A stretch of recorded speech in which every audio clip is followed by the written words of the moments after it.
People are coming in and they're killing our citizens at a level that we've never seen before. They are unvetted. We don't know who they are. They are released into the interior of the United States. These are the kind of deranged individuals that are on our streets in America. They shouldn't be walking the streets with our children. This is a preschool, you stupid motherfuckers! Rapacious gangs and ruthless criminals are terrorizing our streets. There's no place for organized street violence in America. Every American city should be safe and free. We're literally an uncivilized country now, and we have to get a lot of these people out, and we have to get them out fast because they're going to destroy our country. It's the Homeless Left with Matt Weinglass and co-host Jay Scott. Episode 163, Divide and Chaos. And an all-new top censored news of the week. And here's your host, Matt Weinglass.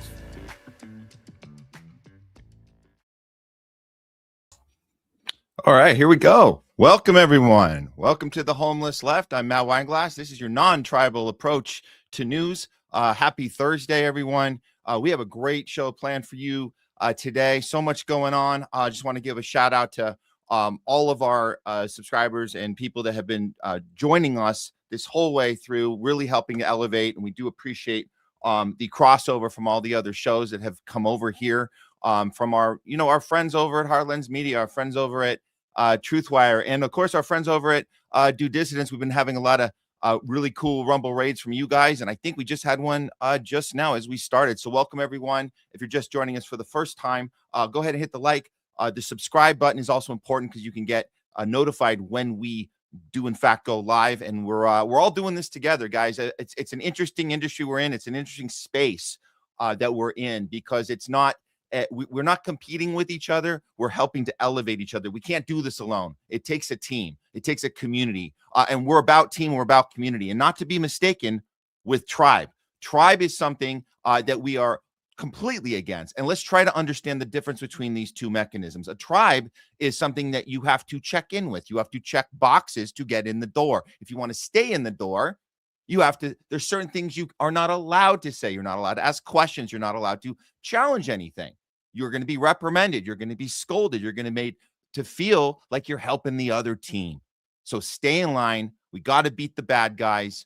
Do whatever it takes. Compromise your morals, your values, your principles in order to what? In order to win. That's not what team and community is about. What we're about here in community is about seeking truth, seeking answers as we do daily, weekly, ongoing investigations, learning new functionalities, learning how to communicate, learning how to align with people that don't necessarily agree with us, because it's not about winning a fight or winning an election or winning a debate or proving somebody wrong. It's about going for understanding. Once we figure that out, that mechanism of community, we're doing this together as a team, what that does is it signals to the oligarchy who's been playing us on each other this entire way. It signals to them that we're done with their games. They're divide and conquer. We're calling this show Divide and Chaos because we're seeing the chaos of what happens with the division. Even though there's so many people that say, oh, I don't watch mainstream media anymore. I get my news from here or there. The algorithm has captured us. Even if you don't watch Fox or CNN or MSNBC anymore, you might still be captured right now. You might still be checking in with your tribe, checking in to see, how are we supposed to respond to this? How are we supposed to, what is there to be angry about? Tell us the talking points, and then we can get on our social media and start pushing those talking points. Whether it was during the last election, Kamala's now the choice. Okay, time to feel joy. Okay, gotcha. Joy, joy, joy. These are real feelings. No, they're not. They're passed down to you. Just like right now, what we're seeing in the streets of Minneapolis, we're seeing gun rights activists who have been Second Amendment, pro-Second Amendment their entire lives. All of a sudden, they're not. Why? because their tribe told them it's time to be against bringing guns to certain situations, like protesting authoritarianism, protesting this type of fascist psychopath behavior we're seeing from ICE. Where does that come from? Well, it comes from where we learn all of our techniques of policing and surveillance comes from Israel. So we go down that rabbit hole here. We hope you guys understand that those are the questions we're allowed to ask, and we're allowed to have even disagreements. We're allowed to have friendly debates, discourses. It's okay. And here's another thing. This one is also very important. We're allowed to change our minds.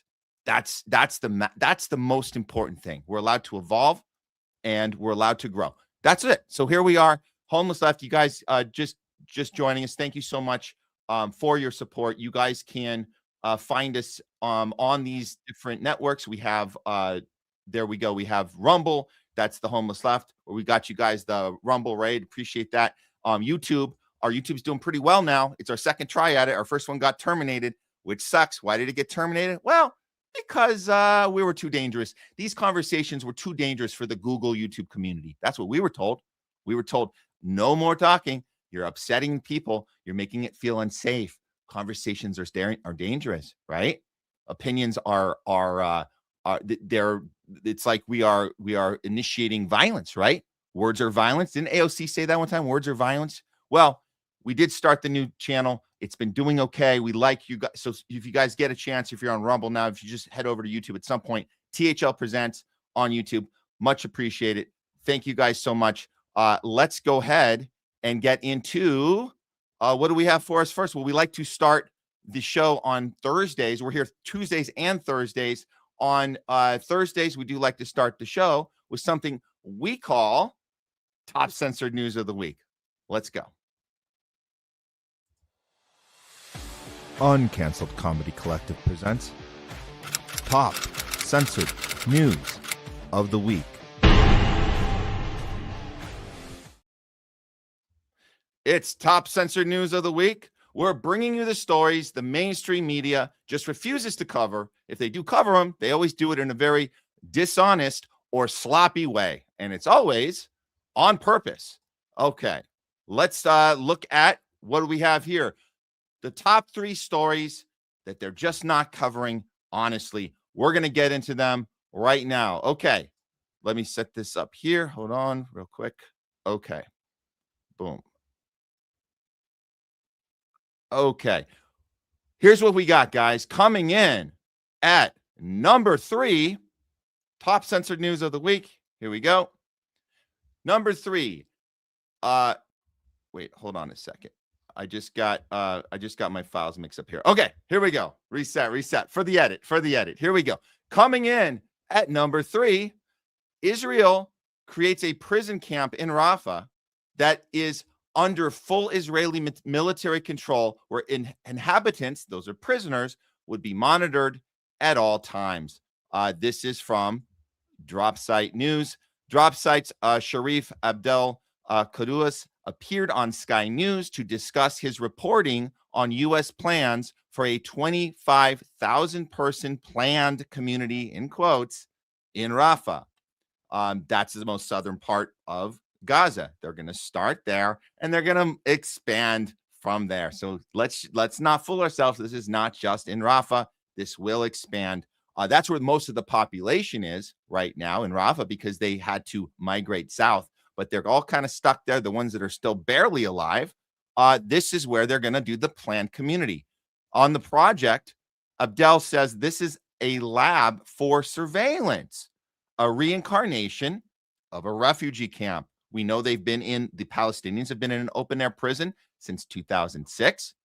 So this will be a new reincarnation of it, a more sophisticated T-1000 version, if you will, of the same refugee camp, but with more AI tech surveillance in place. That can't be good, can it? So this is where Israel and outside forces will have complete economic, social, and security control over a brand new generation of depossessed Palestinians. Let's hear some of that report right now. been leaked is for a planned community in Rafah, which would force Palestinians into what would effectively be an Israeli-controlled surveillance city. The U.S.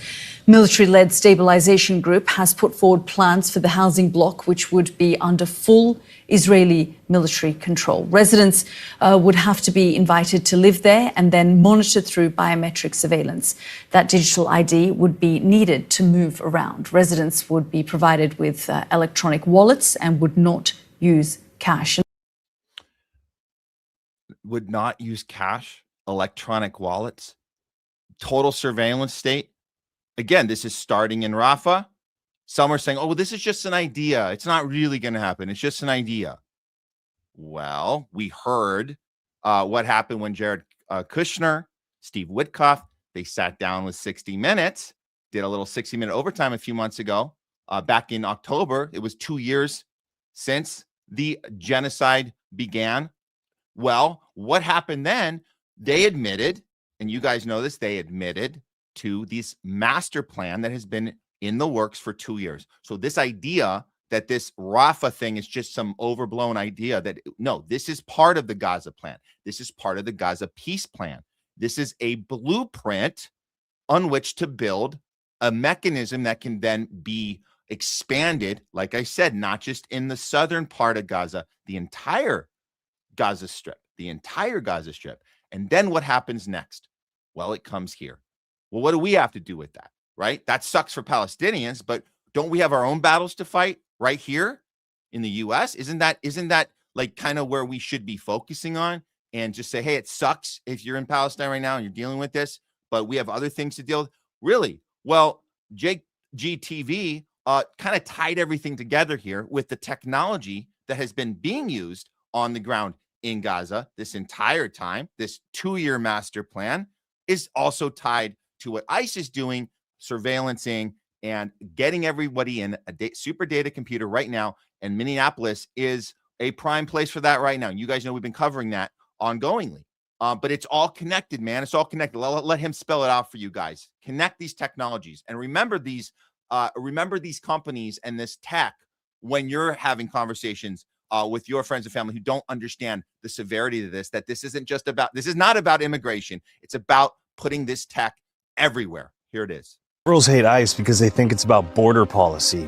It's not why I hate ICE. I hate ICE because while we were all arguing about politics, they were importing the software from Gaza's genocide. I'm talking about a company called Paragon Solutions. They make a spyware called Graphite that was used to track and target Palestinians in real time. They took that exact same technology, rebranded it as Immigration OS, and then sold it. So let's stop there. So the Graphite technology is what was the mechanism to create this plan for Rafah. That was the mechanism. And so as that leaked, it's leaking now that we understand that they're literally building this new prison camp. That same technology is now being used from the 30 million that was granted to Palantir, and they're just rebranding it, calling it Immigration OS. So it's the same thing. So we're watching the results. If you want to see the future, if you want to peek into the future, look at what they're doing in Rafah right now. That's what's happening right here, specifically in Minneapolis, where we can see it in real time. The surveillance state grabbing everybody, everybody's a domestic terrorist now, right? Everybody's a domestic terrorist. If you come in contact with ICE, you're first on the list. Okay, but continue. To ICE to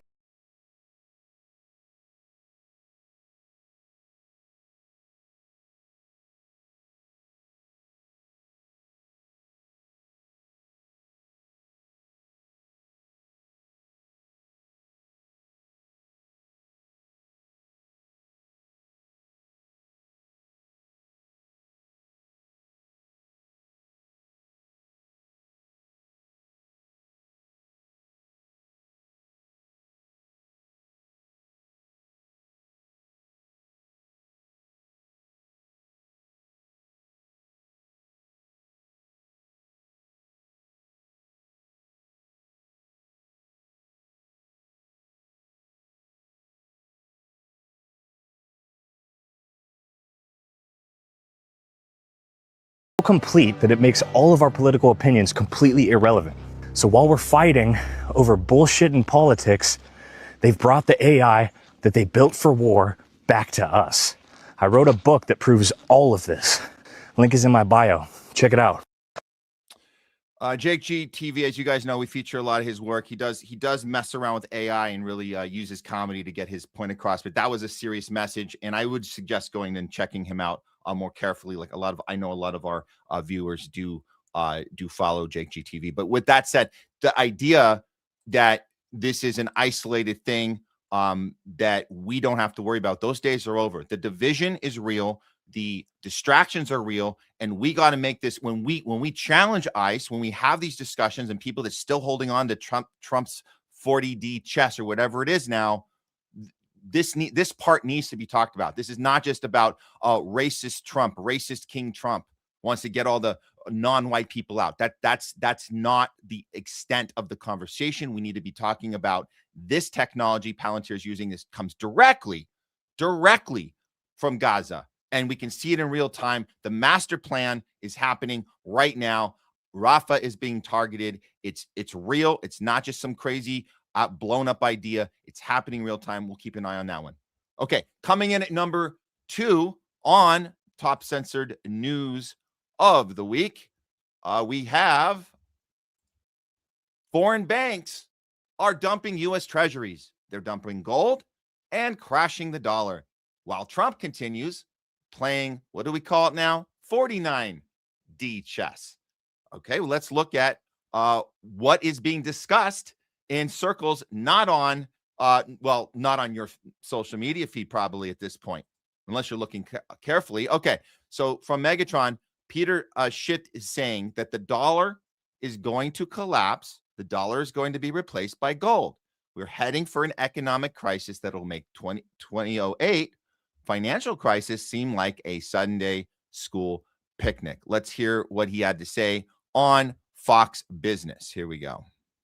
Pulling the rug out from under the U.S. The dollar is going to collapse. The dollar is going to be replaced by gold. Central banks are buying gold to back up their currencies. True. They're getting rid of dollars. They're getting rid of treasuries. We are headed for an economic crisis, again, that will make the 2008 financial crisis look like a Sunday school picnic.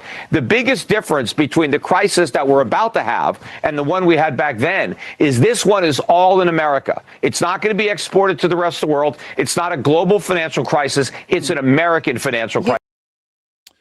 So, as we know, we lived through the 2008 crisis, the Obama bailing out. He took over from the Bush-Cheney regime, and he just continued. What he continued was he basically bailed all the banks out, kicked 5.4 million people out of their homes. Everybody, all the pundits, the people that go on all these news shows, the NBC news shows that were going all through that time frame, everybody got it wrong. The Jim Cramers, all these assholes, they get it wrong. So should we be listening to Peter Schiff right now? Yes, no, maybe so. But we know our financial system is rigged. I think the thing that will not be talked about on Fox Business is the Saudi Arabia relationship that has completely changed. That is the reason. That is the ultimate reason that this shift is happening. And we're not going back. We cannot sustain this thing. Back in the day, we had different systems in place to rig interest rates. The Alan Dershowitz out there, these people that would rig it for them, extend the life of the U.S. dollar. It doesn't look like that extension can happen anymore for too much longer when you have Saudi Arabia not being our muscle anymore, not enforcing the U.S. dollar as the currency to trade oil with. That's not anymore. So there is definitely a lot of truth here. We should be a little bit more just kind of, I would say, I don't want to say be in a state of panic, but understand that there is an incredible shift happening right now that is not it will make 08 look like nothing. Let's hear what Trump has to say when asked about how well the dollar's doing. President, with the current value of the dollar, do you think it's declined too much? No, I think it's great. I mean, the value of the dollar, look at the business we're doing. No, dollar's doing great. Dollar's doing great. You can trust me. Come on, guys. Dollar's great, man. It's doing great. Okay. Sure. As the foreign banks are dumping U.S. treasuries, buying gold, crashing the dollar, they're pulling the rug out and driving American economy towards a crisis. We know that it would make 2008 look like just a little blip, right? But of course, Trump says it's okay. And he's playing his 49D. I guess we're at the 49D chess now. That's where we're at. Why don't we hear a little more thoughtful breakdown? This is Ray Dalio. He's going to break down a little bit more about what's happening on the global scale right now in real time. The beginning of the end of the monetary system as we know it. It's not just the US dollar, it's the fiat monetary currencies. So the UK, the euro, Japan, China all have similar debt problems and so on, and are dealing with the same interrelationships, which is the reason you're seeing gold being chosen by the central banks. They want a currency. Gold has always been the main currency, and it's the only non-fiat currency. In other words, not the currency that can't be printed, that they want. And so that's why you're seeing central banks move and sovereign wealth funds move to gold, and that's the nature of the shift of the monetary system. There it is. There it is. And again, I think the part that's being left out of the conversation, which we need to keep an eye on, is our relationship with Saudi Arabia and how they're not acting as our muscle anymore. That's what kind of started the domino effect on this I would say about a year and a half ago. That's what's kind of started unfolding everything, and that crack in the dam really started to come undone. And so we're just going to have to hold on and see what happens next. But yeah, I think gold is the way to go. We'll have Jay Scott on in a little bit later. We're gonna do a little bit more on this story, but that's the number 2 story that's not being covered, honestly, if at all, on a lot of mainstream right now. Because if they were to cover this honestly, it would unravel not just the idea that we're being honest about the crumbling of the dollar, but that our entire concept of our economy and American exceptionalism and capitalism, for that matter, that is this exceptional model that has no flaws. All of that would come undone, and people would have to start rethinking the entire structure of their own finances and their own portfolios, and these things that really are just made up ideas based on our country being in debt since the Federal Reserve. We privatized the banking system over 100 years ago, and here we are now. So yeah, at some point it's going to come crashing down, and I think we're seeing it in real time. Here is for top censored news of the week, coming in on the number 1 story this week. Mainstream media blames TikTok censorship problem on pro-Trump U.S. acquisition groups, with no mention of what? No mention of Israel. Oh, that's interesting. How are they going to spin it? Well, let's start with we can start with CBS. Let's see how CBS is covering this. This is from Case Study, and we know who owns CBS. So let's see how they spin this story, because you can't ignore it. TikTok is failing. It's gone. It's over. There's enough people leaving the platform. They have to report something. Well, what is it? Why is this happening, CBS? Version of TikTok is already under scrutiny after some users accuse the app of suppressing anti-ICE or anti-Trump content. Now, California's governor says he's launching an investigation into the complaints. Oh, my God. Newsom, Mr. Zio, California West Coast Zionist, Zio Newsom himself is launching an investigation. Well, great lead in. So we already know what the problem is, right? Thanks for telling us in advance. It's people that are trying to protect Trump. That's the problem. Nothing about Israel. Of course not. Well, let's hear about this investigation. California Governor Gavin Newsom is taking aim at the popular social media app, TikTok. Writing on X, "It's time to investigate. I am launching a review into whether TikTok is violating state law by censoring Trump-critical content." The Democrat said some users had complained they were barred from posting the phrase Epstein. Epstein. Interesting. I wonder if so this is Trump-related content. Oh, that's right. The whole spin about Democrat hoax. Trump is the only one on the Epstein list. Oh, that's right. This is not a systemic problem of the entire elite class. This is a Trump problem. This has nothing to do with Epstein being a Mossad agent. This is strictly a Trump problem. Thanks for correcting that, CBS. I was confused there for a second. This is going to be American operated all the way. It comes just days after ByteDance, TikTok's Chinese owner, said it had finalized a deal to set up a majority U.S.-owned joint venture that will secure U.S. data and avoid a ban here in the U.S. But since the announcement, users say they have noticed a change. TikTok is now censoring our content a lot more now. TikTok USA is broken. What in the is going on with my FYP? So they're admitting, again, they have to admit that something's wrong, but they're doing little excerpts of people that are claiming this is a U.S. acquisition problem. Therefore, you can say, well, they're playing party politics and they're protecting Trump. And that's the extent of it. That's obviously we know there's more to this, but this is how they spin this story. So the general public thinks they're getting a real inside look at it. I mean, CBS is conducting an investigation. Gavin Newsom is conducting an investigation. For the weekend, TikTok users reported seeing the same videos repeating on their For You page, some content not displaying, and new posts getting 0 views.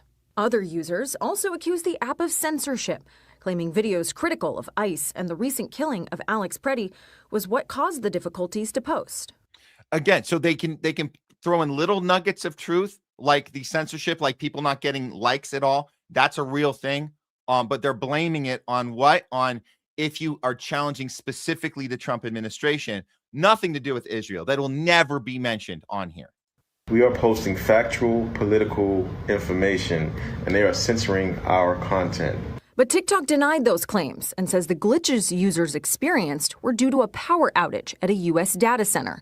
In a statement, they said, quote, "We've publicly confirmed we're having ongoing technical issues impacting all U.S. users. It would be inaccurate to report that this is anything but the technical issues we've publicly confirmed." Now, it's important to be under scrutiny after some. So hold on.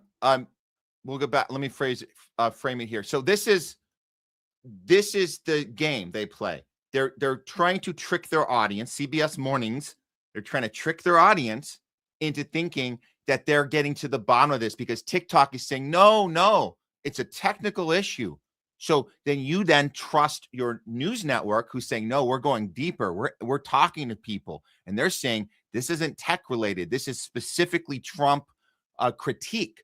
And now you as the viewer of CBS Morning News, which you're watching before you take your kids to school or before you start your day, and you're like, I'm getting my news. You think that the investigation has been completed. You think that our great Governor Newsom is doing amazing stuff for California, and he's looking into this, all the Trump protection here, and the let's not let people have any critique of this administration. Again, this is all a scam. This is all BS, complete BS. Okay, she's gonna top it off at the end with one more deflection, which is what we call gaslighting. Check out how they end the story. Technical issues impacting all U.S. users. It would be inaccurate to report that this is anything but the technical issues we've publicly confirmed. Now, it's important to note that this deal for the U.S. portion of TikTok was just finalized last week, so it will likely take some time for any real changes to flow through to the app. Oh, so none of this really made any sense anyways. It's not even, you're not even going to see any changes, guys. So I don't even know what everyone's complaining about. Well, thanks for pointing that out, because there's no way they can make any overnight changes at all, right? Well, we're not actually talking about overnight changes. What we're talking about is a mechanism that's been in place for a long, long time. Larry Ellison, as we know, he has been at the behind the scenes of the acquisition of this for a couple years now. So this is not something that's happening overnight. Larry Ellison knows where you're scrolling from. TikTok's new owners have eliminated its privacy rule protecting U.S. users' precise location data from being collected. So this location data, this is interesting, right? That he already has this GPS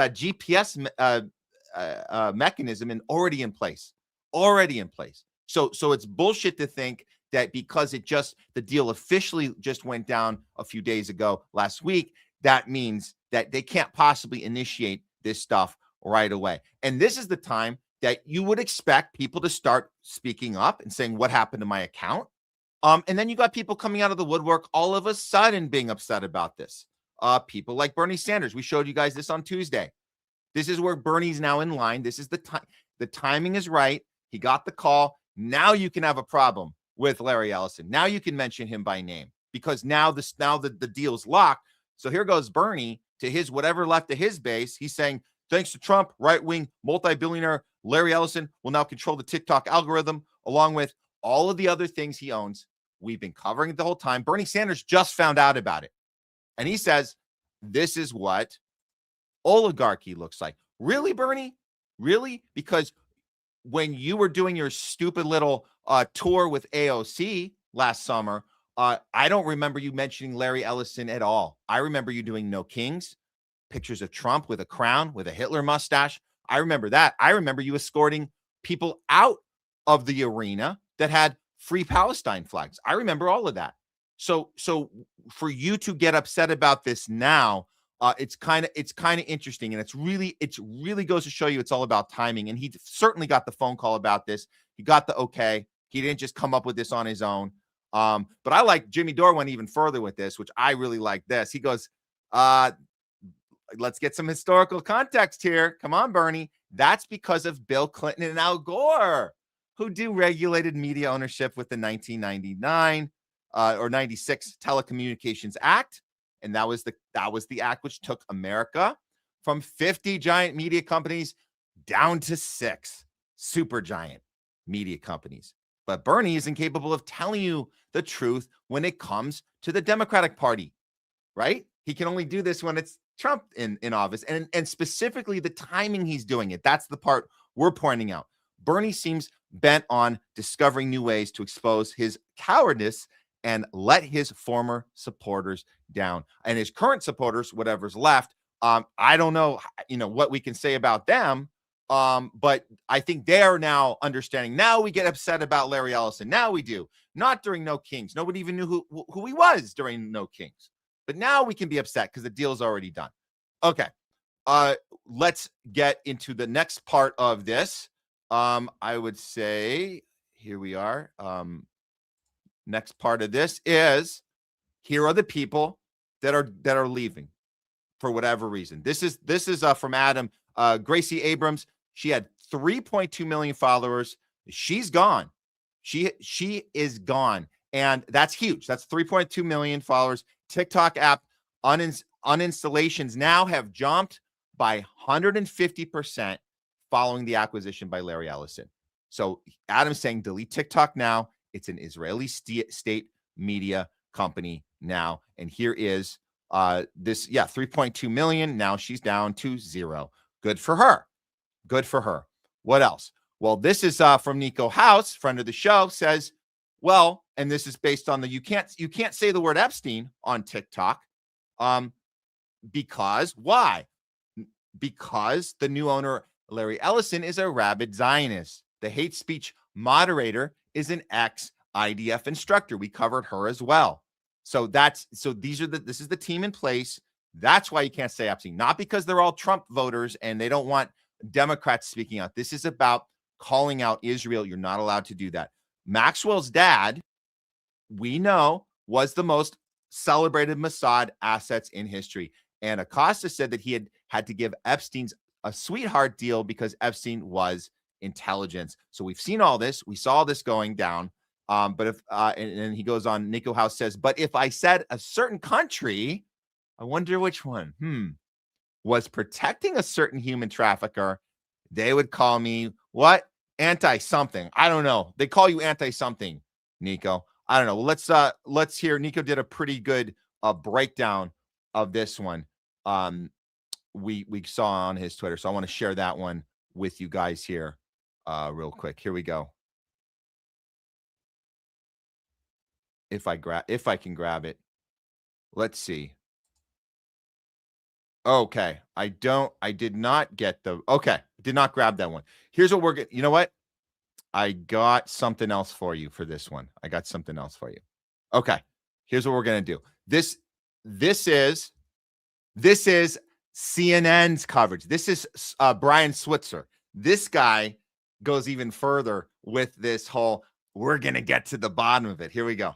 New American business is off to a really inauspicious start, and the app is on the fritz. It's been on the fritz for days, with users reporting different sorts of problems. And as you said, TikTok is blaming this on a data center outage, but some users just are not buying it. The context here is key. Last week, TikTok's U.S. entity changed hands. This was a result of a long gestating deal between TikTok and the Trump administration, trying to resolve concerns over national security. The new TikTok U.S. business is controlled by American investors who are allied and aligned with President Trump. These are figures like Larry Ellison, the Oracle billionaire, and Michael Dell. These are figures who are now controlling TikTok's U.S. entity, and there are lots of questions about whether this joint venture is going to put the thumb on the scale to benefit President Trump.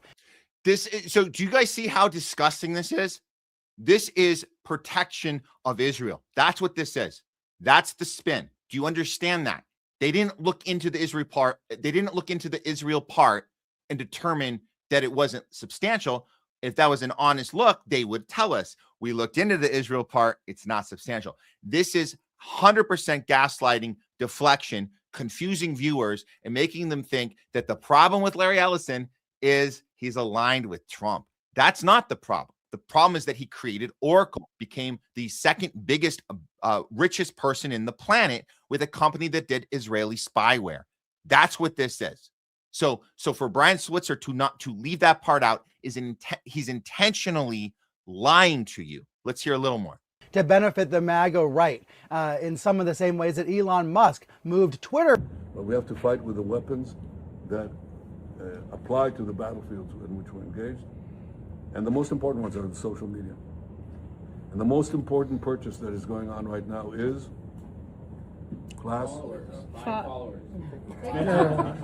TikTok. So this was said months ago. We covered it on the show.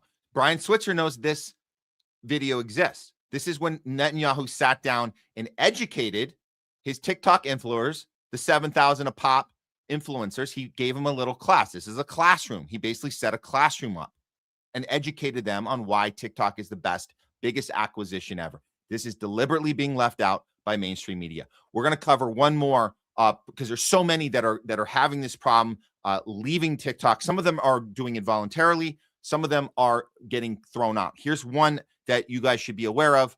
Her name is Bisan. She had 1.4 million followers, and she's reporting an actual TikTok ban. She's an award-winning Palestinian journalist, and she says she's been permanently banned from TikTok after the social media platform was acquired by we know who. And they keep saying, even Al Jazeera is saying in the United States, as some sort of like, remember we were trying to beat China, and that's why it was all about China. They're still suggesting that this is about we have to beat China. They're still doing this. This is not within the United States. This is an outside entity capturing our country. That's what this is. This is not within the United States. But she says, and she's an Emmy award-winning journalist, and she's contributed to Al Jazeera before from Gaza. So she's saying that TikTok deleted the account, 1.4 million followers. She'd been building it for years. And now what is she going to do? Well, look, what she did do is share one more video. I'm going to play that one for you guys right now. Here we go.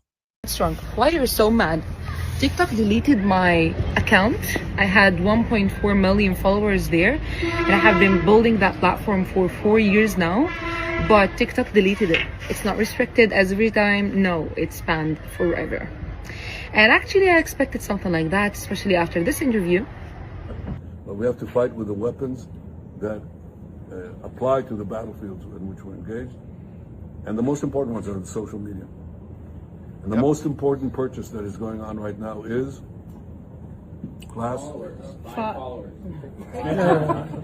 TikTok. TikTok, number one. And I hope it goes through because it can be consequential. And this interview lately. We made a change to designate the use of the term Zionist as a proxy for a protected attribute as hate speech.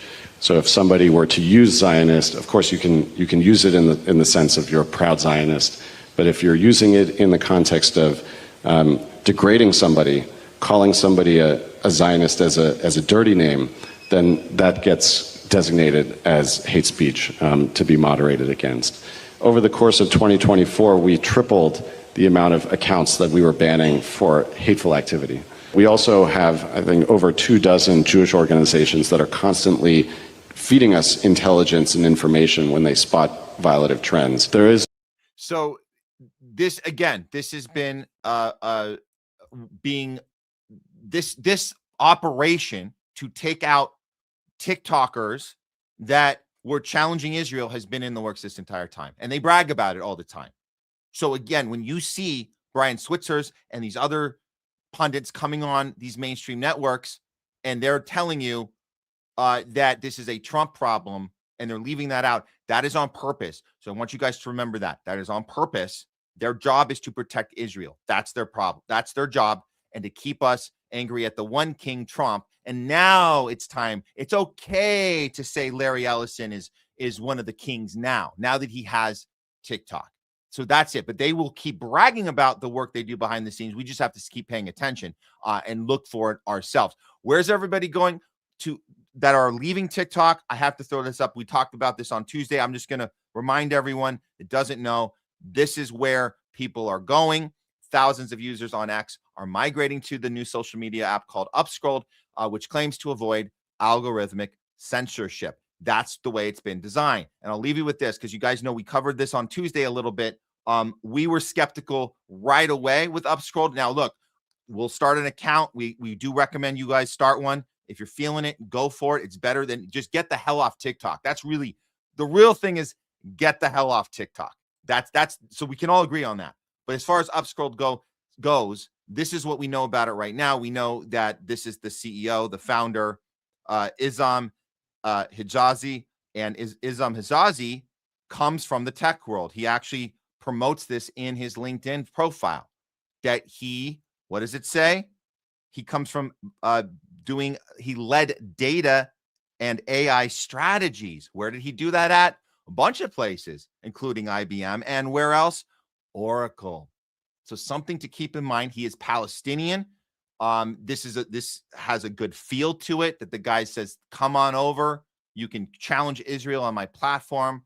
But just keep in mind, guys, the guy who put this together, who they're allowing to have this space, let's just be mindful of that. So go ahead and start your accounts, but just know where the tech comes from, directly from Oracle, which is the mechanism of Israeli spyware and everything we're dealing with Palantir right now that we've been covering for the last several months. So just understand that. But again, I'm not telling you not to do it. You should, but be just like we're on X, and we know, as Elon says, as Netanyahu says about Elon, we just have to nudge Elon. We just got to nudge him a little bit. So we'll stay on X. And again, it's just don't look at Upscrolled any differently than X at this point. That's all I'm suggesting. But go ahead and start your accounts. We'll probably start one, and we'll go from there. This has been another episode of Top Censored News of the Week. All right. Okay. We are moving along, guys. Thanks for everyone for being part of the show today. And the Rumble raid we got from the DD team, that was awesome. You guys came in a little earlier than usual, but that's great because you guys got to see some of our early stuff. Really appreciate that. Don't forget to hit the like, the subscribe. If you guys like this non-tribal approach to news channel, there's more of this to come. We're here every Tuesday and Thursday afternoons every week, giving you guys non-tribal reporting, investigating, debate, discussion, and thoughts for you guys and materials for you guys to use in your conversations, in your investigations. And that's why we give this to you guys on all of our platforms, and we upload segments so you guys can share those out, particular topic that speaks to you, that you can utilize in a conversation in your arena, in your vicinity.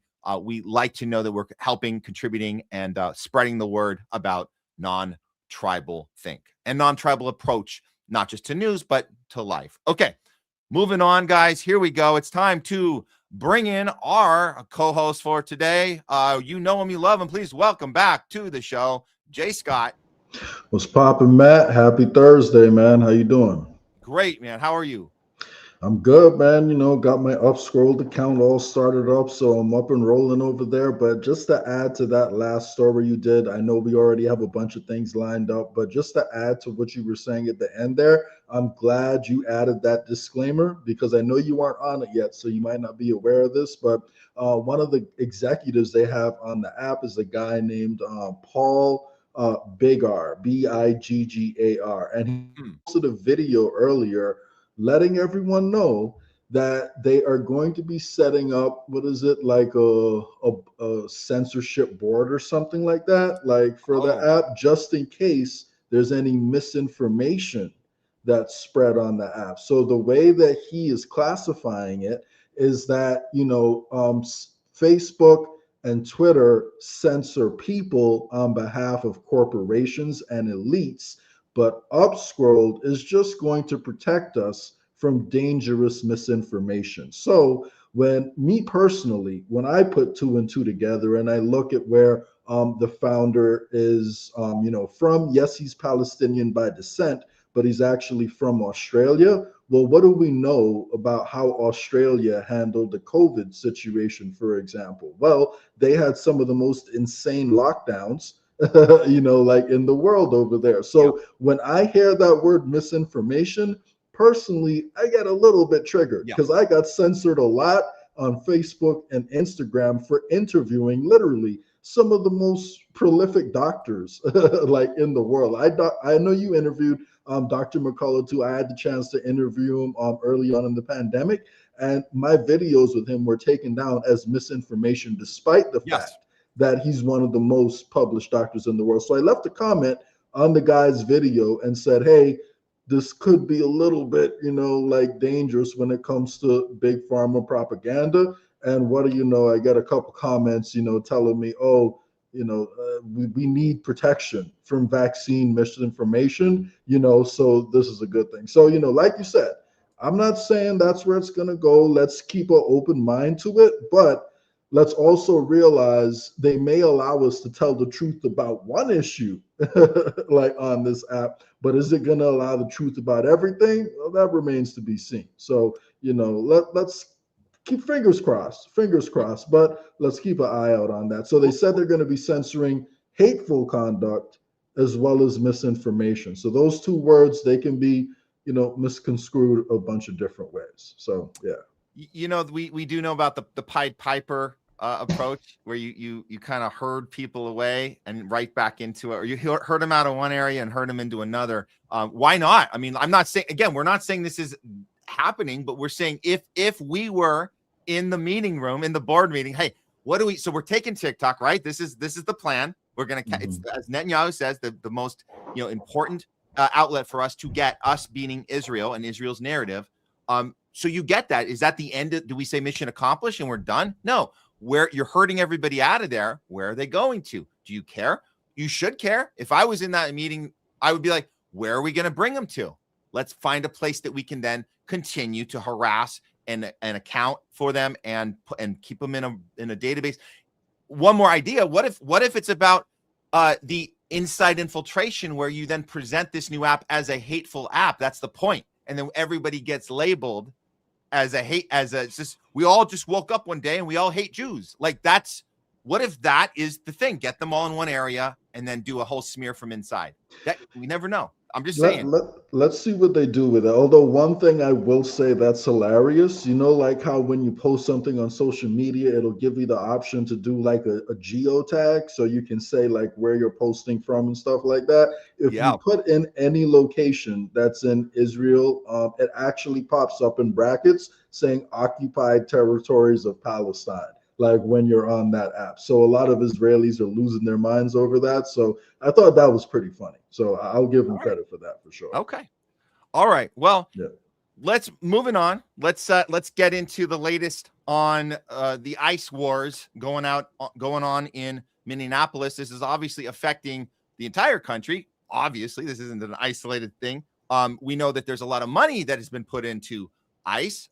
Both sides are responsible for funding these operations, but obviously after the latest murder of Alex Pretti. There has been a little shakeup on Capitol Hill. So let's start with this. And we're going to go back to Alex Pretti because new video footage has come out. And I think it's important we look at how people are responding to that. But just so you guys know what's going on in Capitol Hill right now, the senators they're exploring off ramps to prevent a shutdown as Democrats lay out DHS reforms. Oh, really? They got some reforms going on. Well, Democrats are demanding major reforms after DHS agents killed a man in Minnesota. That's Alex Pretti. And they're negotiating a path with the White House. Funding is scheduled to expire at the end of Friday. So they have a little time limit clock going on here. So senators met privately on Wednesday. They discussed off-ramps to prevent a government shutdown this weekend, with both parties recognizing that a funding bill for the DHS cannot pass in its current form. The funding deal that passed the House last week has been appended by the DHS killing of Alex Pretti in Minnesota over the weekend. And the subsequent public outcry, which prompted Dems and a top Republican to say the department should not be funded without policy changes. So the deadline is this Friday, right before midnight, leaving a little time to hash out a solution that can achieve the 60 votes needed in the Senate. Jay, what's going on here? Is this are things getting so shaken up because of the public outcry? Is that why this is happening, or would they have been able to avoid this otherwise, or just because people are responding to these murders? I think it's definitely because of, the response. It does feel like, people are getting more upset about the way ICE is handling a lot of these situations. I mean, I will say, I don't know if I had sent you the video or not, but I just came across this yesterday. But there's also now a video going around of what, of what people are claiming is Alex Pretti from the week before, who got into it, with a few DHS officers or ICE officers. So I don't know if it's true or not, but in the video, the guy does, kick like the ICE car and break, like the tail light in the car. So some people are saying, oh, this is how he was a quote unquote a domestic terrorist, and he was out there to, do a bunch of crazy stuff. But at the end of the day, when I look at the interaction that happened between Alex Pretti and the ICE officer,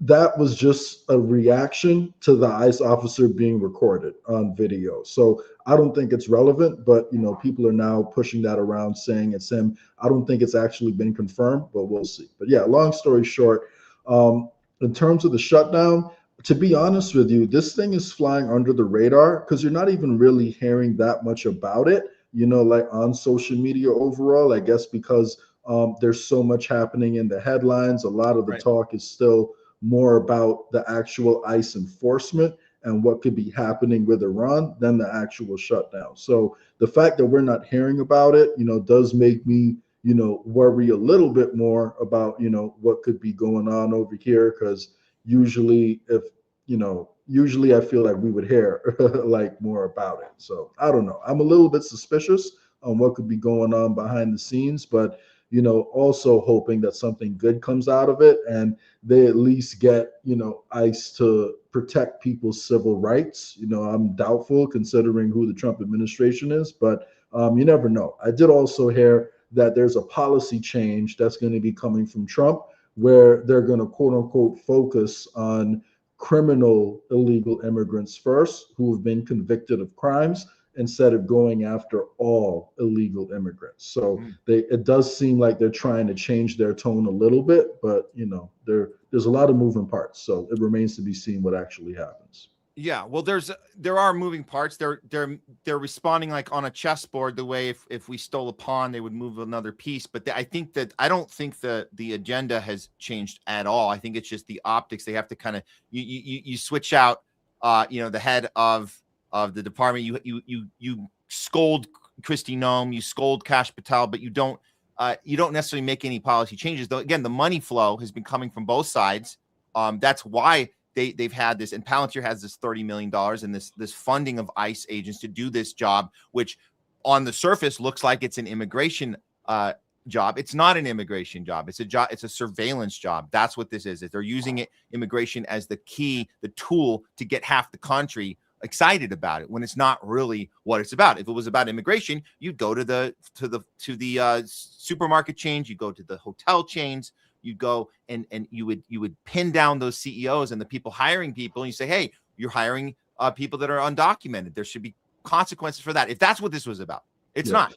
Or you'd be working with the jails, and Yeah, and also we are seeing that. I don't know if you saw this survey, but they're seeing morale amongst the ICE members is starting to go down because they're so hated, like by the country at the moment. So maybe they figure shaking up a few things and changing the people at the top could reduce some of the pushback they're doing. But if the ICE officers who are doing their job don't feel like they're being celebrated or loved, that makes it harder for them to do their job. And now we are seeing even some people on the right starting to turn on them, like a little bit more, because, it seems like even people on the right, if you care about gun rights, like if that's something that you did care about once upon a time, and now you're hearing the new rhetoric that carrying a gun out of protest automatically makes you a target for police officers, that has to set off, like some alarm bells. Unless you have it out and you're pointing it at police officers, that's a different story. But Alex Pretti had his gun concealed. He's a legal firearm owner with a concealed carry permit. He wasn't brandishing it and pointing it at anyone. So you are seeing some conservatives start to push back. So that may be playing a role. So, I think one of the goals of the surveillance state is they want a lot of polarization. So they want the quote unquote crazy leftists to get out there and act crazy, but they don't want to turn the majority of the country completely against the ICE officers, because that'll make it harder for them to do their job, and that'll, decrease the morale. So they still want people acting crazy to justify the police state, but they want that contained. They want to energize, some of the people who defend illegal immigrants the most without turning popular majority against, ICE. Because let's not forget, immigration was a concern during the elections, and a lot of Americans do have an issue with the number of illegal immigrants, or what they perceive as the number of the illegal immigrants here. So they do want some enforcement, but it looks like they've taken it too far now, so they're trying to walk it back a little bit. Well, they've taken it exactly as far as they were planning to take it. And now you have to change the optics of it and act like you're making you're walking it back. But here, look, this is we were talking about the video, the Alex Pretti video, the new footage that came out that took place 11 days before he was murdered. We're going to take a look at this right now, because this conversation that came out of seeing this footage is important, and it does check out. Just to be clear, this has been authenticated. This is Alex Pretti 11 days before he was killed. This is an interaction he had with ICE agents just before. 11 days prior. Here we go. This is a moment the news movement filmed on January 13th in Minneapolis, showing a man who appears to be Alex Pretti interacting with federal immigration agents 11 days before Border Patrol shot and killed him. Our footage was analyzed by the BBC, whose facial recognition technology confirmed his identity to a 97% degree of accuracy. On the morning of January 13th, our team received a tip that federal agents were blocking a street at the corner of East 36 and Park Avenue in Minneapolis. We arrived around 10:15 a.m. We saw observers shouting at the agents as they walked back to their vehicles. When they started driving away, the man kicked their taillight. An agent then got out of the vehicle, grabbed him, and pushed him to the ground.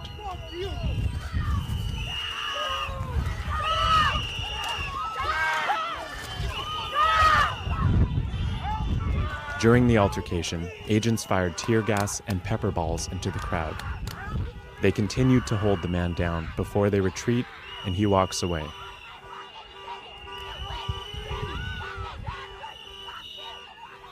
The man in our footage is wearing a similar outfit to what Pretti was wearing on the day he was killed. What appears to be a gun is also visible above his waistband. This was back before the Second Amendment got thrown in the trash. This was okay. This is what you do. You show up to a protest. You can protect yourself if you need it. He doesn't ever grab for just to be clear, he never grabs for it. like he never grabbed for it the day they murdered him. Same thing. But all of a sudden, now you can't do that, which I guess we've been rewired to think. But this does check out. Let's play a little more of this, and then we do have some responses from this.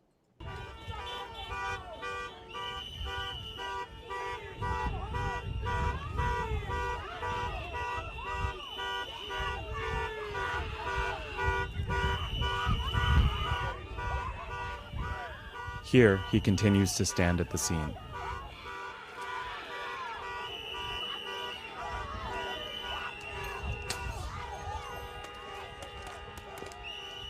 On the day he was killed, the Department of Homeland Security claims Pretti, a 37-year-old ICU nurse, approached officers holding a handgun.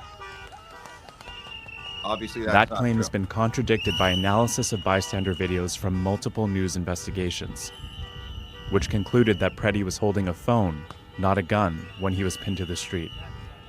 They didn't accidentally get that wrong. They did that on purpose. Same with Renee Good. They don't accidentally, oh, we didn't see it. Oh, Christy Nome just, oh, I'm sorry. I thought I saw the thing that I didn't see. My bad. No, they tell you the thing just so you can plant. It's all, this is the technique. You guys, you understand this is on purpose. This isn't, oh, they must have looked at the footage too fast. Thank God somebody corrected them on social media and said it was a phone, not a gun. Thank God we got the correction. No, that was just like 40 beheaded babies in an oven. They knew that didn't happen either. Once you get the imagery in people's head, you can't undo it. The damage is already done. They know obviously a correction is coming. That's on purpose. So you guys know that this is not just sloppy work. This is by design. I just want to say that that's by design. Okay. Yeah. So, and here's one more angle of that. You can hear him verbally. I guess you would say what Alex is doing here in this shot. You can kind of hear him verbally egging on physical altercation, saying, "Come on, do it. Go ahead, attack me. See what happens." Or he's basically challenging them. Here we go.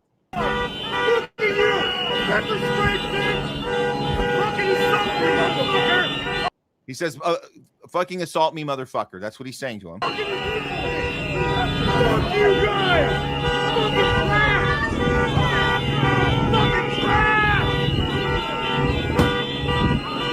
Yeah, and there's the tail light kick, and he was saying fucking trash. Okay, so all that happened. Now look, we're not going to be here trying to defend Alex's character, just like we weren't here defending Renee's character or Renee's friend's character, because that's not what this is about. This is about right and wrong, what's legal and what's not legal. You can't get a death sentence because you took out somebody's tail light. Exactly. Duh. But before we discuss this, Jake, obviously we're coming from a non-tribal point of view, so we can actually analyze this accurately, not on behest of a team that we're playing for. But these, unfortunately, are the team members that come right. They're ready to go, starting with Alex Jones. Family of Alex Pretti has confirmed that he's the man in the video below, kicking the tail light of the ICE vehicle. In the video, you see him spitting on ICE agents while screaming profanities and literally foaming at them. Oh, he's literally foaming at the mouth. Well, you have great eyes, Alex. I couldn't see the foaming. He's a rabid animal. And you know what we do to rabid animals, Matt? That's right. They're not human. So it's okay to exterminate. That's the right thing to do, Jay. We got to take them out, right? Like any veterinarian will tell you that. Okay, this is a case of extreme ICE derangement syndrome. Ooh, nice one. Nice one. Okay. Notice the ICE agents let him go because obviously they're the most vicious Gestapo on earth. Now that's him mocking people who say ICE is a Gestapo. But again, he's saying this, but not realizing that he's showing that yes, ICE is capable of not murdering you when you actually attack them and physically in physical altercation. Look at that. They demonstrate that it's actually possible to do that. So just imagine how many other attacks were carried out. Blah blah blah blah blah. Now we expected this reaction. The other side is saying, look, this is this footage. This is shows Alex making poor criminal decisions. Shouldn't have been handled. It should be going through the legal system, arrest, charges, court, due process. That's how accountability works. So this is what the left is having to talk this through in almost a defensive move of, hey, we need to now protect Alex legally speaking, like we're in a defense room being his defense team lawyer. And so I'm seeing that kind of happen here, that a lot of lefties are kind of becoming courtroom defense attorney here, when I don't think that's necessary. You don't have to actually do that. That's not actually what we should be talking about, but that should be obvious. Like, these are two unrelated things.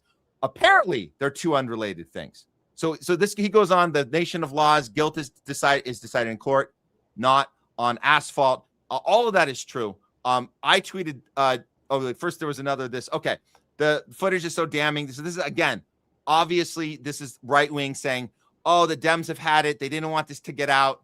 Obviously, him being a horrible person, that's enough excuse to murder him. So he should have been in prison. Rah, rah, rah, rah, rah. So this is what you're getting. More right wing attacking, left wing defending. Here's another attack. I mean, this is awful. This is like, he was a violent agitator, an American agitator with a pistol, ready for war, blah, blah, blah, rapist, murderer. So this is what we're seeing, watching the video we just showed you guys. And I just make this pretty clear here. The way people respond to this footage tells you everything you need to know about tribalism. The Dems are saying it exposes inconsistencies of ICE protocol. It proves he was murdered for no reason. It also proves, by the way, I should have put this in there. It also proves that they know how to not murder somebody in an altercation. So there's that. But the Dems are saying that obviously there was no reason to kill him other than hate, and MAGA's squirming because they're seeing that. But MAGAs are saying, as you guys saw, that he was being belligerent. Clearly, the Dems are going to be squirming because they didn't want this to get out, and it proves he got what he deserved. And I say, if you're neither Dem nor MAGA and you identify as non-tribal, there's just one word for you. That's Palantir. So I would say I would just add that into the mix, because that's the conversation we really should be having. There's one, actually, before Jay, I just want to say there's one more here. This is from friend of the show, Nico House, who says it looks like, and this is really a good point he makes. It looks like the murder of ICU nurse Alex Pretti wasn't just another random acts of violence. It looks like, in fact, he was likely targeted and surveilled after the incident where they actually broke his ribs 1 week before the shooting. It wasn't self-defense by ICE. It was retribution. So that part, I think, is worth a discussion. How is that sitting with you, Jay? The idea that maybe because of the technology that Palantir has enabled ICE with, because of facial recognition, he immediately went into a database as if you see this guy again, give him a punishment. What do you say to that, Jay? It's definitely possible, and that makes it, one step worse, because at the end of the day, it now moves it up from a reckless killing and an abuse of power to essentially a targeted assassination, when you think about it. So I don't know what happened, and I can't say that's what it was, which is why the reaction that we should have received from the government officials who lead the Department of Homeland Security should have been, hey guys, it's sad that someone lost their life here today. If they wanted to defend their guys, they could have said, we believe that our agents acted responsibly to a changing situation, but we are going to do an investigation. And should this investigation turn out that our agents were in the wrong, then we will be sure to hold guilty parties responsible and bring them to justice or take any corrective action necessary. That seems like a fairly reasonable response to the person who would have been heading that department. Instead, their response was, that guy's a terrorist. What we did was all right, and anyone who challenges us, you will end up the same way he ends up. Like, that was their response, pretty much. I'm paraphrasing, but that's pretty much their response to what happened. So now, if their interactions and what they're saying over the phone is being recorded, maybe a full investigation would reveal, hey, this is the same guy who kicked out our tail light last week. He's at another protest. Let's go show him who's boss. Like last time we noticed that he had a firearm, let's get the firearm and let's show him who's boss. So that could be what an investigation reveals. However, will we have a full investigation? It doesn't seem like it. So there's several possibilities on what could have happened. I don't know if he was targeted. I think we need more information on whether or not it was a full-blown like assassination and murder.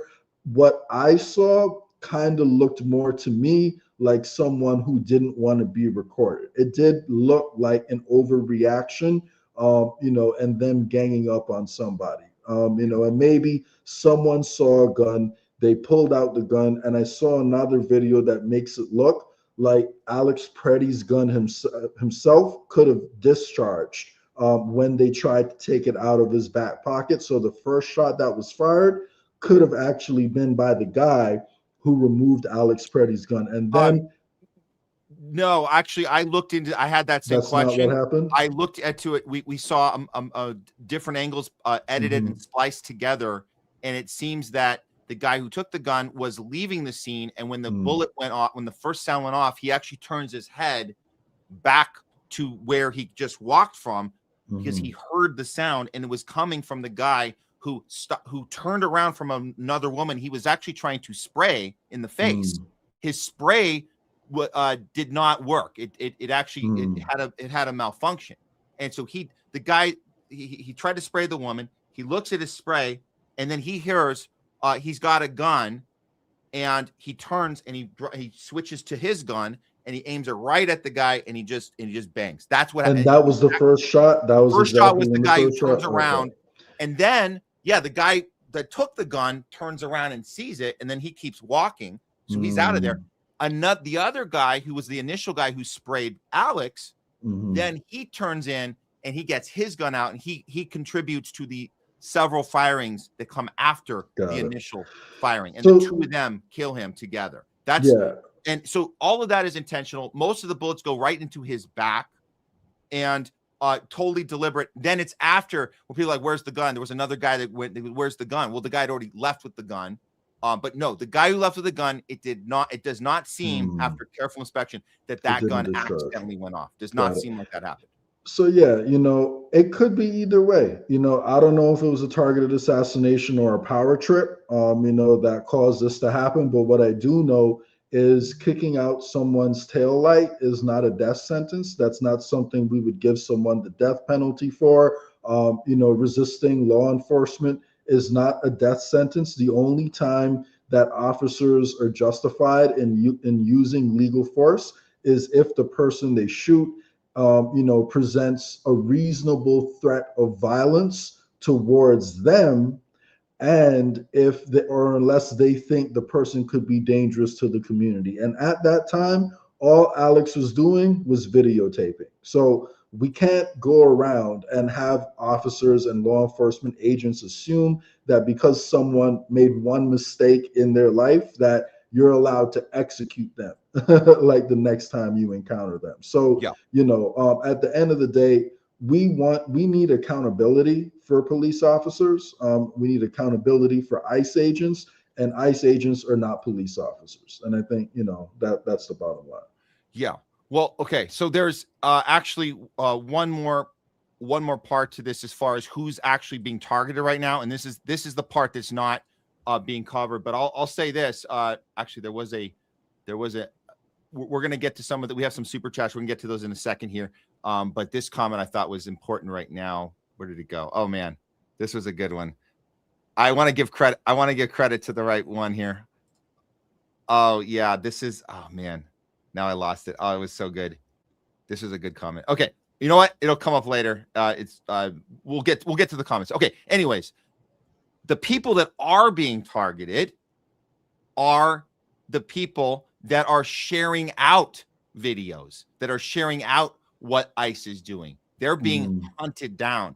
This guy right here, you might have seen his face. He was so this is the original time we saw him in this footage where he yells on a loudspeaker on a megahorn that we killed one of you, we're gonna kill some more. He's the only one without a mask on. He has no problem showing his face. This guy. The storm is here. We're we come. One, we go all. No one can stop what is coming. Get here, guys. We need you in Minnesota. These people are fucking terrorists. Patriots, get out of here. We need to back up. And all you liberal commie motherfuckers, keep your hands to yourself, or you're gonna get hurt today, all right? We executed one of you yesterday.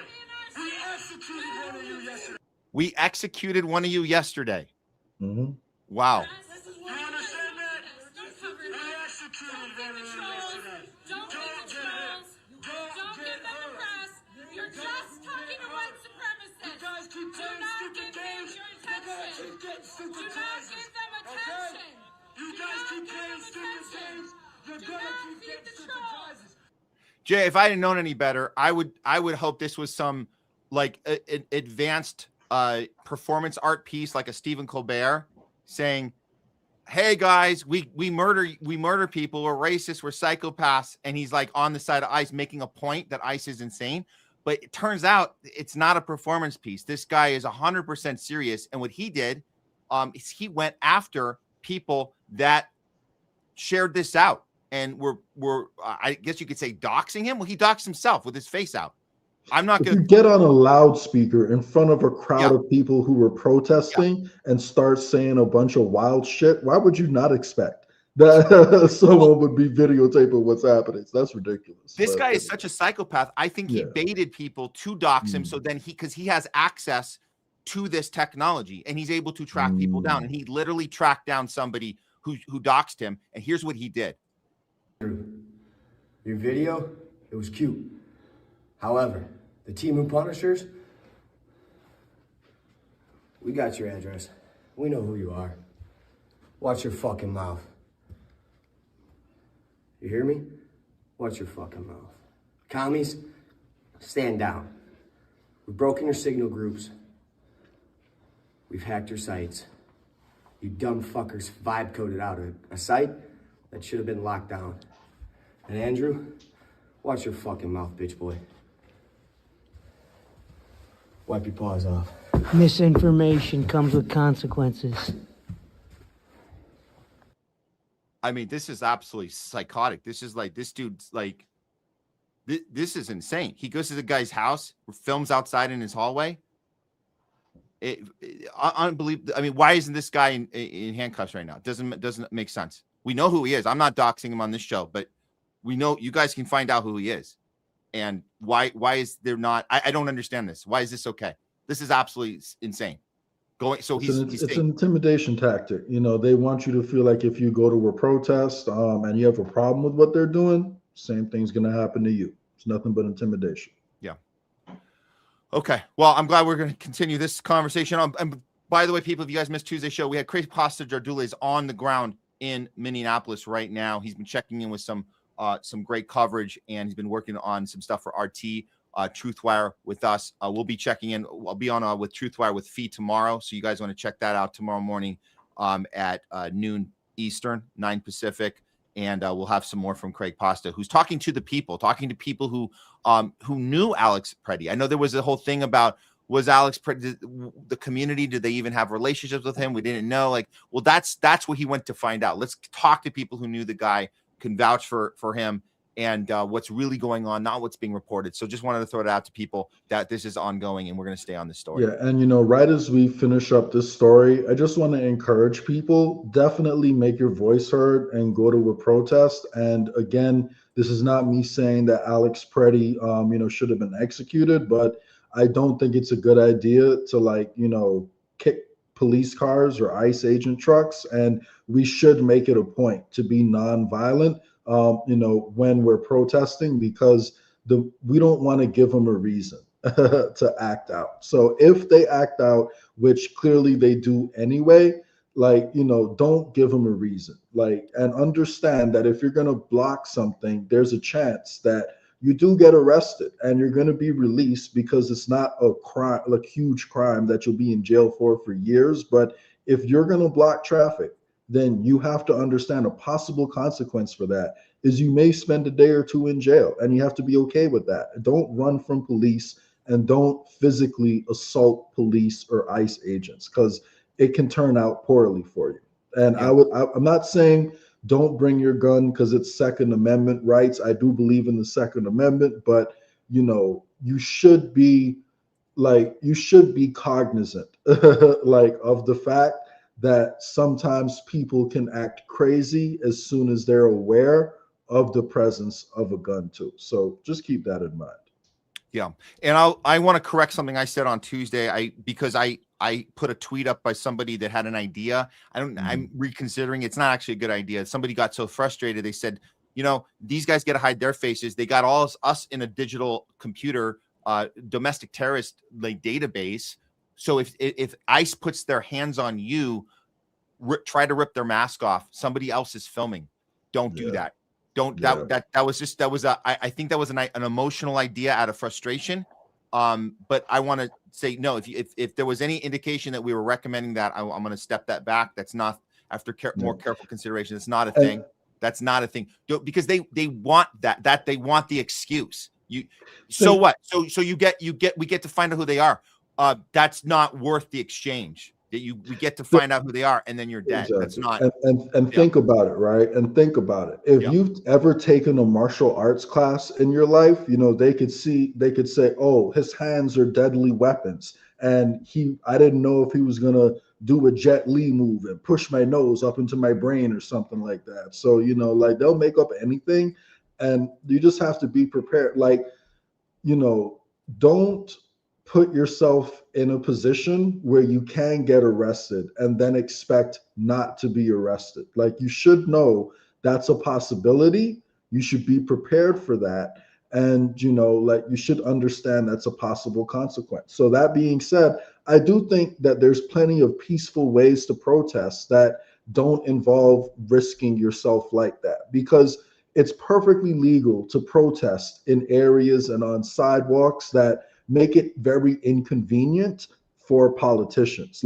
I truly believe that if we started protesting in the neighborhoods of some of these politicians, that might make them a bit more uncomfortable. And if it's clear that it's nonviolent and nobody has any guns, nobody is doing any threatening, but maybe we're all singing songs about peace and getting along and doing it in their neighborhood. It looks really bad if they come in and they just start cracking skulls when that's what people are doing. So I encourage everyone to use your voice. And I'm not saying that you shouldn't defend yourself if you are attacked, but just know if it's a police officer or an ICE officer, they do have certain privileges as they're wearing that badge. And you should be prepared to spend a night or two in jail if you're going to be blocking traffic. So just think about that. And regardless, as our viewer here says, for sure, this is pretty fucked up. I agree. And by no means am I justifying what happened to Pretti. All I'm doing is I'm talking to our viewers who want to make a difference, and I'm trying to get them to go about things in a way that doesn't sacrifice their own lives, because we need good people to do things the right way. We can't give them an excuse to kill off the good people. That's my thing. Yeah. And thanks for that. It's RIP democracy for sure. And let's just get to some of the super chats we want to throw in there before our next story. Last thing. Go for it. Jesus spoke a lot about welcoming people, with open arms, right? Why not go into the neighborhoods of some of these conservatives and start quoting those Bible verses from Jesus? That's very nonviolent. That's very non-threatening. And that should expose, some of the hypocrisy. Jesus was pro-illegal immigrant. Let's get that right. That's exactly what he was. So. That's a feel-good idea. I don't know if they're gonna listen, but it's a good idea. I like it. Keep it positive. Keep it about peace and love, which it should be the best you can. Citizen Pendejo, thanks for the super chats, my friend. Frozen Pasta looks like he's wearing a polar bear. Yeah, that was he had to, man. Everybody out there is in very, very cold weather right now, which makes it even more this intense that people will show up in masses in such horrible conditions, and they all look like a bunch of polar bears. But that's for sure. Thanks for the super chat, Citizen. And then I had a few more from you as well. This is Hallmark equals an American story equals Veterans Party. Present day U.S. Army veterans Greg Stoker and Tony Aguilar are campaigning in Minnesota. Oh yeah, I heard they were campaigning there for sure.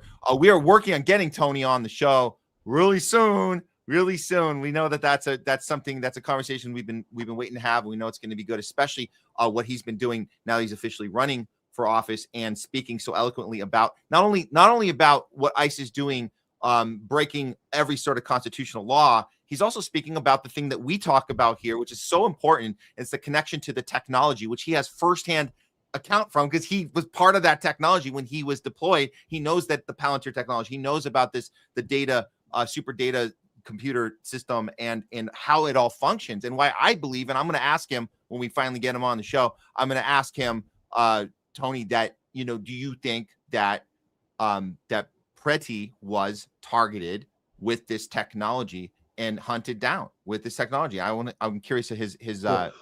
Oh, sorry. Yeah. One last thing I just remembered, right? They had body cams on that day, and there's been calls to release it.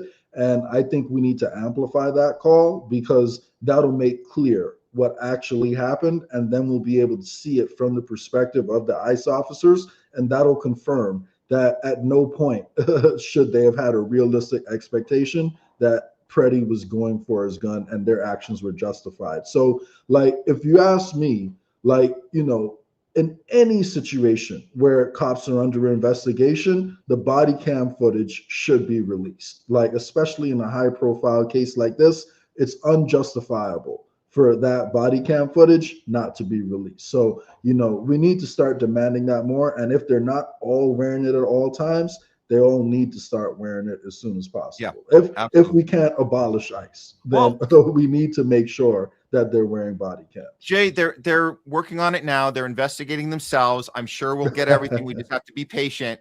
Patient. They'll hand deliver it to us in a bow and put it under the Christmas tree. Don't worry, it's coming. It's coming. I'm sure they're responsible actors, and they want to hold themselves accountable just to make sure they're doing their job properly. Yeah, you're right, man. Exactly. I feel a lot better now that you said that. Yeah, of course. That's the whole point. Let's feel good. They're doing their job. Everyone's doing their job. Let's stop complaining and just let the world work itself out. That's why are we even doing the show? Let's just go live let's just come on, guys. Ostriches in this, put our heads back in the sand. We're good. Nothing to see here, folks. A couple more from Citizen Pendejo here. Oracle. Yeah, so this was our conversation, and we appreciate the super chat, Citizen. The Oracle background of the new company, right? The app, is it Unscrolled? What is it? Yeah. Upscrolled. Yes, he comes from Oracle, but he may have been a convert like me. Okay. That's an optimistic take. Okay. He used to be part of the bad guys. Now he's doing it on his own. I hope there's some truth to that. I hope. Listen, and I think we need to judge them by their actions, which is why I said it just triggered me a little bit when I heard that word, we're going to crack down on misinformation, because I want to know who decides what misinformation is. So, we got to wait for them to actually mess up before we say that they're messed up. But all we're doing is we're asking people to remain cautious and to keep an open eye, and we're presenting relevant information. Yeah, no, that's very true. Very true. Hey, we have a Rumble rant from, I had to copy and paste it from Rumble, but here it is. It's Mark Dansky. Thank you, Mark. My first time here. Got to prime the pump. Awesome, man. Thank you, Mark, for coming on board. Really appreciate you. Part of the community. You're part of the community now. And then I had a question for you, Jay, from Citizen. So we'll throw this one on, and you can answer this question for everyone, anybody who's thinking. But could you please ask Jay to describe his background setting while we set up the next one? Yeah. Yeah. So this would be taken on my trip to Egypt, over in the Valley of the Kings. So this was actually at the Temple of Horus, and I don't know if you guys can see like the little people standing over here, but that just kind of puts in perspective how gigantic that building is. And one thing Egypt was known for was having a lot of knowledge, and that's what I'm trying to bring to the show, a little bit more knowledge, because everyone knows about the pyramids. That's the one thing everyone always sees in Egypt, but there's a whole lot more there. So I'd encourage everybody, if you ever have a chance to go go to Egypt and do not just stick to Cairo. Head down south to the Valley of the Kings and check all that out. You won't be disappointed. I went swimming in the Nile, actually, over there. That temple is built on an island in the middle of the Nile, and it's beautiful, clear water, one of the most amazing places in the world, for sure. Excellent. Love it. All right, guys, if you're just joining us, this is The Homeless Left. I'm Matt Weinglass. This is our co-host, Jay Scott. We've been talking about ICE. We've been talking about two-party divide and mainstream media propaganda, keeping us in our camps, keeping us in our tribes, and at each other's throats. Meanwhile, we're missing everything that they're doing, and they're working on it together. They're always high-fiving each other. They're always reaching across the aisle, as they say. That's never good, guys. We used to think that was good. When you reach across, no, reaching across the aisle is bad. That means they're all in on it together against When they us. do it, it's bad. Yeah. When we do it, we're doing it for the right reasons. They're doing it for the wrong reasons. But yes, great distinction. We are the ones that need to reach across, not them. When they're reaching across, it's because they have the same donor class, the same elite that control them and puppeteer them. And if you guys saw on the banner, we have Netanyahu literally holding Trump on a puppet string. He's not the only one on that string. It's everybody else on both sides are also on that string, and they have other strings and other elements and all this stuff. They're all connected, man. It's all connected. With that said, what is the issue that they want us not talking about right now? I think it starts with I, not the one you think, but the other one, the shorter word, the one that ends with N, Iran. They don't want us talking about that. But make no mistake, if you guys look it up, go, what? I thought weren't we gonna be going in there and saving democracy, right? That was the thing, right? Let's go save because of, and you guys know what had happened. You had these protests that were all elevated and infiltrated and pushed by the Mossad in order to create chaos. So Trump could say, if the protesters are having a problem in Iran, we need to go in there and help them, because we always like to help people that are challenging their state. Never mind what's going on in Minneapolis, but we're going to go help Iran. Well, I think that line of discussion stopped and a new one started. What do you think that is? What do you think the new excuse is, everyone? Do you think it might be, I don't know, back to the nuclear discussion? Yeah, that might be it. Here's Trump. A massive armada is heading to Iran. It is moving quickly with great power, enthusiasm, and purpose. It is a larger fleet headed by the great aircraft carrier Abraham Lincoln. We showed you guys that on Tuesday, that they lined everything up there. It's like a battleship chessboard. And Iran has responded and said, if there's an attack, we're going to consider it even minuscule. We're going to consider that an act of war. So they're lined up there now. Same way we did it in Venezuela, as he's mentioning. He's saying, yes, we're doing the same plan in Venezuela. We're doing it in Iran. I'm literally telling you this in a tweet. So like with Venezuela, it is ready, willing, and able to rapidly fulfill its mission with speed and violence if necessary. Violence if necessary. Ooh, wow, here we go. Hopefully, Iran will quickly come to the table and negotiate a fair and equitable deal. Oh, so what are you negotiating? I thought it was about the way they were treating their protesters and the way they ran their government. No, it's no nuclear weapons. Oh, we're back to that one. But Matt, you don't remember they destroyed the nuclear weapons already? According to Trump, that was what Trump said last year. The nuclear weapons were already destroyed, because remember how successful the operation was? He took out all the nuclear facilities. But actually on the Homeless Left, we did question that. I remember that episode, and we kind of called that one in real time. So just got to take a little bit of a victory lap right there. But go ahead. That was that, and that operation you're talking about, Jay, that was right out of the, if you guys saw Top Gun 2, it was literally the screenplay to Top Gun 2. They didn't put the end. If you guys remember, there was no enemy labeled on that, on the enemy, but it was about our top fighters, our top fighter jets, pilots are going to go in and do this very insanely complicated advanced operation and take out these plants. That's what that was. And so they showed you that in Top Gun. They left room for a Top Gun 3, apparently, because now, as Netanyahu tells us, it only takes about 3 weeks. They're always 3 weeks away. So I guess enough time has gone by. We can start planning yet another sequel to this insane franchise. Yeah, no nuclear weapons. That's good for all parties. Time's running out is truly the essence. As I told Iran once before, make a deal. They didn't. And there was Operation Midnight Hammer. That's the one we're referring to. Major destruction of Iran. Okay, so we're done. We're good, right? The next attack. The next part, the next series, the next installment of the franchise will be even bigger. than the last one. This one will be the best, Jay. This one will break all box office records. I mean, military records. Sorry, my bad. Did I say box office? Okay. Thank you for your attention to this matter, blah, blah, blah, blah, blah. So that's Trump getting us ready. And Caitlin Johnson, of course, calls this bullshit out. First, it was about going to war with Iran over possible nuclear weapons. Then it was about going to war with Iran because they're rebuilding their conventional missile arsenal. And then it was about going to war with Iran to protect protesters. And now it's back to the nukes again. We're just in this circle, right? That's what's going on here, right, Jay? Really quick, they have said time and time again, we don't even want like nuclear weapons. That was a decree that was issued by the Ayatollah saying that nuclear weapons are against Shia doctrine and they don't want to have nuclear weapons. So that is ridiculous on its face. They have a civilian nuclear energy program like every other country is allowed to have, that they allowed the inspectors to come in and see, that they never said they were in violation of, as Israel has a secret nuclear arsenal that they haven't declared, that is by every measure illegal, but they pretend it doesn't exist. And to say that they can't have a conventional weapons program is also ridiculous. They're an independent country.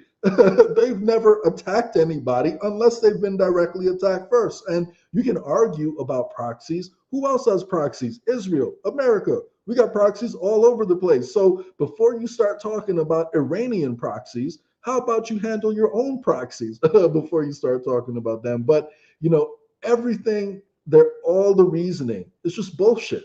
Like, that's all it is. But I will say, at least they're saying their real mission out loud now, and they're not pretending it's about the protesters anymore, because they are saying like that what they want is there for to be no nuclear program and no conventional weapons program, and both of those are ridiculous asks, right? But at least they're being a little bit more upfront about what it is that they want. Although you could argue it's really about regime change, and that's the part they're leaving out. And that's why they're setting these demands to be so unrealistic. But yeah, I mean, yeah, it's sad seeing what's happening right now. That I can say for sure. Well, look, this is the part I guess that he left out of that tweet, which Aaron Mate brings up. This is also this is an important part of it. It's the ballistic missiles, is what he means to say. So the threatening of another U.S. military strike, Trump demands that Iran give up its ballistic missiles.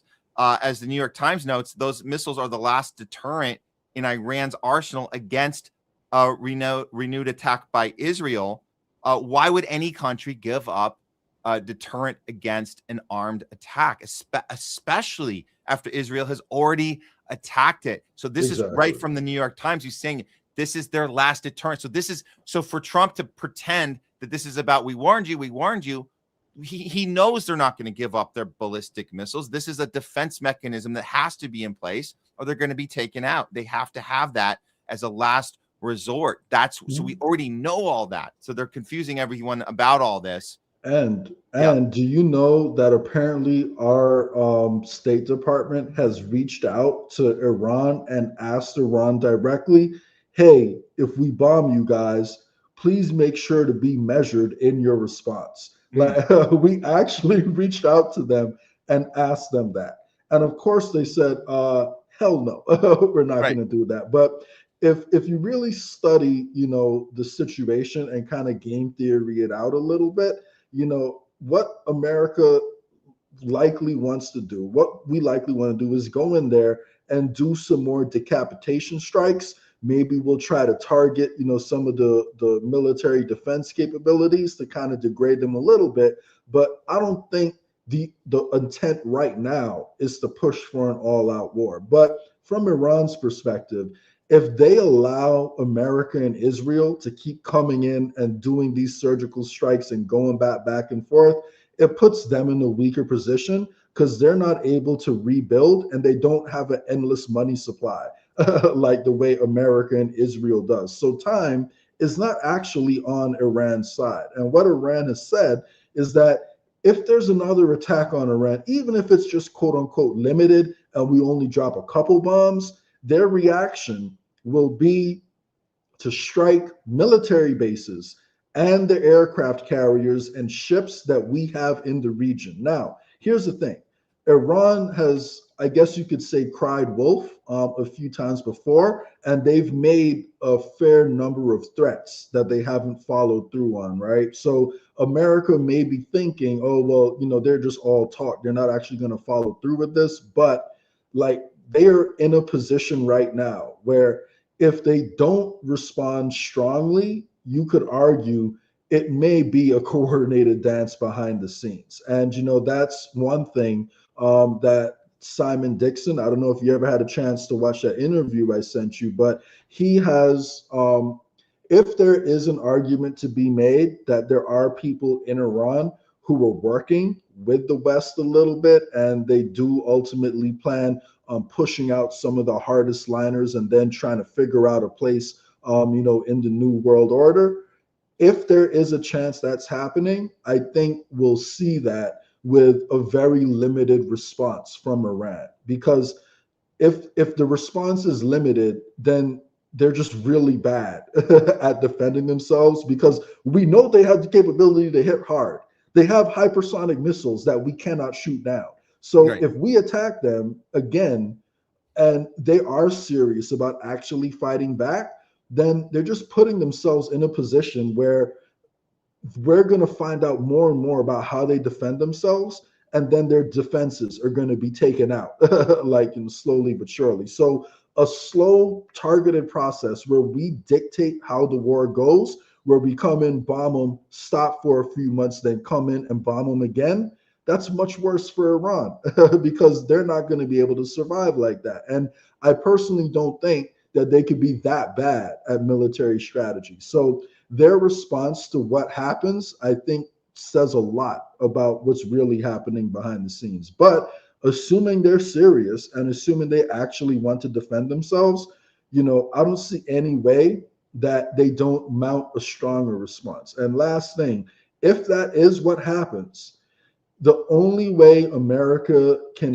and Israel can achieve, you know, our goals over there is if we put boots on the ground. If we want change to happen and we want to get rid of the current government and the decapitation strikes don't work, the only way that's going to happen is if we go all in and we try to turn it, you know, into another Iraq. And as you can see from some of the things I sent you, you know, earlier today, if that happens, it does seem the chance is not high, but there is a chance that Russia and China, you know, do wind up getting involved. Let's get to the Russia-China. So we had this report come out. Megatron put this out.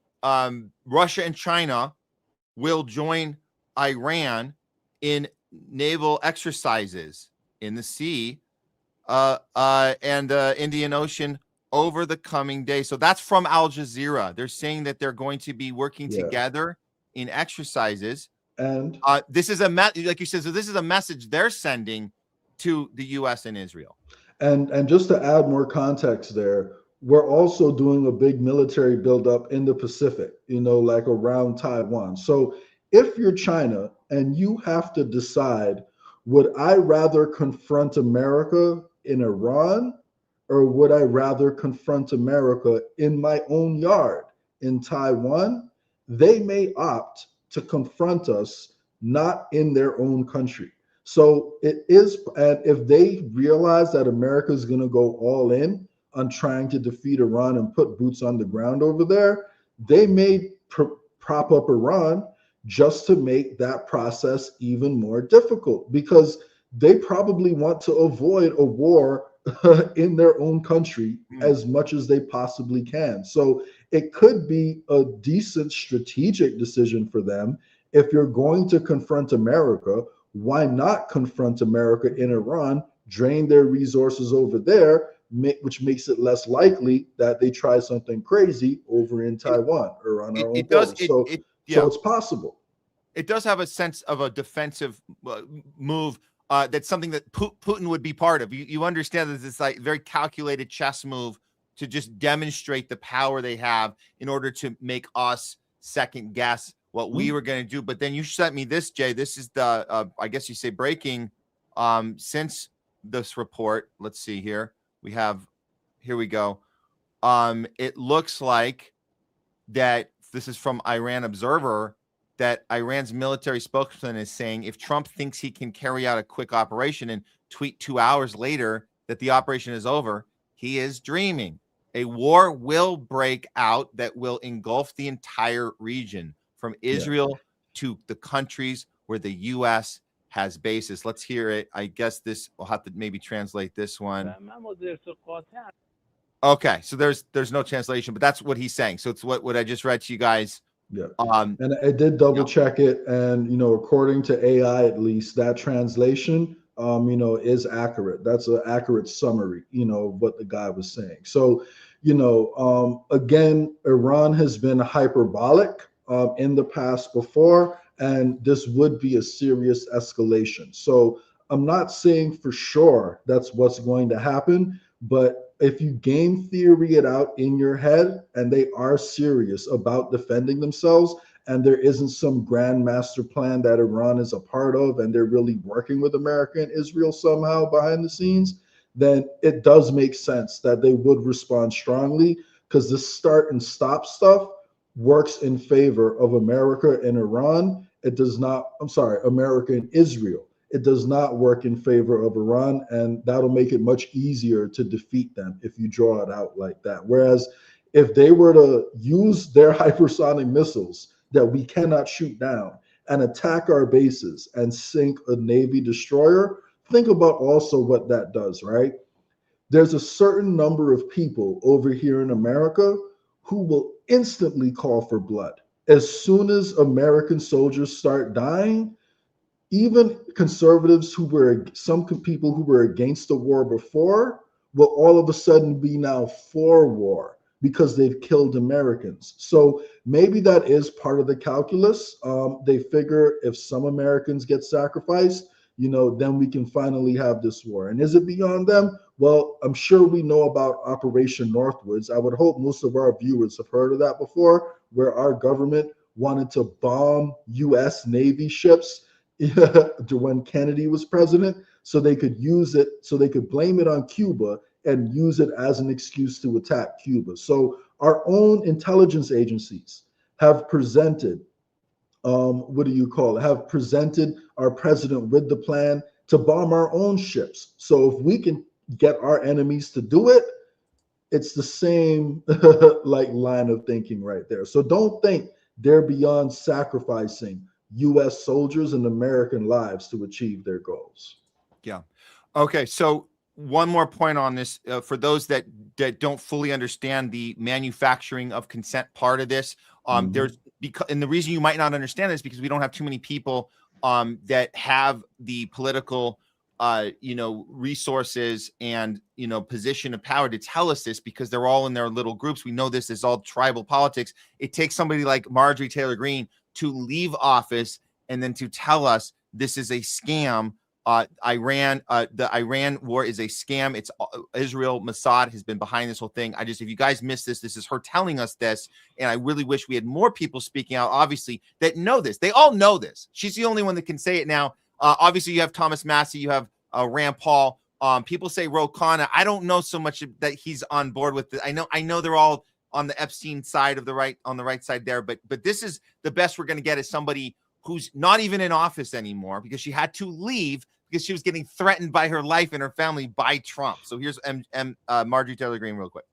6 months in, Steve, and here we are turning back on the campaign promises, and we bombed Iran on behalf of Israel. Yes, it was on behalf of Israel. We're entering a nuclear war, the World War III, because the entire world is going to erupt.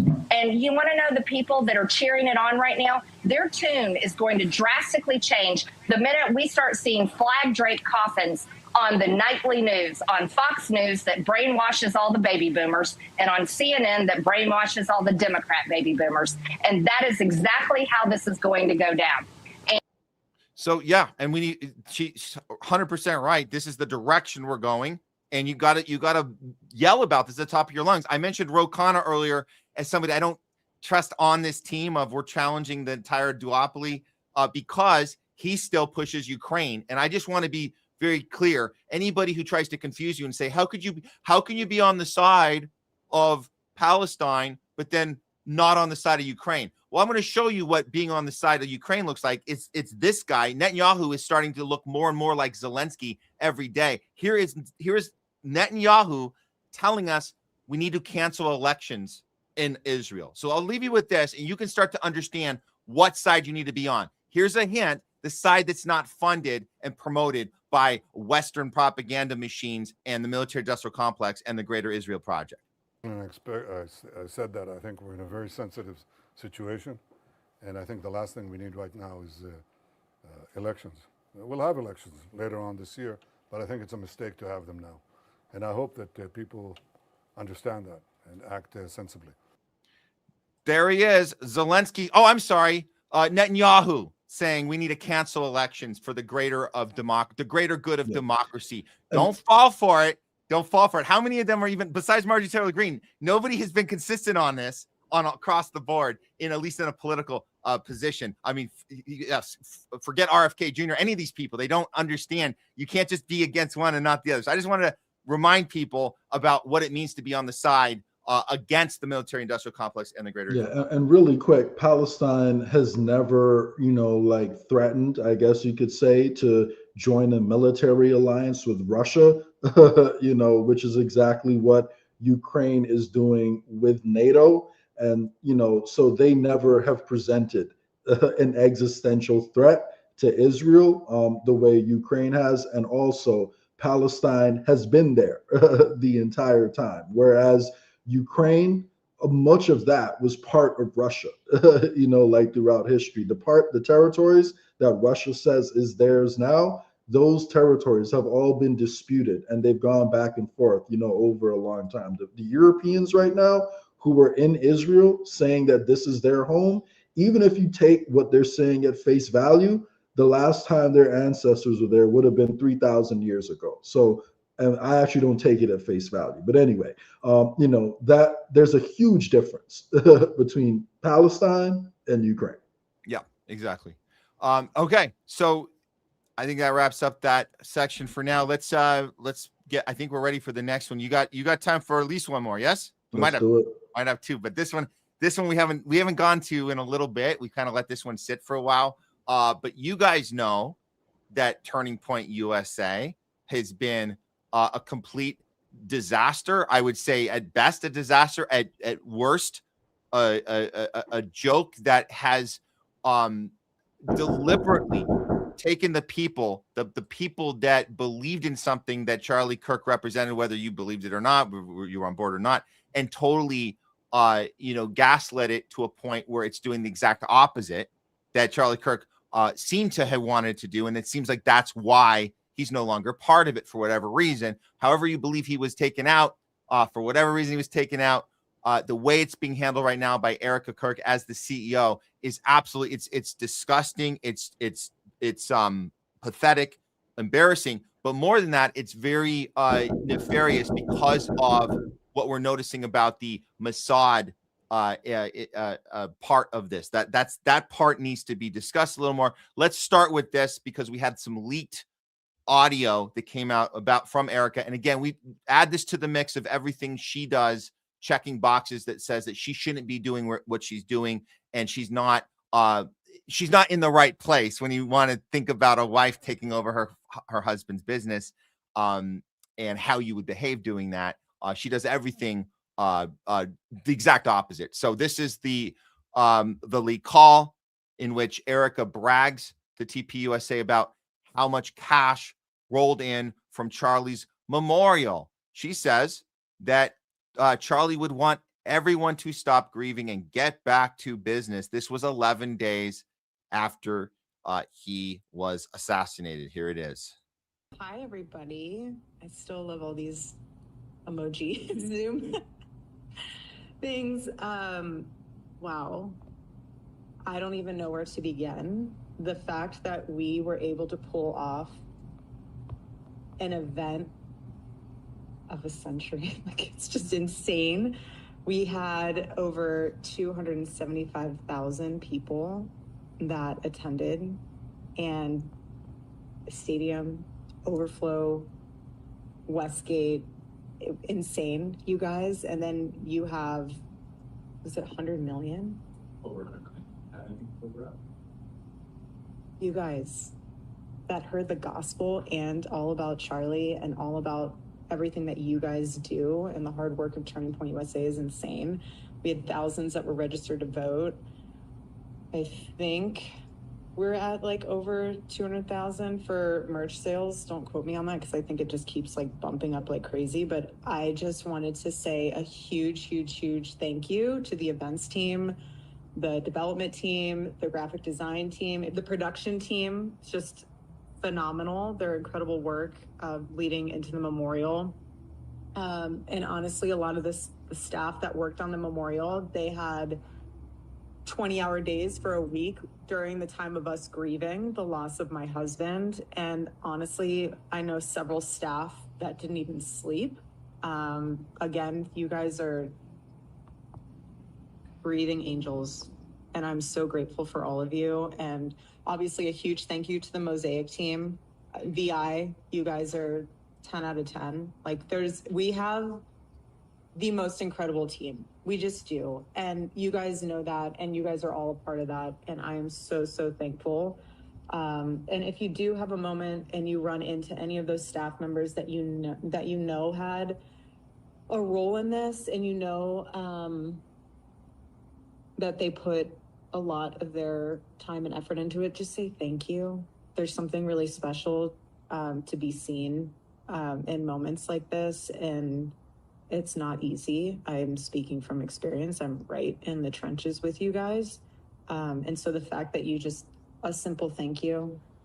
I don't care if any of you have beef with each other from the past or have any issues with someone said something about this or that. Like, if you guys have any of that, please put it to rest. My husband's dead. Like, I'm not trying to be morbid, but he's dead. And it puts life into perspective of how short life is and relationships, and God puts people in your life for a reason, and it teaches you a lesson, it teaches them a lesson. So if you are going through a time where, just lay it to rest, and we are moving forward, turning. Dude, seriously? If you are grieving more than I am right now, just cut it out, man. Because like I'm over it. You should be too. This is 11 days. This is 11 days after he died. And you know what the craziest part is? She didn't have to take this role. It's not like she was already lined up to come in and be the CEO of Turning Point USA. It's not like she has any experience running an organization like this. And it's like, for her to get on a call and essentially be celebrating how good business is 11 days after the death of her husband, the most generous interpretation of this situation is that she didn't give a shit about it. And it was always about the money and the power that came along with the relationship.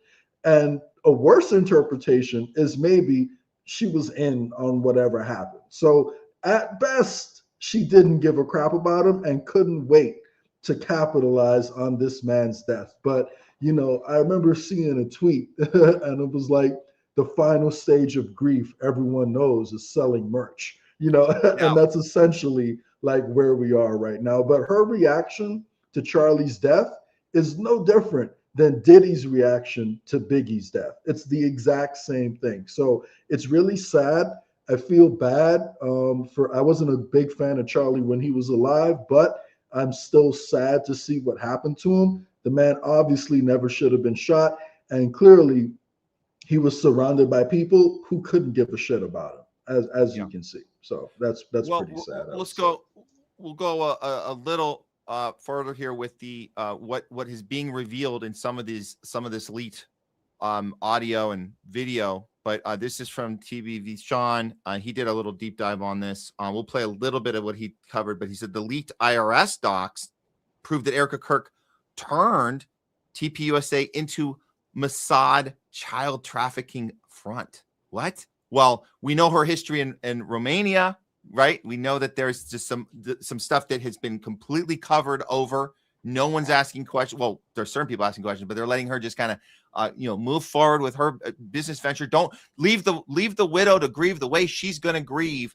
Meanwhile, what is actually happening behind the scenes? Well, he says, "Welcome to TPUSA's week from hell." So all these things happened in the last week. That's why we got to update you guys on this. This is like it just more keeps happening. So the stunning leaked documents have blown the lid off of their finances, revealing that the organization is a Mossad cutout, running the darkest ops imaginable. We're talking assassination, psyops, social engineering, all while bearing deep into conservative America as their perfect infiltration machine. Not so perfect, because there's a lot of people that were part of TPUSA. They've ditched it. They understand this doesn't sound like something Charlie would have wanted, and they have left, but there are enough hanging on that they can continue this operation. Here's just a little bit of that coverage. I don't want to spend too much time on this part, but that you understand that there's multiple things in play at the same time. So here's that coverage from TPV Sean, real quick.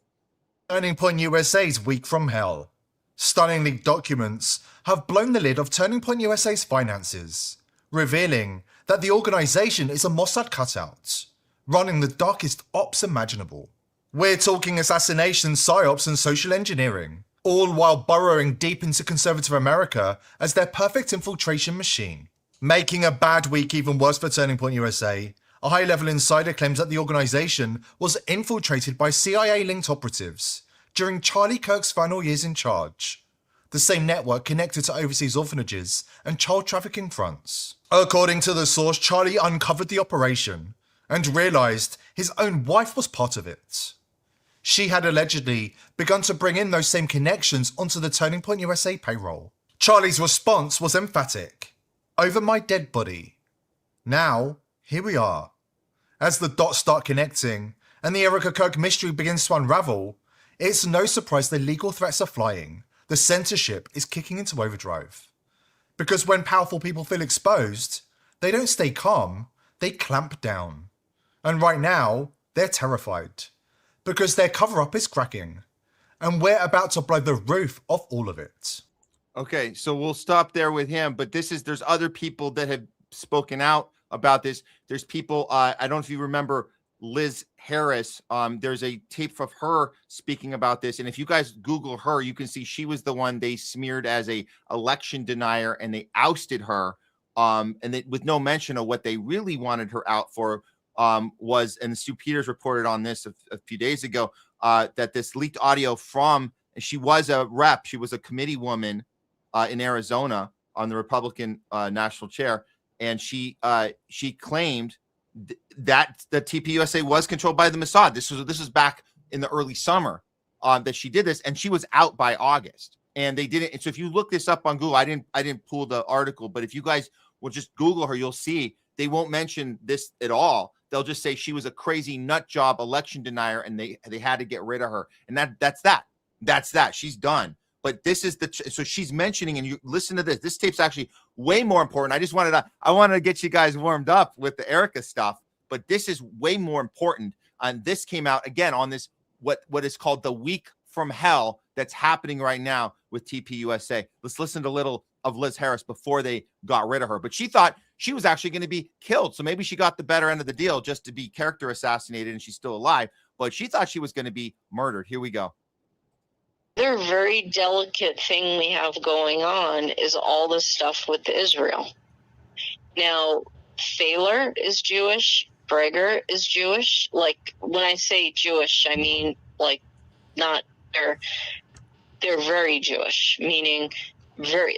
Bev Goldstein, like there's so many names I can throw out that I do believe. Just say Zionist. Just say Zionist. But go ahead. Believe when we look at Turning Point and we look at all of this, I do see Mossad. I see there again. There's so many other things where I'm connecting dots.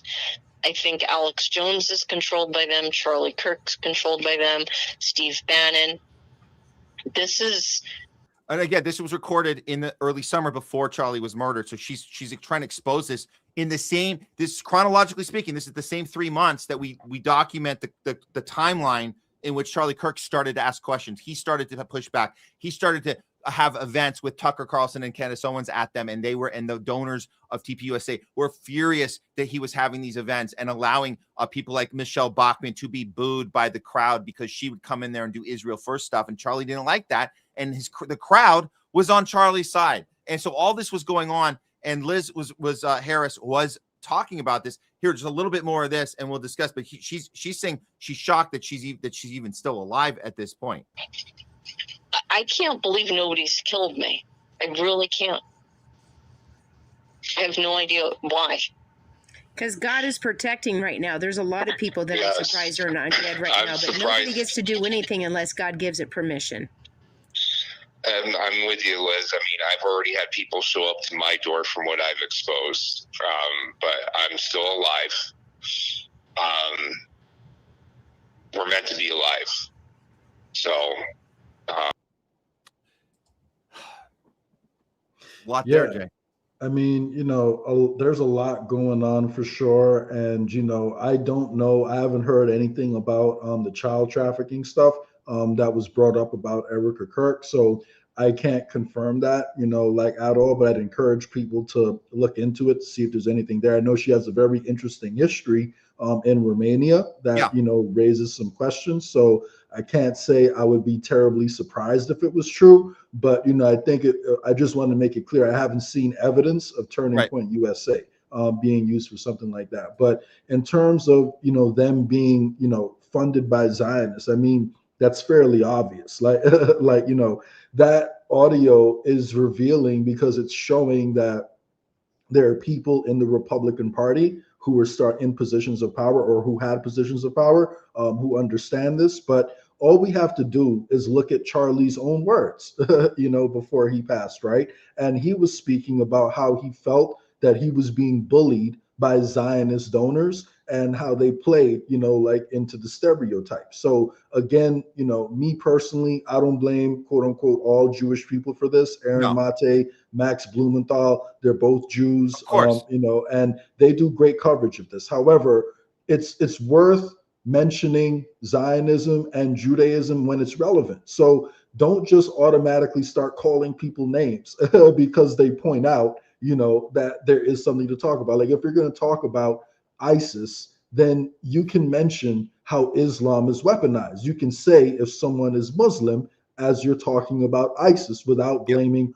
all Muslim people. So don't get caught up in the Jewish Zionists and all that stuff, but just listen to what people are saying and recognize that a lot of people know what's actually happening. And that's why I do feel like Israel is getting desperate, at this point, because they've lost so many people. And the only people who are still kind of buying this, or at least saying they're buying it, are people who are on the payroll or people who are deeply religious and somehow believe in either Christian Zionism or Jewish Zionism themselves, or people, I guess, who haven't looked into it that much. Or maybe they had a bad interaction with a Muslim one time, and so they blame all Muslims for their own interaction. But the moment you really look into what's happening in Palestine, and the moment you really look into how much our politicians can, support Israel,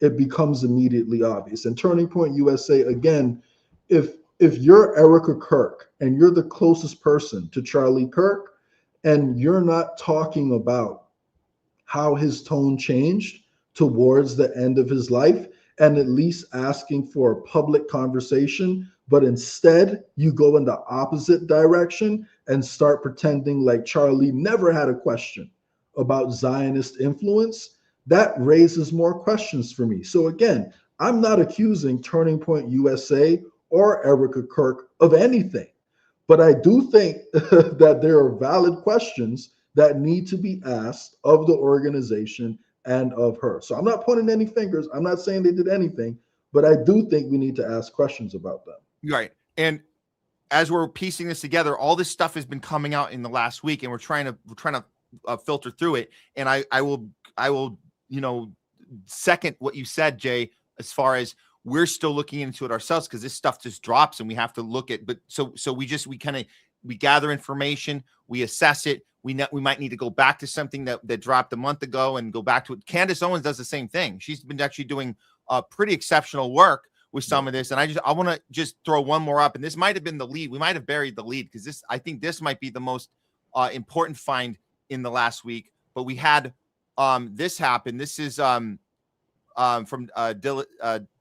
Diligent Dissident Denizen. Looks like the TPUSA donor who threatened Charlie Kirk likely was a very angry pro-Israel Lori Cardoza Moore. So that's what it seems like. We put some pieces together here. She's described the very same incident in the text to Charlie Kirk on her TikTok, that she does this little spiel in her car here, who's mad about Tucker. I'll play this. It's 1.5 minutes, but it seems like she's using the same language, and her spelling of G -D, which is it's kind of her little signature when these texts have gone out, and she's talking this way as well. So it seems to be very familiar. But let's hear what she has to say. This is Lori Cardoza Moore, and she's furious that Charlie Kirk allows Tucker Carlson on his stage, and he doesn't condemn him for being anti-Semitic. Here we go. With his mocking voice and his mocking laughter, they were horrified by what they saw. I had 3 couples reach out to me who had been to the Turning Point USA conference, and this was in Tampa a couple weeks ago. They called me and said they were horrified by what they saw. Horrified. They saw Tucker Carlson get up and act like another crazy person, talking, condemning Israel, praising Qatar with his mocking voice and his mocking laughter. So Tucker gets up and speaks at this conference in Tampa, TPUSA, and right after him comes Michelle Bachmann. Michelle has 5 minutes to make an argument for why we have to stand with Israel to these young people at the USA. When she starts talking in that conference about supporting Israel and why America should stand with Israel, the people in the audience start booing her. I spoke with her personally. She said 10% in the room got up and walked out on her. That is shameful. Then Charlie Kirk. This is his event. He's responsible for what people are saying and doing. Does he get up and condemn Tucker or correct Tucker for what he said about Israel and how dangerous Qatar is to us? No. Did Charlie get up and defend Michelle Bachmann? Did he condemn the people that got up and walked out on her, that booed her? Did he say why we stand with Israel, we support Israel? No, he didn't. That tells us everything we need to know. So the connecting of the dots is that we have this threat that we know that happened to Charlie right before he was killed, from one of his donors, from a TPUSA donor, that said, "Be very careful, Charlie." Now it seems that we're piecing together. It might have been this Lori Cardoza Moore that did that threatening text. This is her before. This is her back in 2020. So going back and kind of piecing together the way she tweets, the language she used, this violation of the 9th commandment. Let's see, this one also from 2020, for the violence against your brother Jacob. So she's just quoting scripture, descendants of Esau, Edom, and members of the tribes of Israel will pay a huge price for how they treated their Jewish brethren.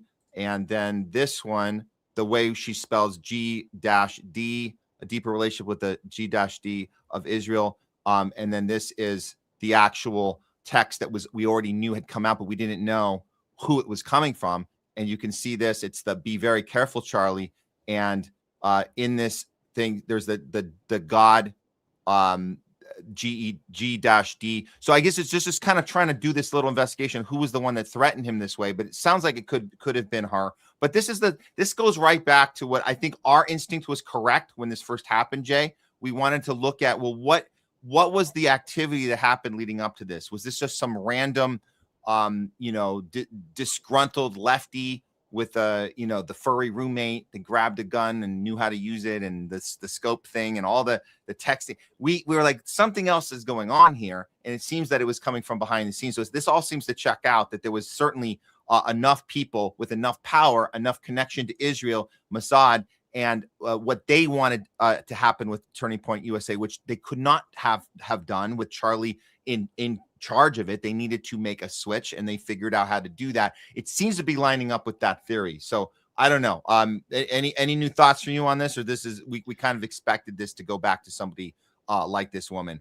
I mean, I don't think, like identifying, it's good that we need to figure out who exactly did it, but we all see the context. We all see the situation leading up to it, and we all see how it was handled. So I do hope that we can get justice. And if, the exposure of this gets us closer to justice, then for sure, I'm all about that. But, one thing I just want to leave people with, and I agree with everything you said, but one thing I just want to leave people with on top of that is to consider the possibility that the Zionists are actually being used by a force above them that is weaponizing all this division, and all this chaos that they're causing, because there have been groups for the last few hundred years who have been fighting over that same piece of land that Israel now occupies. So whether or not Zionists are at the top or they're the front men for an establishment, like, we have to talk about Zionist power. But, just remember, there's a lot of people profiting like off what Israel is doing. So let's keep an open mind to who might be behind all this stuff as we're holding Zionists accountable. So let's hold them accountable. But in any RICO investigation, you still got to get to the top guy, to the top of the organization. So we see who a lot of these upper level management guys are, and a lot of them are Zionists. But let's not forget, there could be some more people, one level above that. But, I'm glad all this is coming out. I just hope that it's not all in vain. And, clearly, I don't think we're going to get a real investigation from, the FBI or any of our federal agencies. But if there's any good people, I truly believe that there is good people, in law enforcement and actual police officers and sheriffs in this country. So I would encourage detectives who have jurisdiction over this area and sheriffs who have jurisdiction over this area, don't leave it to the feds, man. Investigate this, and let's see if somebody can get some type of justice somewhere. Because if we leave it to the FBI, we're clearly not going to get any real answers here. So. Well, Jay Scott, thank you so much for everything today. I'm assuming you're not. I know we ran long on this, and we had the one extra story. We covered it in Top Censored News, but maybe we could come back to that. I was interested in your take on that. Did you want to stick around for a little bit for that, or we want to? If we can do it real quick, yeah. Okay. Let's try and do it in less than 10-15 minutes. Okay. Tops. We'll do a quickie on this. Okay. Yeah, this is important. This is the we were talking earlier, guys, about the fall of the U.S. dollar, this collapse that seems to be inevitable. We've seen the signs of this in the past. We understand the relationship with Saudi Arabia has changed over these last couple of years. They're no longer being our muscle in the Middle East. They're no longer pushing and forcing the petrodollar as the currency for oil on the global level. That we saw that relationship change kind of at the very end of Biden's last year. But here we are, fast forward 1 year into Trump's second term here, and it seems that there's more to be concerned with here. Let's look at this chart here. I pulled this one. Well, you actually sent this to me, Jay, and I want your take on this. What is actually happening here? But this is the kind of breakdown. Let's see who put this one up originally, because you sent this one to me, and we'll want to give credit to. It was from Global Markets Investors. So here's what's going on. The collapse in the U.S. dollar looks even more remarkable when looking against individual currencies. So here are the other currencies that have shifted since, I guess, so the Swedish krona has surged 25% since the greenback. This was since January 20th, 2025. I guess that's is that the indicator when Trump started his presidency, his second term here. Largest gain among other major currencies. At the same time, the peso has jumped 19%, and the Swiss franc has soared 18%. Meanwhile, the euro has risen 14.9%. The British pound has gained 11.6%. 0.74%. Even the Japanese yen has increased 1.88%. So this is all from Trump coming into office basically 1 year ago. So how are we heading? Are we heading for more US dollar pain? What is happening? This is the chart that'll show you every major currency and what they're up against since Trump came back in. And this is these are the top ones at the top that were mentioned. And where is it has all the other ones that have also increased. Where are we at now? It seems like we're taking a fall. I want to just get your thoughts on this chart, and then I'll play some of the other kind of the bulletins that are coming out that we're moving towards gold now. It seems that seems to be the thing that people are talking about is gold. But Jay, let me pass it to you, and you kind of give us kind of a brief summary of where we are right now based on these numbers coming out. Yeah, so what we're seeing is what that chart shows is the world essentially losing confidence in the US dollar and inflation, because there's several factors that have been at play over the past few years. One of those big factors is what we've done to the Russian assets. When the world originally got under the dollar standard and agreed to use it as the world reserve currency, the promise we made to the world was that we're not going to weaponize the dollar, for political purposes, and we're not going to freeze people's accounts, like if there's a disagreement or a war, or anything like that, because it has to be a neutral currency that's not used for political purposes. And the moment we seized the Russian assets and froze it and we're not giving it back to them, we made it clear to the rest of the world that it is for sure a political tool, and it will be weaponized against people, who disagree with whatever the establishment wants. So that's a major factor at play over here. Another major factor at play is, I would say, arguably the biggest factor is the trend that our money management is going in the country, because our debt now is approaching $40 trillion. We run a deficit every year, which means our government spends more money than it takes in.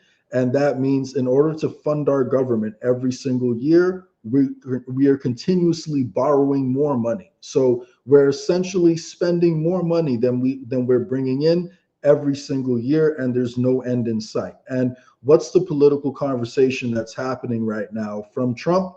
Oh, he wants to eliminate the income tax, and he wants to fund it like with tariffs, which doesn't make any sense, because at the same time, he also claims that he wants to build up American industry. So if that worked out, the result would be, well, we're not getting that much revenue from tariff income because we're making everything here, assuming that did work out. So where does that leave paying off the debt? So nothing really makes sense. And all this is happening as Trump is ramping up wars across the globe. Now we may be dragged into a long war with Iran, possibly boots on the ground. Am I saying it's going to happen or it's very likely?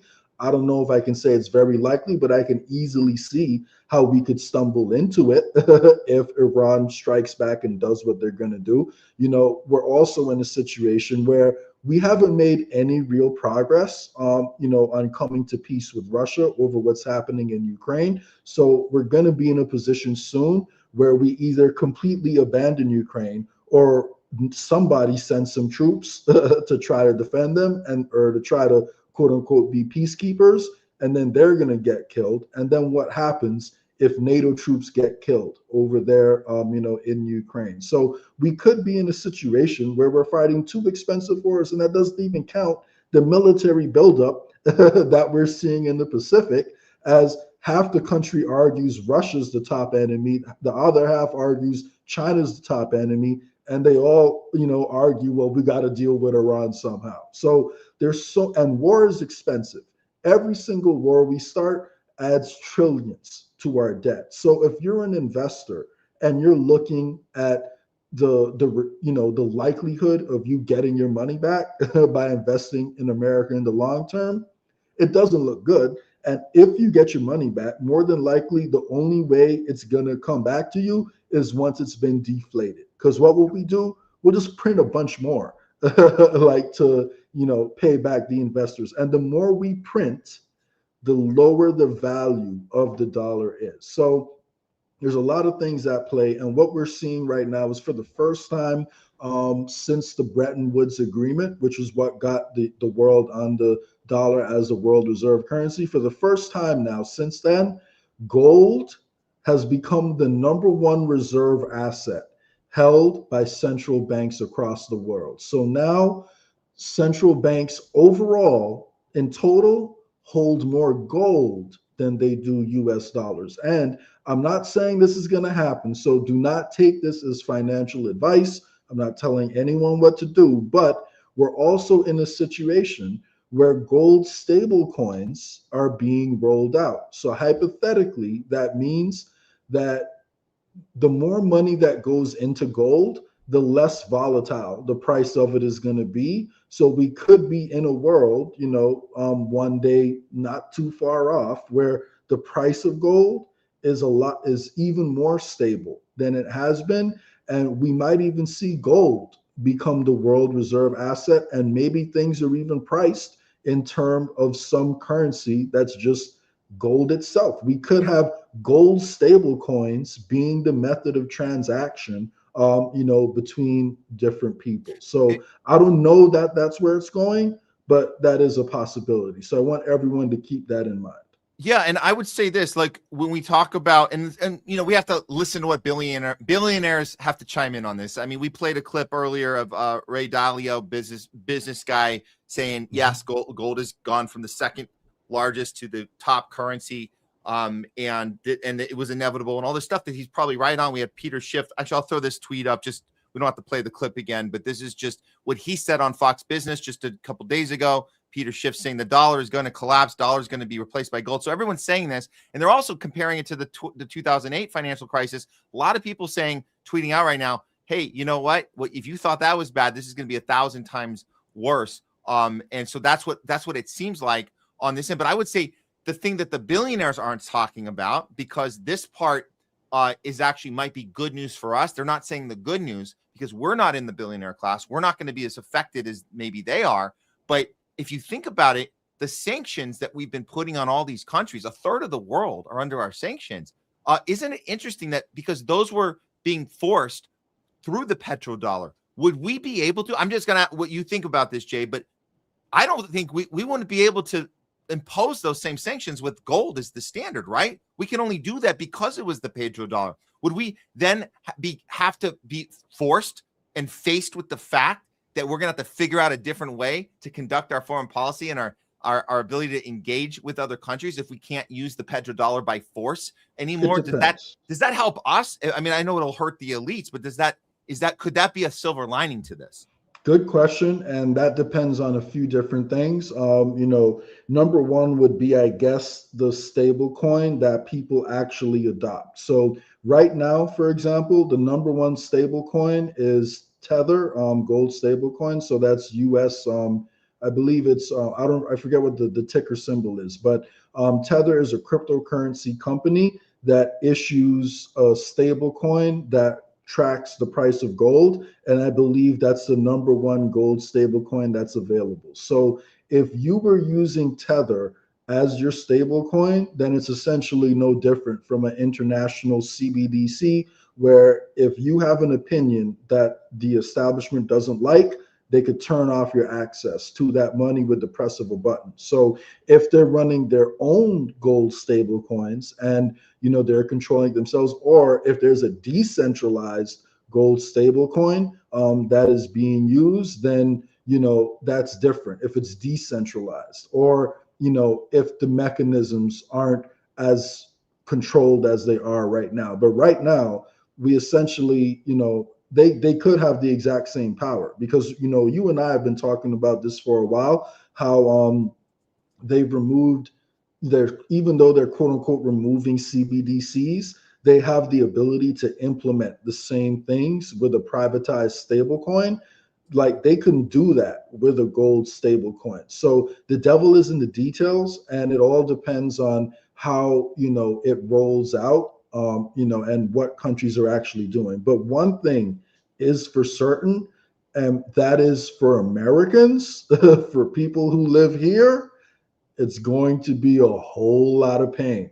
That USDT, that's the dollar stable coin that's owned by Tether. There's actually a gold stable coin that's The owned gold. by Okay. Tether. So yeah, so Got it. that's Got it. different. That's different from USDT because USDT tracks the price of the US dollar, not gold. Okay. So it's a little different. But that company issues multiple different stable coins, and they are actually, I believe, one of the top private gold holders in the world at this point. So the company itself, Tether, does own a whole lot of actual gold themselves. So, you know, it's a tricky situation. But long story short, in America, our top priority should be getting back to a budget surplus because we did have like a budget surplus for a brief time under Bill Clinton. And if we can get back to that state where we're bringing down the US debt, then it would be much better for us in the long run. And we need to peg the US dollar to hard assets. And that's how we can restore confidence in it. So all hope is not lost, you know, if we did get good people at the top levels. But the track we're on right now is essentially a hyperinflation scenario over a decade or two. So if you have your long-term savings in US dollars, I would advise you to speak to a financial advisor, because nothing I'm saying is financial advice on this show. So don't make any decisions based off what I'm saying. But I would not advise, I would not recommend, or I would tell someone to be careful about holding all of your savings in US dollars. You can hold gold, you can hold Bitcoin, you can buy land. All of these things are great. You know, all of these things are ways to diversify your money. And last thing, it is actually great for the people who own assets because the price of those assets goes up. Because if you think about it, hyperinflation means your dollar is worth less. That means a house right now that costs $300,000. Once hyperinflation kicks in, that house is now worth $800,000-900,000 a year or two from now. So if you own the hard assets, you do actually wind up benefiting, like, to an extent. So there's nothing like inflation results in the concentration of wealth. So it's terrible for the middle class in America. And if the mechanism that people are using to transact is a privatized stablecoin, then it can be weaponized exactly the same as CBDCs, depending on who controls it. Now, that being said, we could have a decentralized stablecoin that is not controlled by any one particular entity. However, to explain that is probably beyond the scope of what we're talking about right now. But just know there hypothetically is a better system that we could adopt that doesn't allow for the same type of censorship. But what's being built, my guess is probably going to allow for that censorship. And if you do a deep dive on the company Tether, they work with the CIA. You know, they're founded in Switzerland. If you ask me who I think, if you ask me who I think is at the top of the chain, I actually think it's secret societies headed by the Knights Templar. And those guys created the country of Switzerland. That's where the central bank of central banks is located. I don't know if you know about the BIS, Matt, but a lot of roads lead back to Switzerland once you go to the next level above Zionists. And that's where Tether, the company, happens to be located. So, you know, again, these are all things to consider. So, well, if you don't feel like doing your own research and looking into anything, guys, you can always just ask our good old president, Mr. 49D. I think we're at 49D chess now.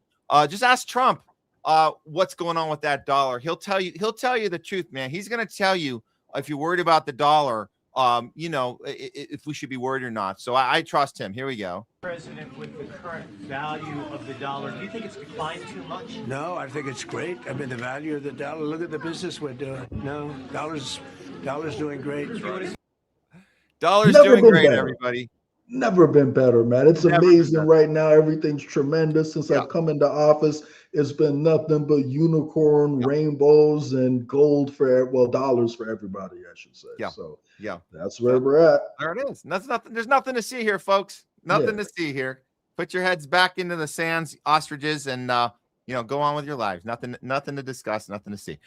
Jay Scott, thanks so much for being in here with us. We got a lot we covered today, and yeah, man, we're doing this the best we can together, and it takes a team, it takes a village, it takes a community.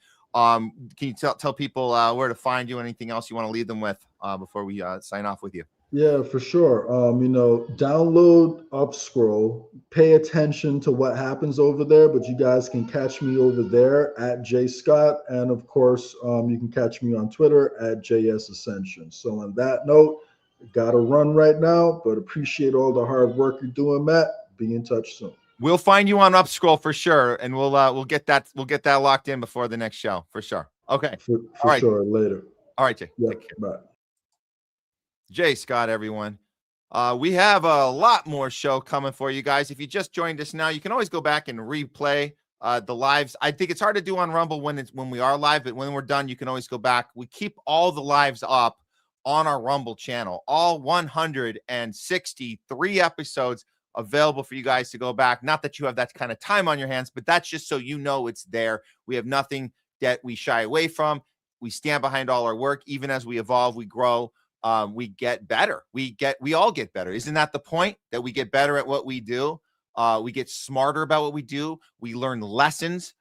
We apply those lessons. We learn about how to spot red flags. We apply those lessons. If you keep doing the same thing over and over, isn't that the definition of crazy? If you expect a different result, you're not getting the different result, but you just keep doing the same thing over and over. That's kind of nutty. So we like to think with our critical thinking skills, we like to believe that evolution of what we're doing is important, and we stand behind that evolution. So yeah, go back, watch whatever you want.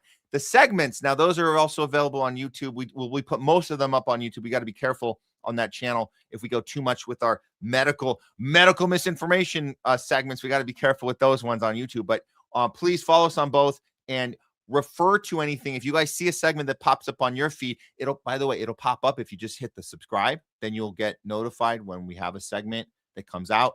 And if you see that title and it's something that you resonate with, that particular topic, this is the one.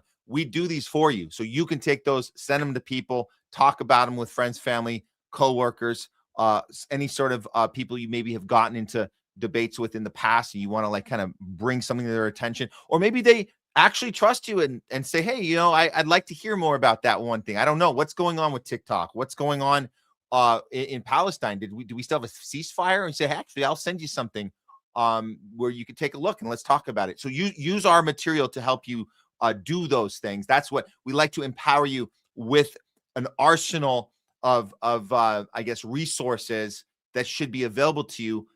So you can be effective in your conversations, because we're all learning. Again, we're all learning and getting better as we go. This is the Homeless Left, the non-tribal approach to news. I'm Matt Weinglass.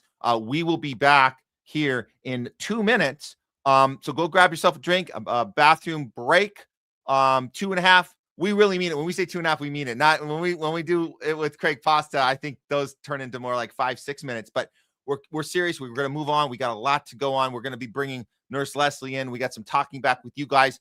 We also have an update on the Kaiser strike, so we'll be getting into that. Plus, we have a This Week in HOLLYWOKE, a very, very, very important segment we wanted to get to. So that one is coming up as well. And the long-awaited Loudest Voice of the Year. We're going to break down the top 3 from last year. Loudest Voice seems to be the most, I guess, the most popular segment we have on our YouTube channel right now. So we want people to know they can find us with the Loudest Voice.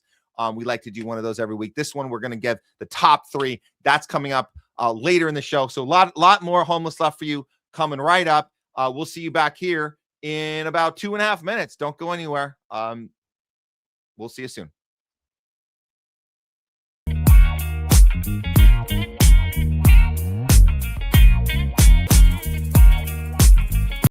Welcome back, everyone, to the Homeless Left. Let me get the right banner up here. Okay, guys, time for our next segment.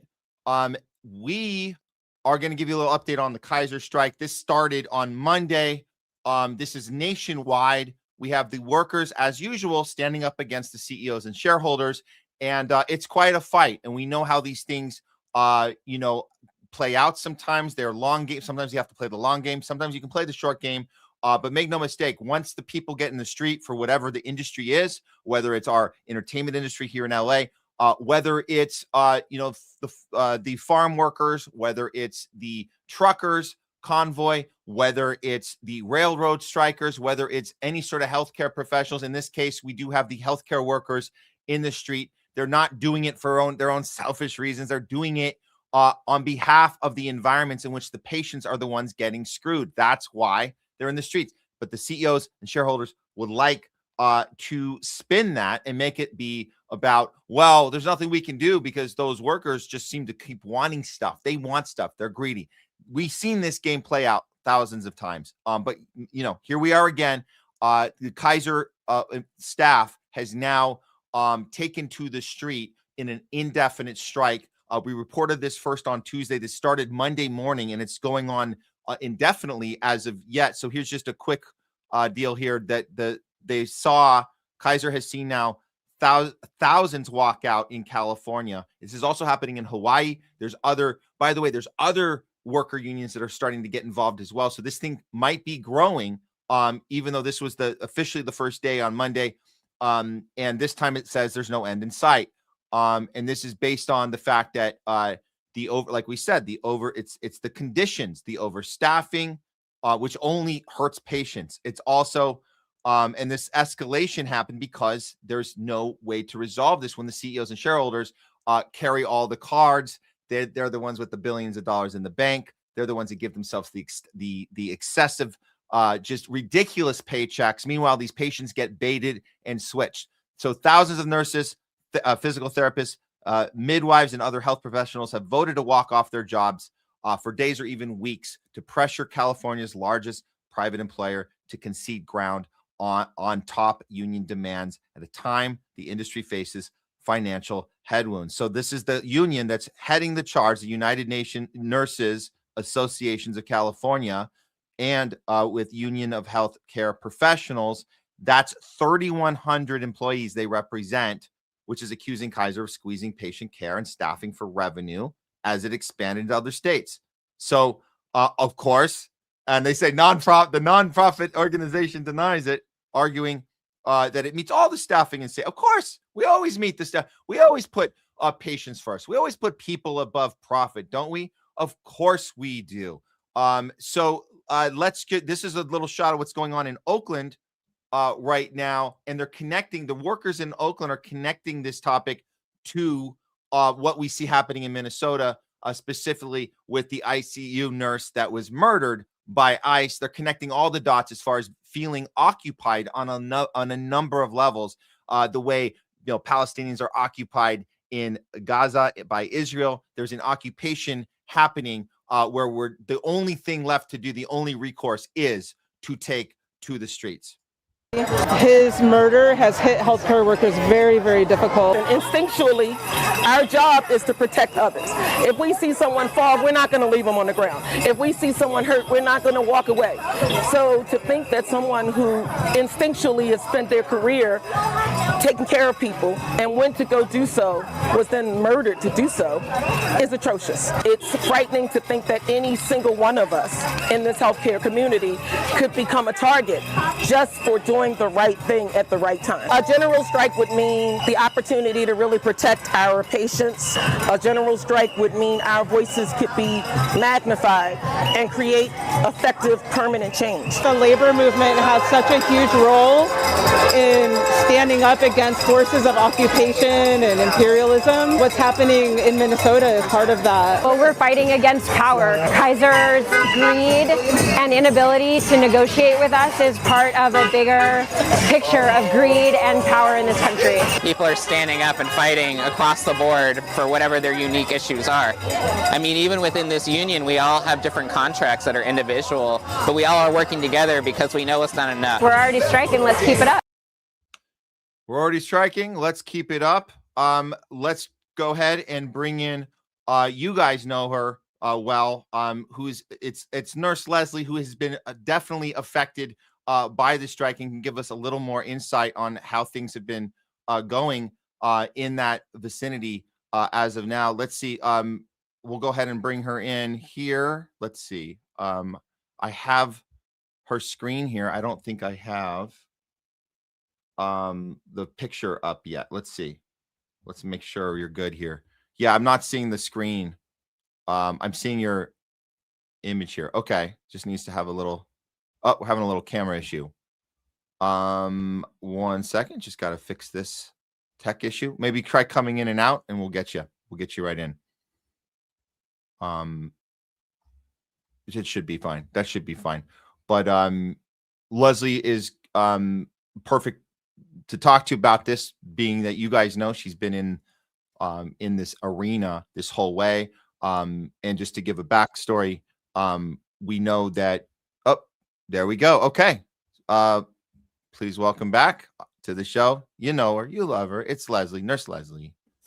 Hey, can you hear me? All right, there I am. You There can you see are. me, you can hear me. Yes. we Yeah, I got had to you. log off for a second, but yes, glad to be here. Thank you for showing all the people that are on strike right now. Really appreciate that, as I'm a nurse. And we are also standing with the people in New York, the people striking in New York. And we know it's very, very cold there, Matt. I don't know how many degrees, but I appreciate that. And we're standing with you guys. If anyone here is from New York, we're standing with you as well. People from Minnesota, all over the USA and the world, anyone striking, power to the people. So thank you for showcasing that, Matt. Yeah, of course. And I got to say, I kind of had to correct my take on this, because I remember there was the 5-day strike, and we covered that on the show, where I guess that was an opportunity that the workers, the medical staff took to say, hey, listen, this is what it's going to look like if we walk away. We're going to do this for 5 days. And when I saw it, I go, well, that doesn't seem effective, because that's where the CEOs then go, well, if you're going to be gone 5 days, we're just going to make up for that. And we're going to go spend 3-4 times the amount of money. We're going to replace you with outside help. We're going to fly them in, put them in 5-star hotels, and we'll just be fine. Well, so that's not actually going to hurt us at all. And I was like, why don't you just do an indefinite one? Well, here we are. There's an indefinite one going on without a clock. I think from what I'm seeing, this seems much harder. Does that seem like maybe why you don't do that right away? Maybe the first one was about showing this is what it will look like when we do get serious. Now you are serious. How are you feeling as far as the difference of those two situations? From what you've experienced so far? This started just a few days ago. Yeah, I agree with that. So the 5-day strike was back in October or November. Don't remember actually the exact dates, but it was only for 5 days, and I feel that it was done as here's a taste of how strong we are and what we can do. So in those 5 days, I believe, can't say 100%, but the majority of nurses and other disciplines involved did walk out. So it was just like, here's what we can do. Here's how strong we are. Please get back to negotiate with us in good faith, which hasn't happened. So here we are again, Matt. Here we are again. This is for an undetermined amount of time. This is day 4. Tomorrow will be day 5. Next week, unless something miraculous happens in the next few days and over the weekend even, then the strike will continue, just like New York. Are you feeling the same when you're out there? Are you feeling the same, like the intensity, or does it feel like that people aren't as eager to show up? Or maybe it's because it's a long game. You kind of have to approach it differently. That even the workers know we're not going to just be out here 5 days. We got to prepare for a longer time without pay. By the way, without pay, that's what striking is. It's without pay. That's how it works. It's a sacrifice, right? That's a great question. I think when they did the 5-day strike last year, again, the majority of people did walk out, but this time around, it just feels a little different, only because it's an undetermined amount of days that they will be on strike.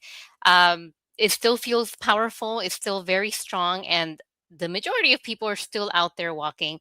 I do know of several people that have crossed the picket line, and I can't judge them. Their reasons for, they need to support their family, and they cannot not have a paycheck. So some people did 1 day, 2 days. Some people did 0 days, and I hate to pass judgment on them, but these people will benefit from us people, the people that are striking outside that are getting $0 pay. So I don't know. I still feel that it's very strong, and there's thousands of people out there, dozens of thousands of people all over Kaiser in the USA and Hawaii. And now we learned today, Matt, a new union, UFCW, I think it's called. That's, I believe, the radiology technicians and laboratory technicians have given a notice for strike against Kaiser as well. I don't know how many members there are. With us, it's 31,000 people. Right. With them, I'm not really sure of the numbers, but they have provided the 10-day notice. So Kaiser, the executives, please, you guys have to step up. Sit down with our union and negotiate and talk, because that is not happening. So I root for us, and I will continue the fight, and being with the people and striking and marching together. But this cannot go on forever. It's scary, Matt, to think about weeks or months without a pay.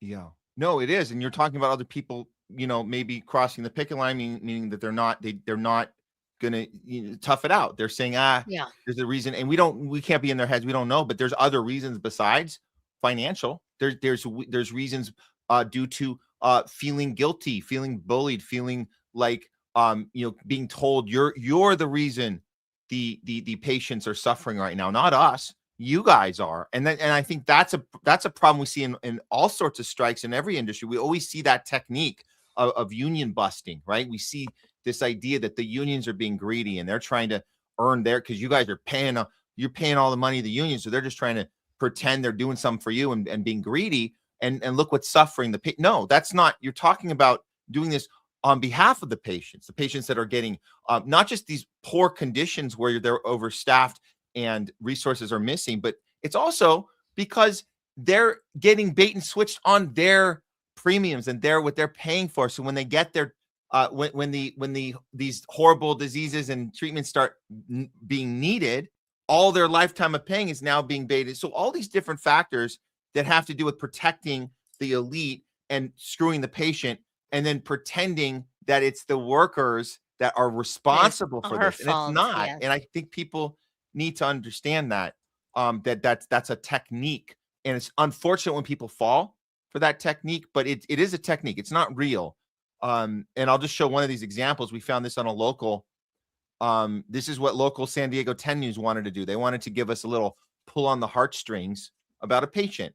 And I thought this is really low. This is really low of them to do this, because this is a reader's going to look at this and go, oh, look at this. Chemo treatments canceled amid Kaiser Permanente healthcare workers strike.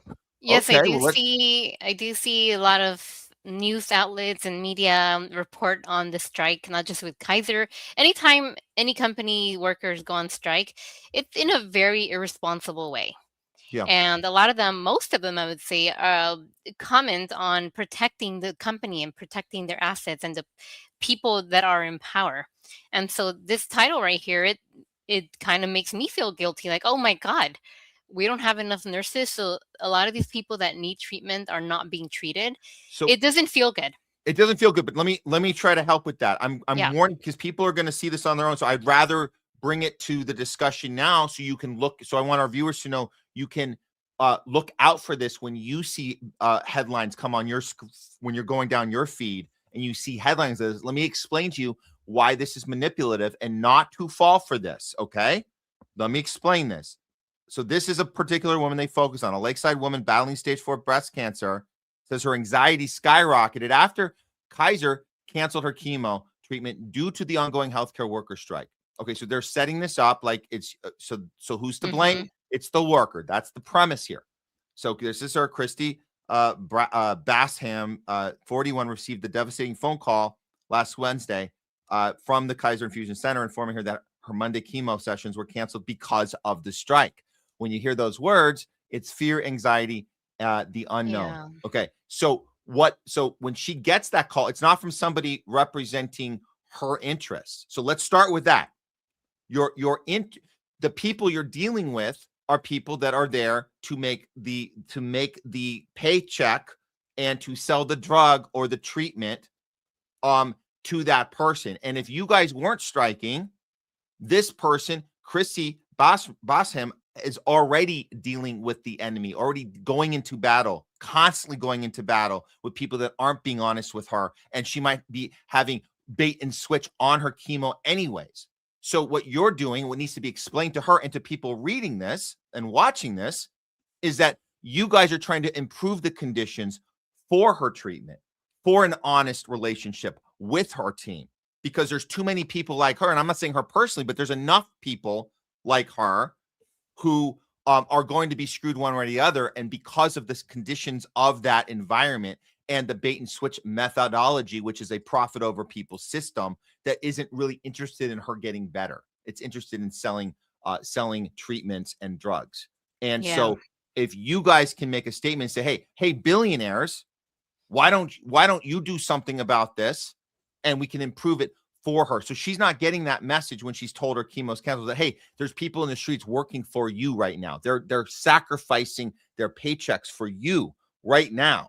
And it's because the system you're part of is a failed system that benefits billionaires and CEOs and does not benefit the patient. That's my warning to people. Yeah. And I think a lot of people, I think majority of people I've come across would agree with that. I do see some commentary, you know, when media writes these posts on social media, I like to read the comments and see what kind of stuff people are thinking and what they're saying. And for example, with Fox News, of course, I know, don't beat me up because I read people's commentary from Fox News, but my God, people are angry at the nurses and other healthcare workers. How dare you strike? Look at all the trouble you're causing and how little you care for the patients. You're all about money. We're greedy. We're the greedy ones, not the people making $12 million a year, not big pharmaceuticals, us, the little people, the workers. We're the greedy ones. So very interesting how all this is playing out. But I do appreciate that majority of the people, healthcare and non-healthcare workers, are on our side, and they're fighting with us and for us as well. But yes, absolutely, to not just the nursing staff, but the lab technicians, radiology technicians, pharmacy, everyone who works together, the multidisciplinary team that's on strike. People are burnt out, Matt. And when a worker is burnt out, that can be dangerous to patient care. So we're fighting for the safety of our care, patient care, for us to get extra help, for safe staffing. Because let me tell, I'll give you some numbers. I learned that in the first 3 quarters of 2025, so about a year ago, there was almost $8 billion in net income for Kaiser Corporation. Did you hear that? People, almost $8 billion in net income. Wow. Okay.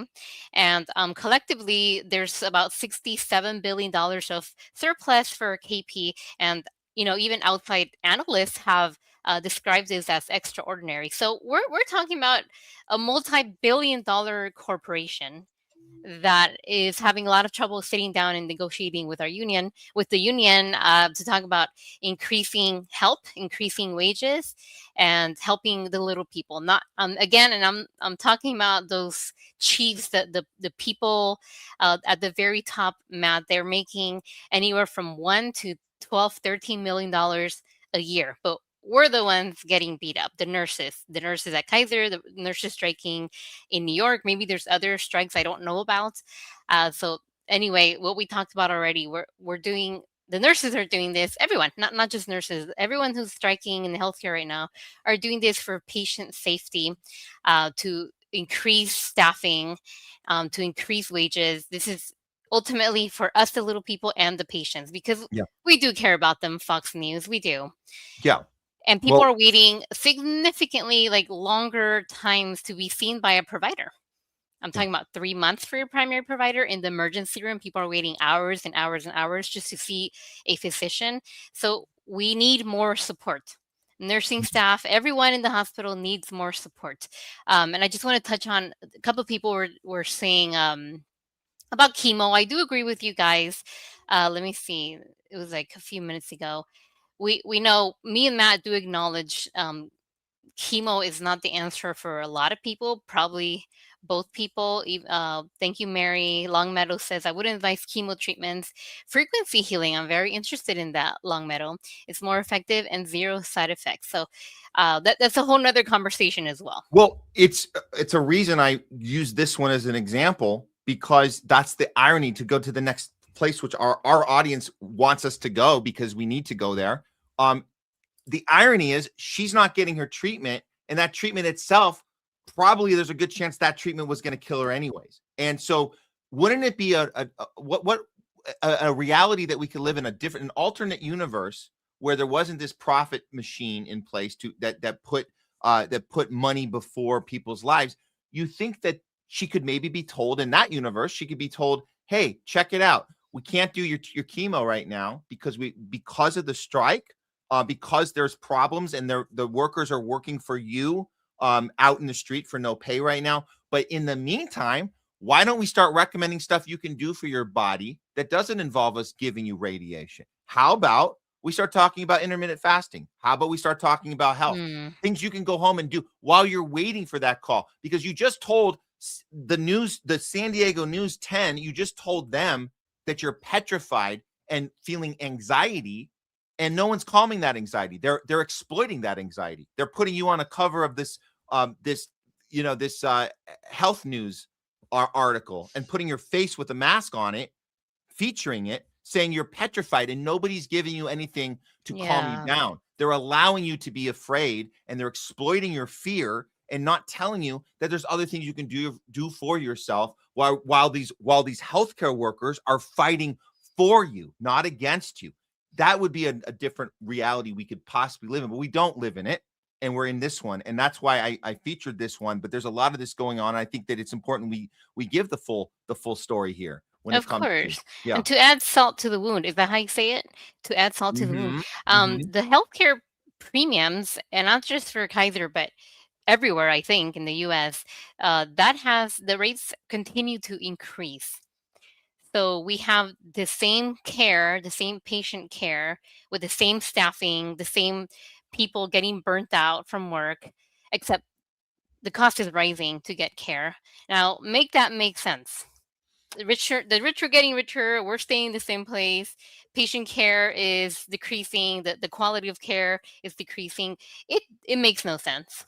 Well, this is the problem with being in the post-COVID era, right? The post-COVID era is all of these companies are going to have to figure out how to change their business model. The insurance companies are going to have to figure it out. What are you going to do now that you're having more claims? What are you going to do that cancer rates have skyrocketed, that cardiovascular issues have skyrocketed, that all these neurological issues have skyrocketed? What are you going to do? Are you going to sacrifice any of your billions or not? Well, we know how much they make. This is the chart we shared on Tuesday. Look at this, guys. This is these are the people telling the patients there's nothing we can do. The little blue sliver on the right, if you guys can see those, that comparatively to the CEO salaries, these are your salaries. They're the ones leaning over to the beds of these chemo patients that are petrified they're not getting their daily dose of radiation, and telling them, there's nothing we can do for you, because these sliver blue paycheckers are so greedy, they want more, and there's nothing we can do. That's what they're doing right now. And the media is leaving this part out. This is the most important part. This is how fucked up the system is. And like I said, we are in the COVID era, post-COVID era, in which none of these CEOs and shareholders have made any adjustments to accommodate new health issues, just crazy ass statistics globally right now. They're, like you said, Leslie, they're not doing anything to adjust on their end. And that's why the patients are suffering. And that's why you guys are feeling short-staffed. And that's why there doesn't seem to be an end in sight. And this was the breaking point. And that's why this is happening. Yeah. And looking at that chart, if you look at it from a narrow visioned, eyes, you see, okay, nurses, optometrists, rehab therapists, we make a good living. They make a good living. Right. But look at the red on the left. We're talking about millions and millions of dollars. While, again, the little people are burnt out. Yes, the pay is good, but the people are burnt out, Matt. They're burnt out. So as the red increases, they stay in the same place. That doesn't make any sense. The people are burnt out. The patients are not getting the care they deserve. Yeah. Okay. Yeah. So where do we go from here? Well, it seems that that was some good news. I mean, we can at least, end the conversation on this right now for now and say the good news is, even though you're saying out there in the streets, it doesn't seem like everybody is showing up, because they might be scared about showing up right now because it is indefinite. At the same time, you mentioned this earlier, there are other unions coming to bat, and they're putting their 10-day notice in. And that's really, really good. So I think that playing the long game, we might actually see. This is it's a different story now. We're not doing. This is not a 5-day strike. This is this is literally playing the long game. And I'll just throw this one up here because this just got announced a few hours ago that you mentioned. The 10-day strike notice has been filed by ULP. So that's happened. And they're going to be joining you in 10 days, it looks like. The notice that February 9th will be when their 10-day notice expires and they can join you in the streets. And that's more uniting of the workers together through multiple unions, which is great to see the unions working together and doing this. So that's great. That's great. Walking together, stronger together. Strength in numbers, right? Strength in numbers. So So good. hoping for the best here. Yeah. Thank you guys for the support. Yeah. And please support your healthcare workers. Yeah. Especially the ones that have taken these type of risks. The ones that are out there taking pay cuts, I'm going to guess they're more likely to be the courageous ones that had something to say during the last 5-6 years. They had something to be a little more, what are we doing? Willing to risk their jobs, maybe. Who knows? To me, it seems like that type of character, the people that are out there now, the ones that aren't going, you know what? I'm just going to go back to work. I want my paycheck. Never mind. I'm just, guys, go have fun with your thing. I'm going to follow the rules. I think that the people you want to be supporting right now are the people out in the street, because they are the ones that have been on the right side of history, the ones that challenge the institution and say, this doesn't seem right. I'm willing to risk my well-being for what's right. And it's great. So good for you. Appreciate that, Matt. Yeah. Thank you, guys. Yeah. All right. Shall we do? Yeah. Before we get, can I just lead you in with your little jingle? Because I love it. I was waiting for that. So we're gonna do the jingle, guys. Get ready for some talking back with Nurse Leslie. Hey, do you want to put Nurse Leslie in your thing? I like it when you do that. Or you can't do that. I guess we already went on. So next time. Edit name. Sure. Let's see. Yeah, do it. Because now that we're talking, yeah, there we go. So we can officially call this segment. You guys know what it's called. It's time for Talking Back with Nurse Leslie. Here we go.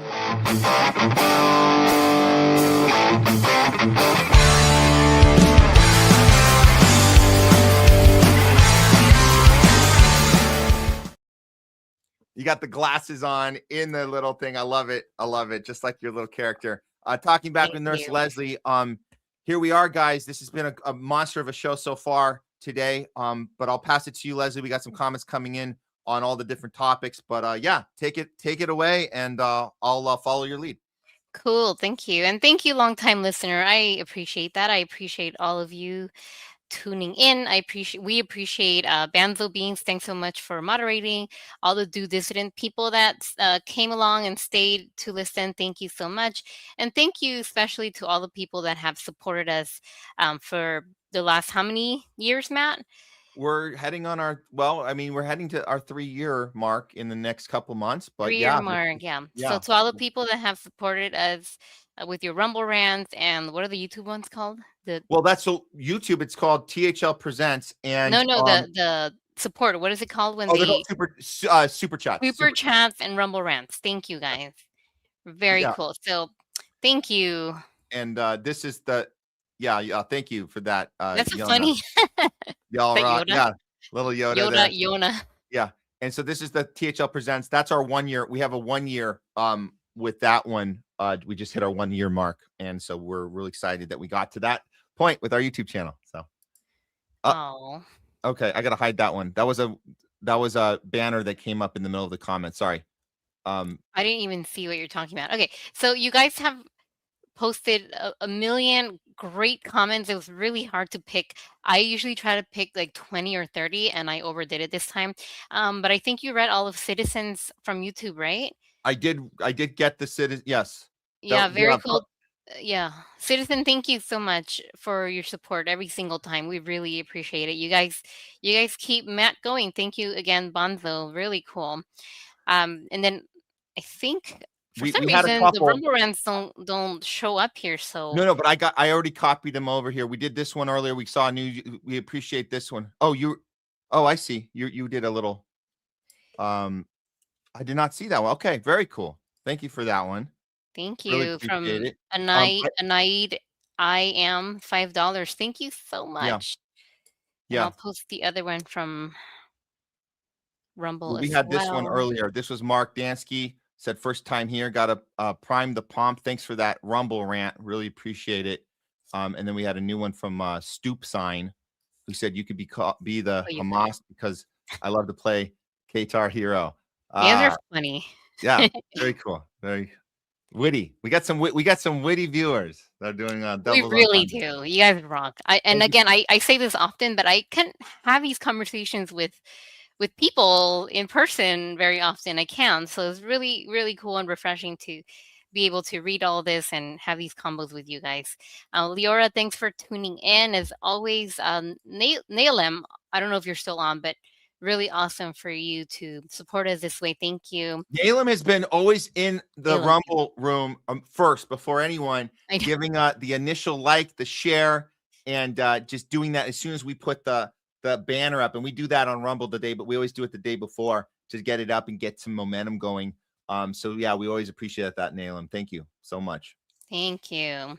So I'm just gonna read through all these, Matt. You can jump in if you want. And on user 5860, deport ICE. I like that comment. Yep. Mark Dansky, Keaton sent me from Do Dissidents. Glad to be here. Very cool. Thank you. And he just did the Rumble rant right after that. Thank you, Mark. And Keaton's a friend of the show. We've had him on a few times. We'd love to have them both on together with Russell as well. We try. I know their schedules are crazy, but we try to. We'll hopefully work that out, or maybe we can go on with them. I know Craig Pasta's been on with them several times. So we love. Thank you. So thank you for being a part of our community now. Banzo's so funny. Banzo says, "Who should I hate today?" And on user, always hate the rich. You can't go wrong. Jungle Jer, what if my tribe tells me to change my mind? Wait, now I'm confused. I mean, if you're part of the Trumper team, you should be confused right now because you were told Second Amendment is the most important thing. Now Trump is saying, no, you don't need a gun. Don't bring guns with you when you go places. It's not cool. What are you doing? Guns. Hey, guns kill people. Hey, all of a sudden, guns kill people. People don't kill people. Guns kill. Yes, I would be totally confused right now if I was a MAGA being told that by my guy. I'd be like, what? Wait, what? I thought we were supposed to arm, don't let the government take our guns from us. That's what the shit libs want. So yeah, totally confused right now. Gaza is a testing ground from ChatterX. Thank you. And I think I clicked that link. If not, I'm going to put it in the comments. Thank you, ChatterX, for tuning in. Pulling the strings, what they tell you to fear about China being a surveillance state was actually Israel and what they are doing in Palestine. Yep. Thank you, Pulling the Strings. Yep. Guess what? The major client of Palantir is CIA. Thank you, ChatterX. Let's see. ChatterX always has great quotes. The rise of the West was not made possible by the superiority of its ideas or values or religion, but rather by superiority in applying organized violence. Ooh, by Alex. Superiority in applying organized violence. The capitalist model, American exceptionalism model cannot exist without the forcefulness of that thing. It's not natural. There's nothing natural about it. The market will work itself out. That's not a thing. Markets are corrupted. They're infiltrated and they're dominated. And we all learned monopoly at a young age. This is like monopoly times a million. When you add in the technology part of it and the buying media companies and spinning narratives and all that, you guys know that there's nothing natural about that. It's not. You have to bully your way to the top. Imagine being that bully getting to the top. What does it take to stay at the top if you got there by beating the shit out of everyone around you? How do you stay there? You continue beating the shit out of everyone until you can't anymore, which I think we're living through that transition right now. All right, Professor Brown Nate, your ChatterX, your brand is genocide tainted. Just rebrand it, baby. IBM, Ford, Hugo Boss, Volkswagen, Union Carbide, Israel. Thank you for that comment, Professor Brown Nate. Let's see. I also like this one from ChatterX. These so-called illegals play exactly the same scapegoat role as the Jews played for Nazis, providing the government with the pretext for building the Gestapo police state. Thank you, ChatterX. Maybe, but I mean, there's always every group is being used, right? Every group gets used for the thing they need you to be used for. So yeah, I mean, we can see that pattern over and over for sure. Jens Carlson, one can hate ICE for more than one reason.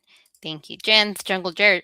Look, just stay home and everything will be fine. Let the ice and Palantir do their job, right, Matt? 2 weeks to plant the curve and we can go back to cash or something like that. Thank you, Jungle Jared. That's That's right. what they're all. Yes, that's what the Yeah. Megan Kellys and the Tim Pools and the all these guys, all the Adam Carollas. That's what they're doing now. They're telling us stay home. And these are the same people that told us not to stay home when it was COVID.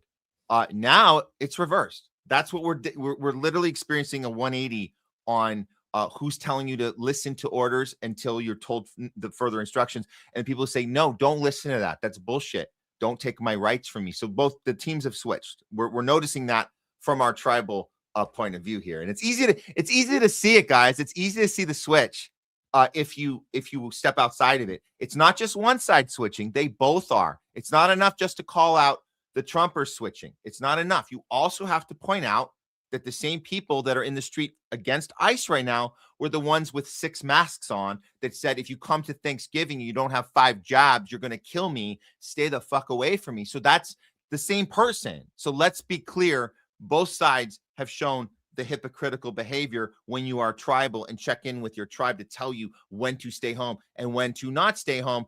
Here's a little spoiler alert, guys. Stop checking in with your tribe and just know this. The next situation, here's how you figure out whether you should stay home or not. Spoiler alert, don't stay home. Always go outside. How about that? Just be the guy on the side of the people that are outside getting sun and exercise and protesting. You just be on that side and you'll do just fine. Just do that. There you go. Free advice. One Cup, they are going crazy on street cameras. They are popping up everywhere. Ugh. I have noticed more here. Zion sucks baby Venus with a B. Trump is telling people Melania's movie is smashing the box office. Also, meanwhile, 3 tickets were sold in the UK. I did see that. She has a movie out. There's a movie. We were going to look at it today. I'll save it for next week, but we are still doing a HOLLYWOKE later. But the director of this film is an Epstein suspect. Let's just say suspect.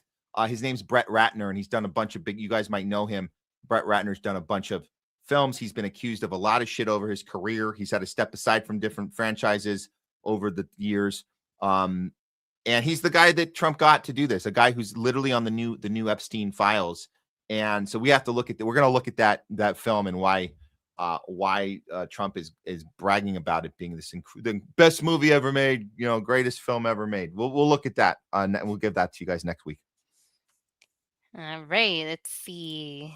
CR card. That's why Trump is on a war rampage to prop up the dollar. Oh, yeah, that was another segment. Okay, I'm just gonna run through. See, I started too many of these. Seven Sword Mary. Yeah. Oh, sorry. I was gonna ask about that. We had some comments on the Bruce Springsteen song. Can we get? Did you star any of those, or can we get? I can't remember. Okay. Seventh Ward Mary Drumstein now runs U.S. and global child sex trafficking, and don't you forget it. Thank you. I like this one too from Jungle Jer. Keeps it left versus right thing, just as a Zionists like it. Yeah, we're down here fighting each other. I hate it. Thank you, Jungle Jer. Let's see. This one's true. ILYS. I don't know how to say that, and I'm sorry. ILYA Sachachoa 4183. Everyone is occupied by the Zionists. Yeah, unfortunately. Opossum King, thanks for tuning in. Start cheering for a government shutdown. May it never reopen. Hey. From Zion sucks again. Why I uninstalled all these apps years ago was inevitable. They would be used against the user at some point. Thank you. I like this comment too. And on user, just because anti-ICE or anti-Trump does not make someone leftist. That's right. Great point. Great point. Thank you for that. TTW stuff. Free Palestine. Thank you. Oh yeah. Let's see. Yona, the whole world is watching. That's a reference to the a reference to the Chicago 7 trials. Whole world's watching. Thank you, Yona. Prayers and burning sage for the families of Pretti and Kid. Thank you. I like this one too. Feels refreshing to laugh. My nerves are worn thin from seeing the American government just kill my brothers and sisters in the street in cold blood. We feel the same, Yona. Thank you. Let's see, from Chris 54011. Seriously, I'm afraid of my health insurance being taken away or my right themselves just for watching Candace Owens, Tucker, and now Barron. I'm serious, but I refuse to bend my knee to anyone. Thank you, Chris. Let's see. From Eno Shadow Walker, Google E. Eisenhower and Adams for Peace. What's interesting about that reactor is it only enriches to weapons grade. Thank you, Eno. I'm going to keep going unless you stop me pulling the strings. Our demand is that you give up anything you can use to defend yourself. Yep. Yep. There it is. Utopians. Save us, China. Save us, Russia. I like this comment from Mary. I've been making kimchi, kombucha, and kvass since the 90s. I'm interested in how to make kombucha. And Matt, you're probably interested in how she makes kimchi. Because I am. I kimchi, love don't. kimchi. I love it. Interested. I love both I'm of interested. those. I love anything that starts with K. Right? Yona Aniwodi. Oh, from Yona again. The homeless left is like an oasis of sanity for grown adults in a childish world of poop throwers. Thank you, Yona. Can we get that? I want to maybe use that. That's a good one. That's I great. love it. You should copy and paste it somewhere. Yeah. Thank you, Yona. Utopians. I think all the countries know that we've been hijacked and we don't have any choice other than soldiers, of course. It's not our fault. Thank you, Utopians. This one was funny. From Nalem, Erika Kirk equals Jeffrey Epstein in a skirt. Thank you, Nalem. Let's see. How is Turning Point USA child trafficking? Yeah. Well, that's it. So Jay was saying, look, let's not make 100% accusation on them on that one until we have the actual proof. And we're not. We're just showing you guys all the different people doing these investigations and all the stuff that's been spilled as far as the Mossad connection. And then we know, obviously, Erika Kirk's history in Romania and all the underage girls that were a part of a scheme that she didn't necessarily, didn't really involve her, but the people she worked with out there, and that kind of got covered up. So but yeah, we're not going to just say 100% something until we see it. But the Mossad connection is 100% with Charlie Kirk. The Mossad connection is 100% with Jeffrey Epstein. Child sex trafficking is 100% with Jeffrey Epstein. But this one, yes, we still need to get more information on the TPUSA connection with child trafficking. It's a work in progress for us here. Real Jews curse Israel. Thank you, Utopians. I like this comment too. Johan MUFC. Evening, Matt. Did you recently send a message on DD referring to your channel? If not, hi anyway. Thank you, and thanks for joining us. I did not send a message on DD, but apparently I'm assuming because of this question that somebody else did. And that's cool that if we have people, referencing us on these other channels on our behalf, I really appreciate it. So whoever did that, thank you for doing that. That's great. I love it. Stoop sign for the Europeans in chat. We have a terrible healthcare system. Yes, we do. Jens Carlson. Thank you, Jens. Anti-war, anti-Holocaust 2026 equals terrorist now. Yep. Long-time listener. The greedy executives and capitalists who profit off of healthcare and buy politicians to keep the system are 100% to blame, not the workers. Thank you for that comment. Thank you for the support.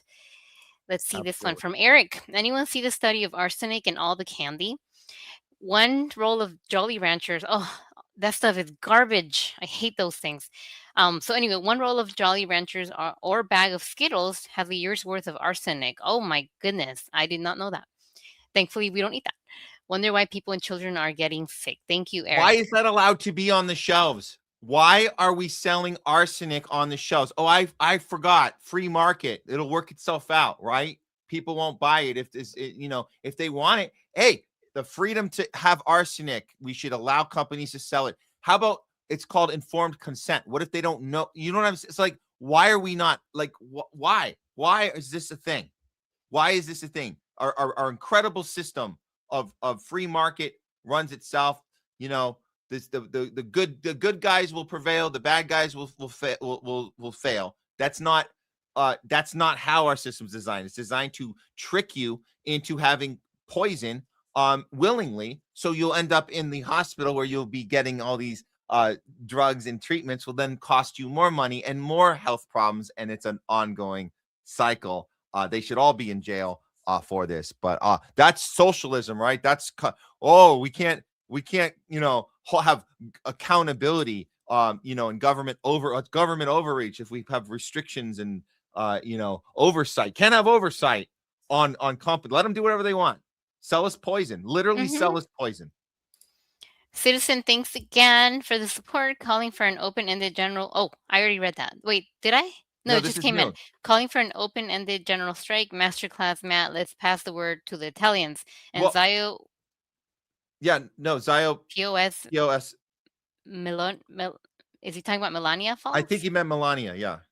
Thank you, Citizen. I think.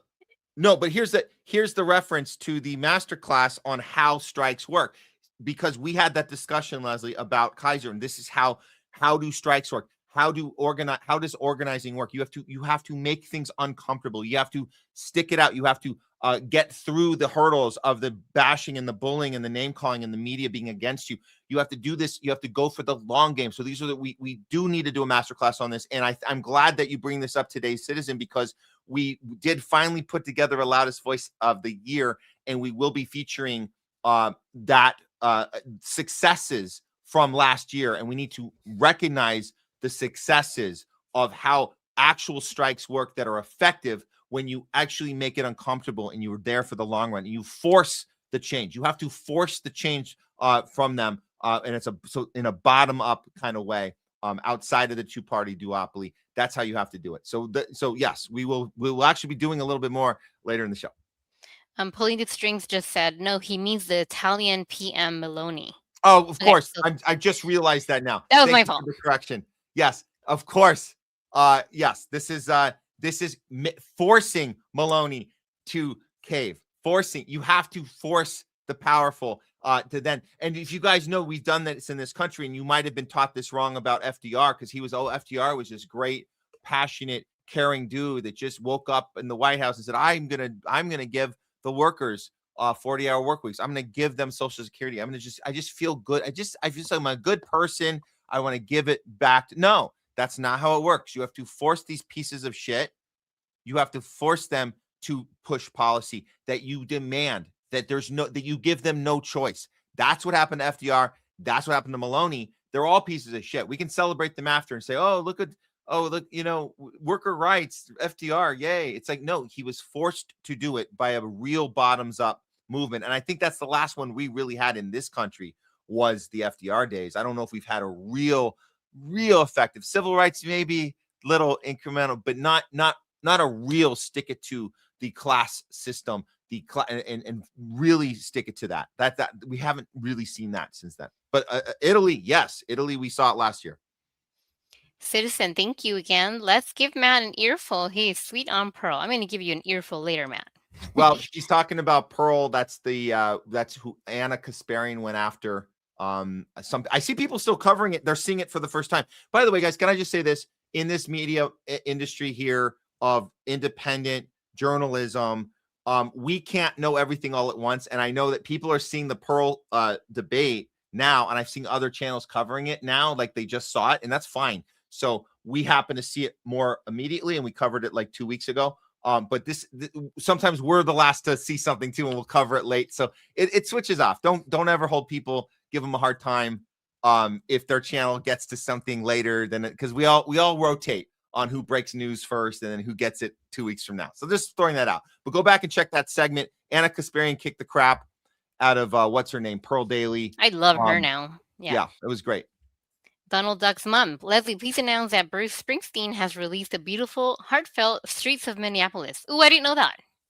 So the reason I wanted you to read this is because I saw other people. There was a few different viewers talking about the Springsteen song, and I want you guys to know that although, and I've heard the song, go check it out. However, Springsteen does not take the opportunity in this song to connect the dots with everyone. It's a very tribal song.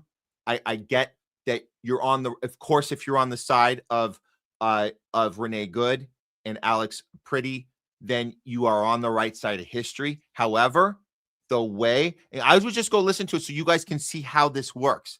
And I don't know if Bruce Springsteen is conscious of this or not, or if he just It's just an emotional, a spontaneous impulse he got. The second that Alex Pretti died, he went right into the recording studio. So this is what I heard. He went right in the recording studio.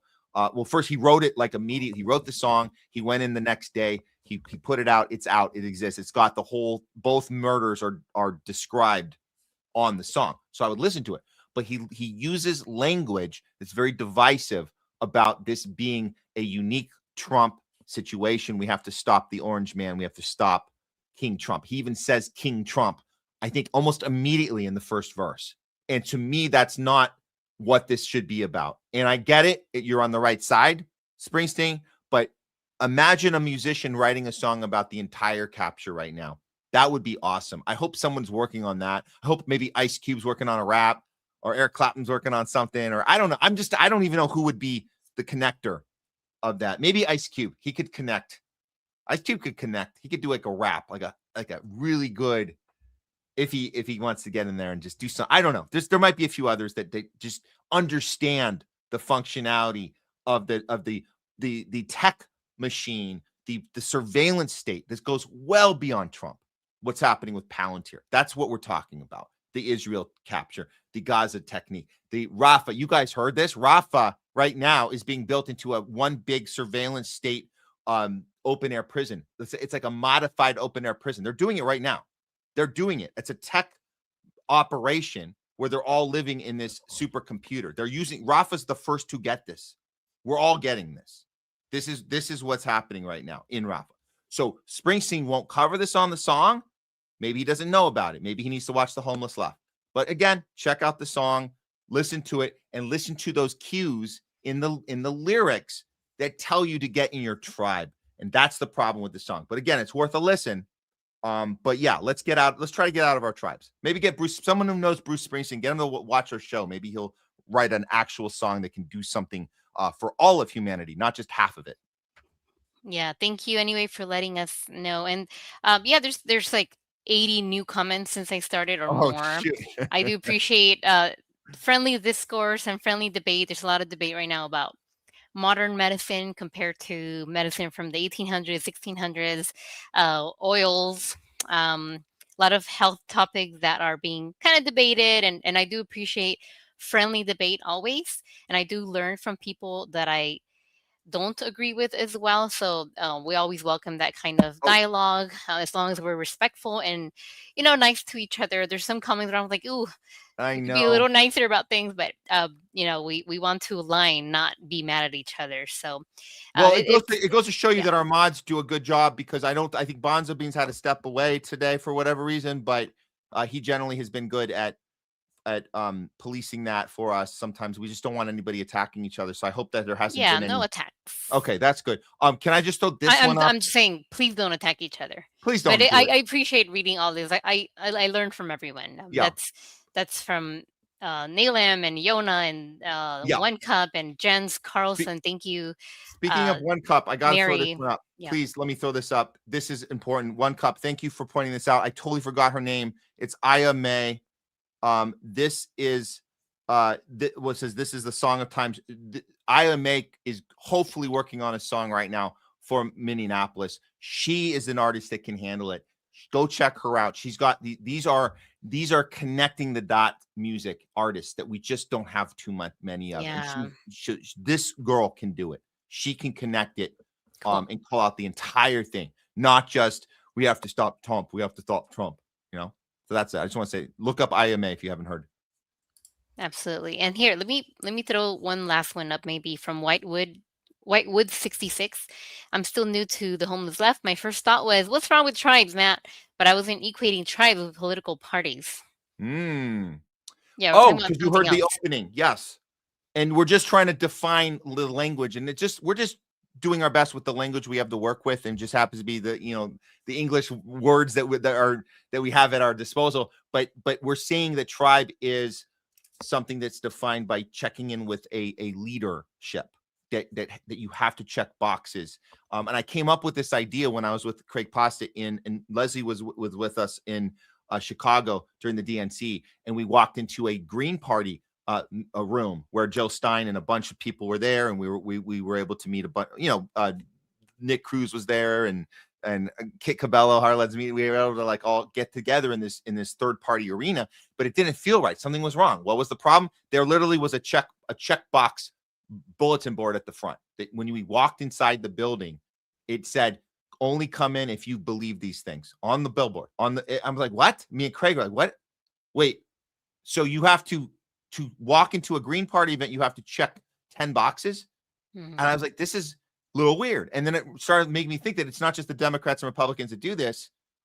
It's anybody who presents as if you want to be part of what we're doing. Here's the things you got to be for. And then you got to shut up about other things. We don't want to talk about, we only are going to talk about certain things. We're going to ignore other things.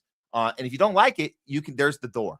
And we don't want to do that. We don't. So even a third party can be guilty of that, not just the Dems and the R's. That's all. I just want to, and it's also called a cult.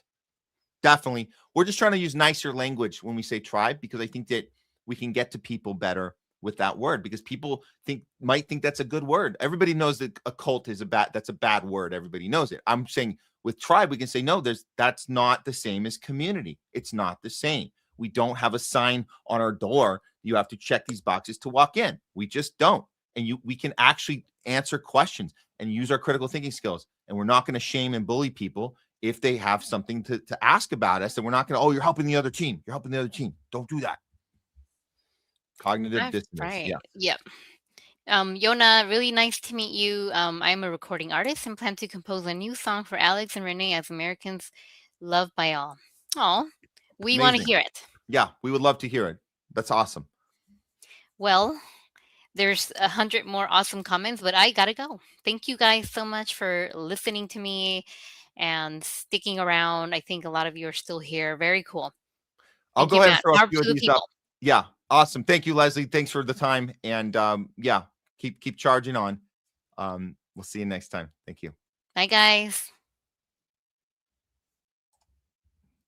Okay.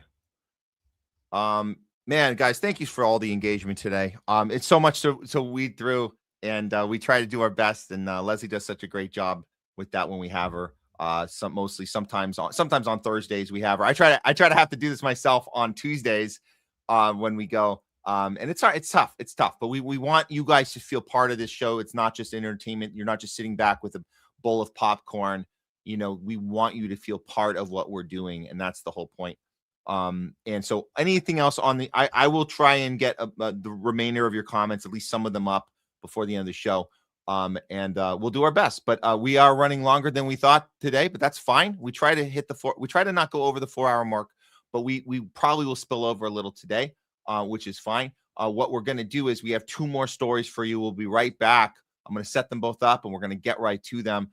Both very important stories. Yeah, guys, stick around. If you guys missed anything earlier, again, go back, check it out later or whatever. But for now, thank you for being here. This is the Homeless Left, non-tribal approach to news. We'll be right back with This Week in HOLLYWOKE, and then a very special loudest voice of the year from 2025. That's coming right up, guys. See you soon.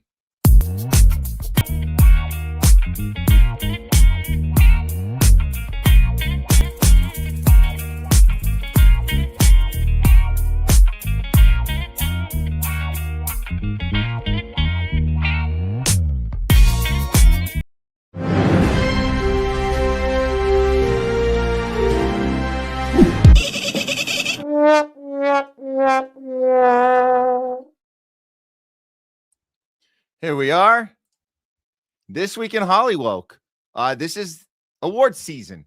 And you guys know we care less and less about award season every year that goes on here in Hollywood, as Hollywood itself is kind of coming apart at the seams for many reasons. For a lot of the DEI stuff that was put into place, for a lot of the issues with we've been striking, we've been in the street, the workers have been treated like crap. The studios have been basically buying themselves up. We know that Larry Ellison has basically gone around and captured every studio from Paramount TV, working on getting that WB platform as well. It's frustrating. On top of that, you got AI. I think that's the kicker for people, independent filmmakers, actors, people who have just had enough of this, and the audience has had enough too. So why do we even care about award season? Well, as Hollywood's falling apart, we know that more celebrities are at least having the decency to say, hey, this industry's changing. While it's going down with the sinking ship, I might as well start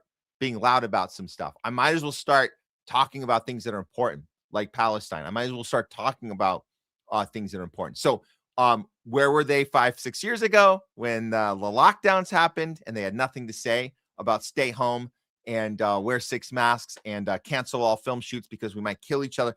Well, you know, and, oh, by the way, line up and get your jab if you want to come back to set. So they didn't say much then at all. We know this. So why do we even care about award season? Well, there are a few films this year, and we got the announcement of the Oscar nominees. And generally, like I said, we don't care about who got nominated. However, there's a couple films you should know about. One you probably already know about. I'll get to that soon. But there's one you probably have not heard about at all. The name of the film is called Palestine 36. Here's the movie poster. It's your first time. We'll introduce you to this film. It's called Palestine 36. It was made just a few months ago. It got put together by an independent film team. The biggest name on the cast is Jeremy Irons. He's a UK actor. You guys might know he's an Oscar winner, Jeremy Irons. And the director is kind of new and fresh. She's very courageous, innovative. Well, what is the significance of Palestine 36? Well, it's going to the origin of the creation of Israel and how they were able to do the pre-work, the pre-production in Palestine, where they took over that area. And this is what I mean. They is the British government, because this is pre-World War II. This is when the Barrington Declaration was put together, and the British government basically owned this land starting in the late 1910s into the 20s. And by 1936, British occupation of Palestine was fully underway, setting the bar for what? For the Nakba just 12 years later, which was instigated by the aftermath of World War II. And I wonder if those Zionists that work with Adolf Hitler, if they had anything to do with planning the relocation of European Jews into this land that Britain had already set up. So this movie goes to the roots of that. How were they able to pull that off? How were they able to pull off the Nakba? Well, it starts with the British Empire and what they did years before that. So with that said, let's look at a little breakdown, because we have the director herself being interviewed about this film briefly, and we'll give you a brief background of what it is. Here we go. Mirrors British colonial rule in Palestine. That's what the new film Palestine 36 shows. Stop! There will be no water dispensed without my permission, I'm afraid. The film is Palestine's entry to the Oscars, and it tells the story of how Palestinians led uprisings against British colonial rule in 1936. Hey guys, I'm Dina, and I spoke with Palestine 36 director Anne-Marie Jasser. I wanted to make a film about this moment because it was really our first mass uprising. That was really the real first intifada, and it was a moment of a lot of hope. Britain formally ruled Palestine from 1920 to 1948, and for the benefit of their empire, the British formally backed the Zionist project, which aimed to create a Jewish homeland in Palestine. Britain must abide by the promises made in the Balfour Declaration. The Zionists provide the key to preserving the empire. The British facilitated the mass migration of Jewish people fleeing persecution in Europe to Palestine in the 1930s, and they reshaped the country at the expense of the majority indigenous Palestinian population already living there. بلادنا عرفت ناس من ديانات كثيرة. هذول هم جيران. هذول جايين يقعدوا محلنا مش معانا. British colonialism and the Zionist project was about separation, control. Britain engineered divisions between the indigenous people of Palestine and its new Jewish settler population, with policies that disadvantaged Palestinians and dispossessed them from their land at alarming rates. The British court transferred your land to the settlers. That's the beginning of the ethnic cleansing of Palestine. Under British rule, Palestinians lost land, job opportunities, and political representation, while the British supported the growth of Zionist institutions and power. The British also allowed Zionist paramilitary groups to form, helped train them, and even brought them in to crush Palestinian resistance. Meanwhile, they violently suppressed Palestinian armed groups. We are looking for armed bandits. Eventually, it became clear to Palestinians that the British had no intentions of supporting their rights. بطلع منك مقاتل جدع. أنا بدي شهادة. ما حداش بدي. From 1936 to 1939, Palestinians rose up in a popular revolt against British rule, from a months-long general strike to boycotts and armed resistance. We've shut down every Arab printing press. We've banned newspapers, censored their mail, and intercepted their telephone calls. We've set up checkposts and curfews. We've even taken away their bloody livestock. The film shows how British colonial violence began long before the Palestinian revolts, and how many of Israel's tactics today find their roots in British terror. From mass arrests and administrative detention to surveillance tactics, massacres, and land theft. The collective punishments, blowing up houses to punish somebody, the waterboarding, the torture, tying people, human shields, the system of military occupation that we are living now was all set up then. As Britain struggled to hold on to control amid the revolt, it proposed partitioning Palestine between indigenous Palestinians and the Jewish population, a plan that the UN later approved. By the end of the revolt in 1939, Britain had crushed the uprising through brutal repression, dismantling Palestinian political leadership, organizations, and armed resistance. By then, the British had also either killed, wounded, imprisoned, or exiled 10% of Palestinian men. That created the conditions for Zionist militias trained by the British and later incorporated into the Israeli military to carry out the Nakba as the British were leaving Palestine. They forcibly displaced at least 750,000 Palestinians from their land to make way for Israel's creation in 1948. They also killed tens of thousands of Palestinians in massacres. But as the film shows, Palestinians have always fought back against colonial rule, no matter the colonizers. Okay, so great work by this team. Want to give a shout out to them that conducted this story and broke it down for people when the movie was first available for people to see back in early or at the beginning of this year. Really, is the beginning of January when this was put out. It made the rounds at a couple festivals as well, and then like it was indicated in that breakdown, the film was being considered as an Oscar nominee for Best Feature Film, as far as a foreign film, Best Feature Foreign Film. It was being considered, and they always whittle those down to 5 of them. So unfortunately, now you guys heard the good news. And the reason this is in the HOLLYWOKE section today is inevitably there is some bad news that goes along with the good news. Unfortunately, here we go. This is what happened to the film screening when they tried to do the screening and conduct it in Jerusalem. Israeli police shut down the Jerusalem screenings of Oscar entry, Palestine 36. The police shut down the screening in Jerusalem and forbid it from screening in the city, according to representatives for the film. On the 22nd of January, Israeli police entered the Yabos Cultural Center and Cinemaqueth in the Sheikh Jarrah neighborhood of East Jerusalem and stopped the scheduled screening of the film. Israeli media reported that the halting of the movie screening had been instigated by Shalom Peled, the new commander of Israel's Jerusalem District Police Force. So why did they do this? Well, according to the reports by Deadline, during the raid, authorities detained the projectionist, interrogated him, and posted a notice prohibiting any future screenings of the film. In their notice, the authorities alleged that Yabos was screening a film promoting work by a terrorist organization. Now, of course, the production team has denied these charges. The film is directed by Anne-Marie Jacquer, as you saw in that video.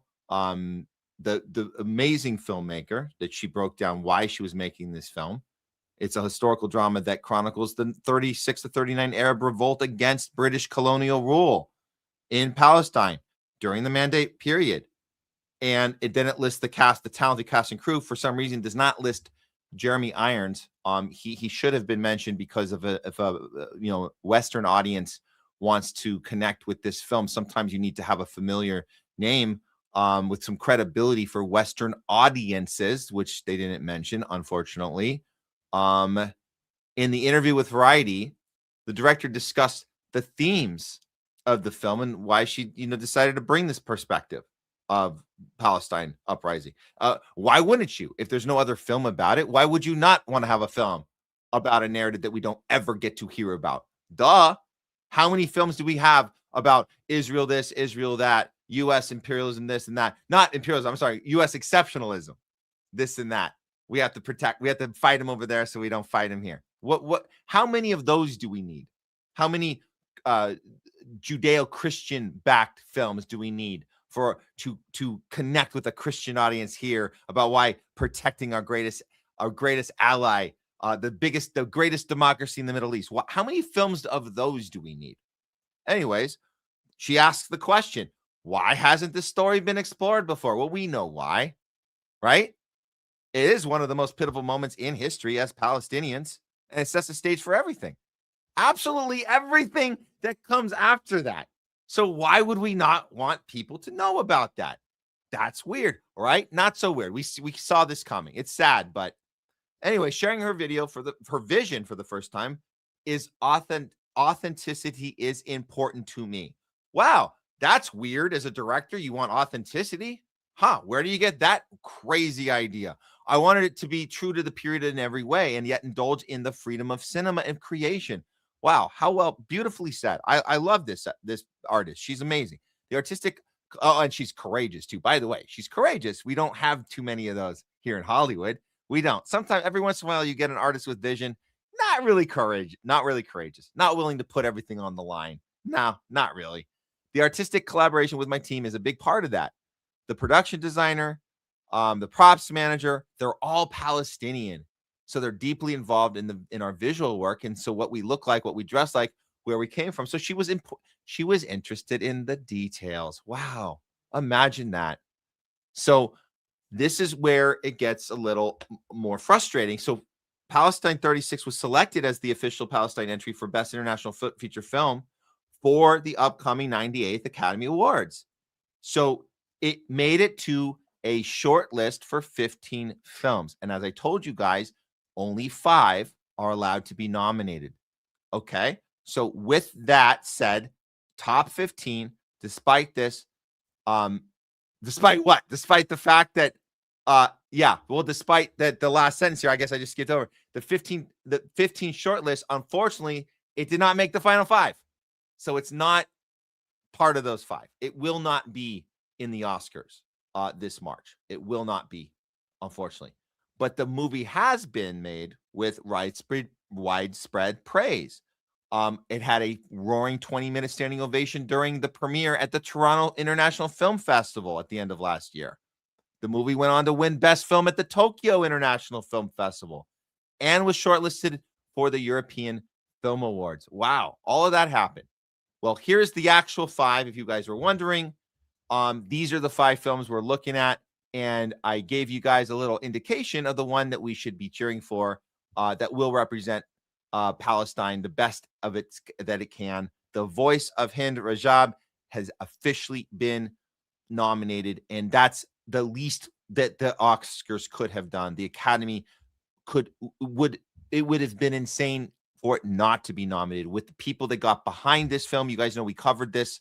You guys know about the little girl that was shot hundreds of times by the IDF while she sat in her car with her dead relatives, and she was on the phone with a 911 operator. This is the film. There's a depiction of that. It's not a documentary. It's a feature film, just like Palestine 36. So this film will be worth it when the Oscars air on ABC, Hulu, March 15th. We hope that something doesn't go wrong here. They do absolutely deserve Best International Feature. But unfortunately, Palestine 36 will not be on that list. Now, look, you guys can go watch the film. You can support the film. It's important to do that. Let's hear real quick from Jeremy Irons. He could not be at the Toronto Film Festival, but he came on a big screen and everybody got to see him as he supported this film as it was winning Best Film at that festival at the end of last year. Check out Jeremy Irons. Beautifully well put together message for the filmmakers and the audience. Here we go. Sorry I won't be with you tonight for the screening of Palestine 36.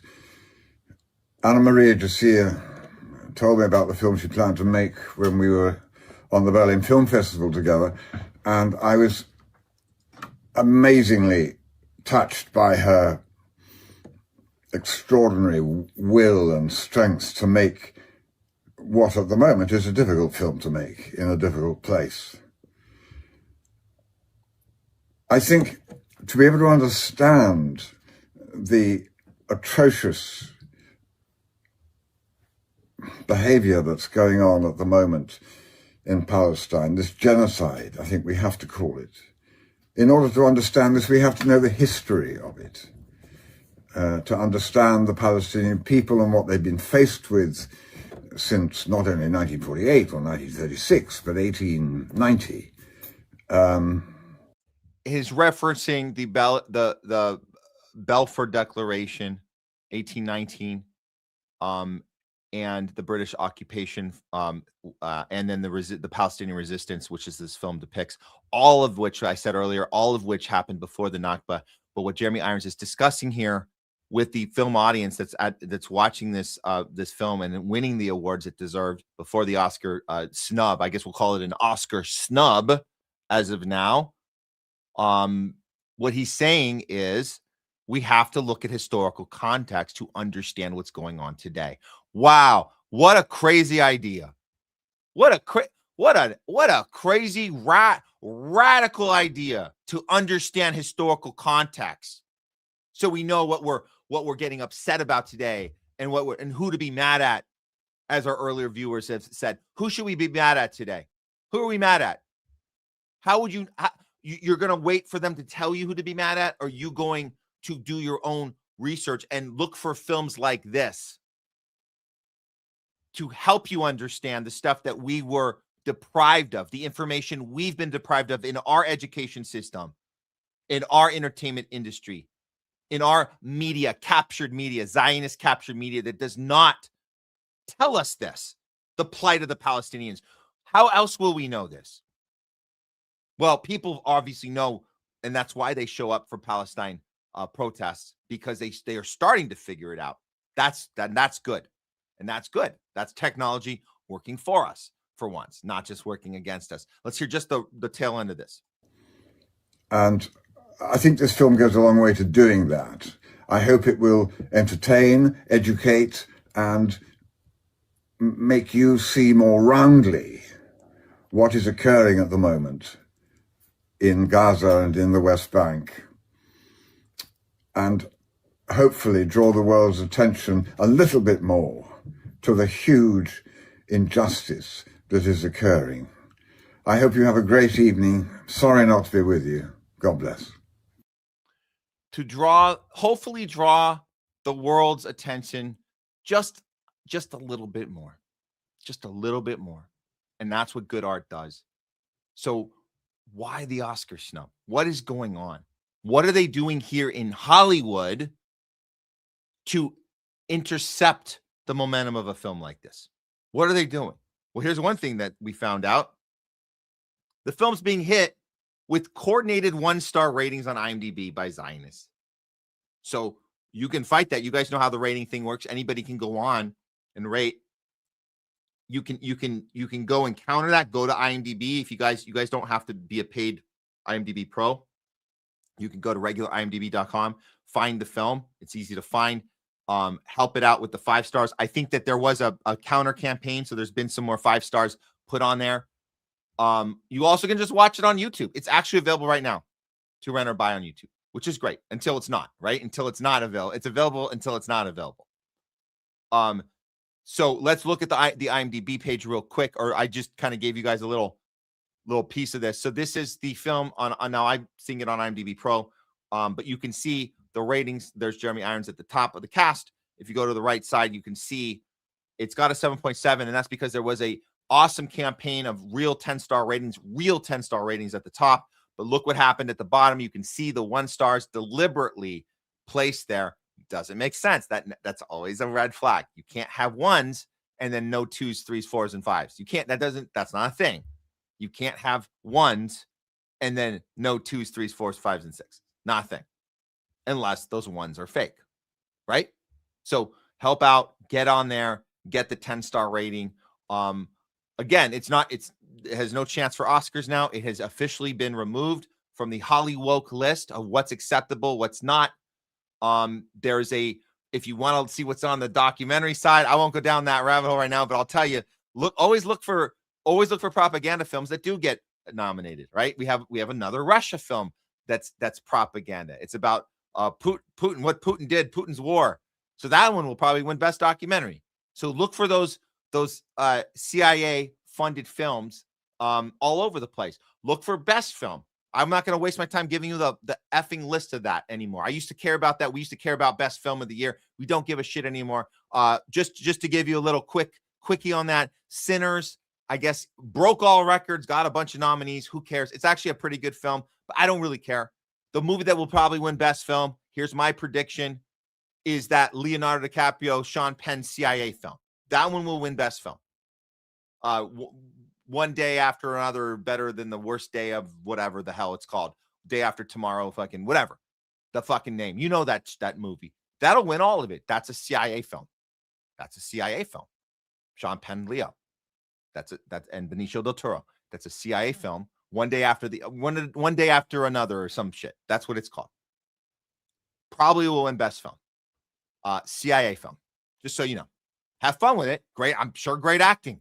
These guys are incredible actors, incredible storytellers. Get you hooked, get you on the edge of your seat. CIA film, 100%. Probably will win the Oscars, but we don't care. What we care about is that Hind Rajab is on the list, that the actual story of Palestine made it to Best Feature of a Foreign Film, the short list of 5. It's on there. We will be rooting for that one, and that's the only reason to care about the Oscars this year. So letting you guys know, it will be on ABC, and we'll cover that at the time when that goes down, primarily for the winner of that category. That's it. Okay, check out the Palestine 36 when you guys get a chance, and always support independent filmmakers like this director who told you why she made the film. And you gotta, if you're a good director, you gotta know why. You gotta know why. You gotta be able to communicate that. Some of your favorite directors don't know how to do that. They don't. The ones that do, that can articulate that, those are the movies you want to see. They can say, this is why I wanted to make this film, and can tell you why. Those are the directors to champion. That's just so you guys know. That's what you should look for. If you're looking for an actual artist with a voice, they can tell you why they made the film. Why is it important? Boom. Okay. That's it for this week in HOLLYWOKE. All right, guys, we'll round it up with this final piece, which is what we're calling.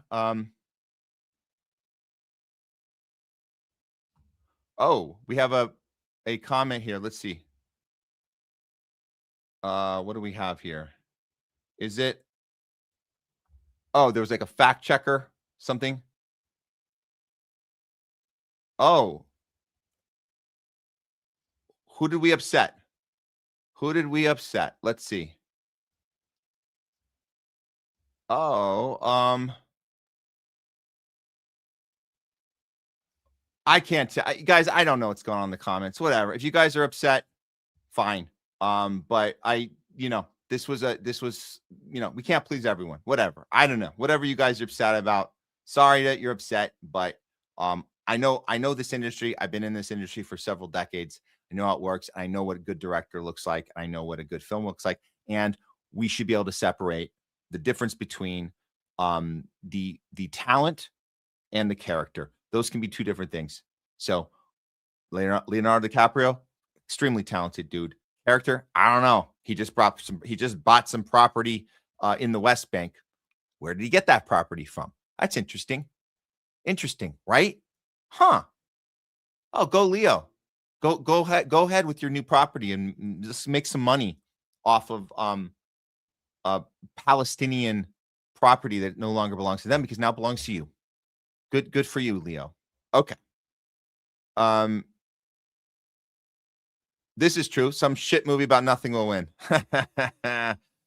Oh man. Okay. Let's see what's left. Okay. We'll go ahead. We'll leave this one alone. You guys can duke it out in the comments if you want. That's all good.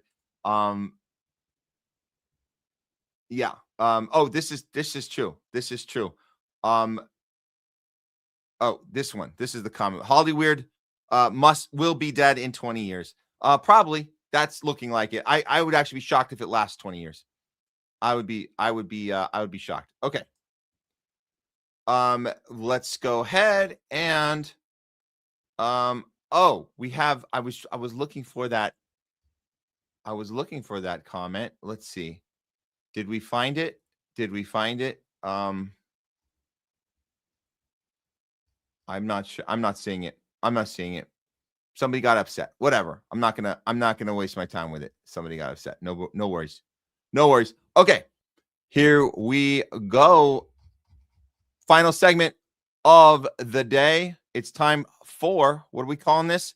This is Loudest Voice. We're calling it Loudest Voice of the Year. We're going to give you guys the top 3 of last year because we have to reflect. This is a theme of, we look at historical context, we look at what works, what doesn't work, and we apply it to today. And I promised our viewers, I promised you guys that we would have this wrap up by the end of January. This is our last official show of the month of January. So better late than never, but let's go ahead and kick off Loudest Voice of the Year. Here we go.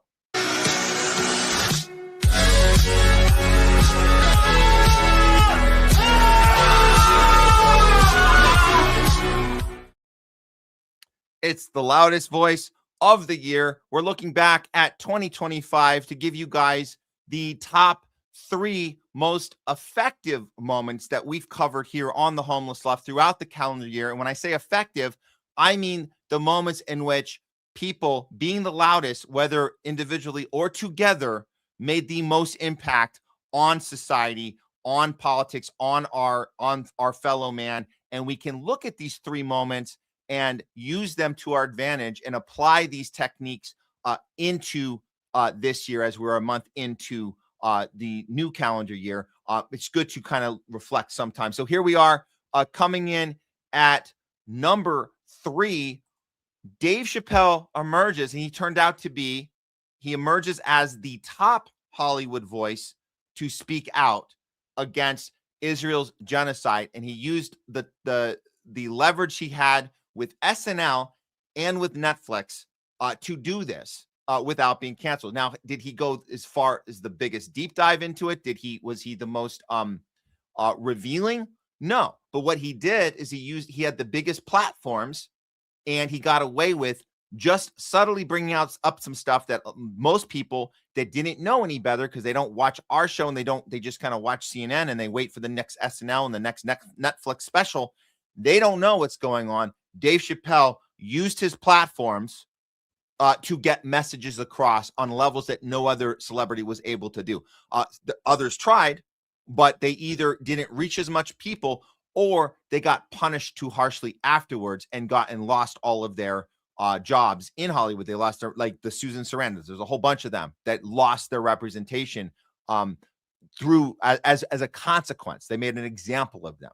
But Dave Chappelle somehow managed to maneuver his way to a position that he was able to keep and did it without getting canceled.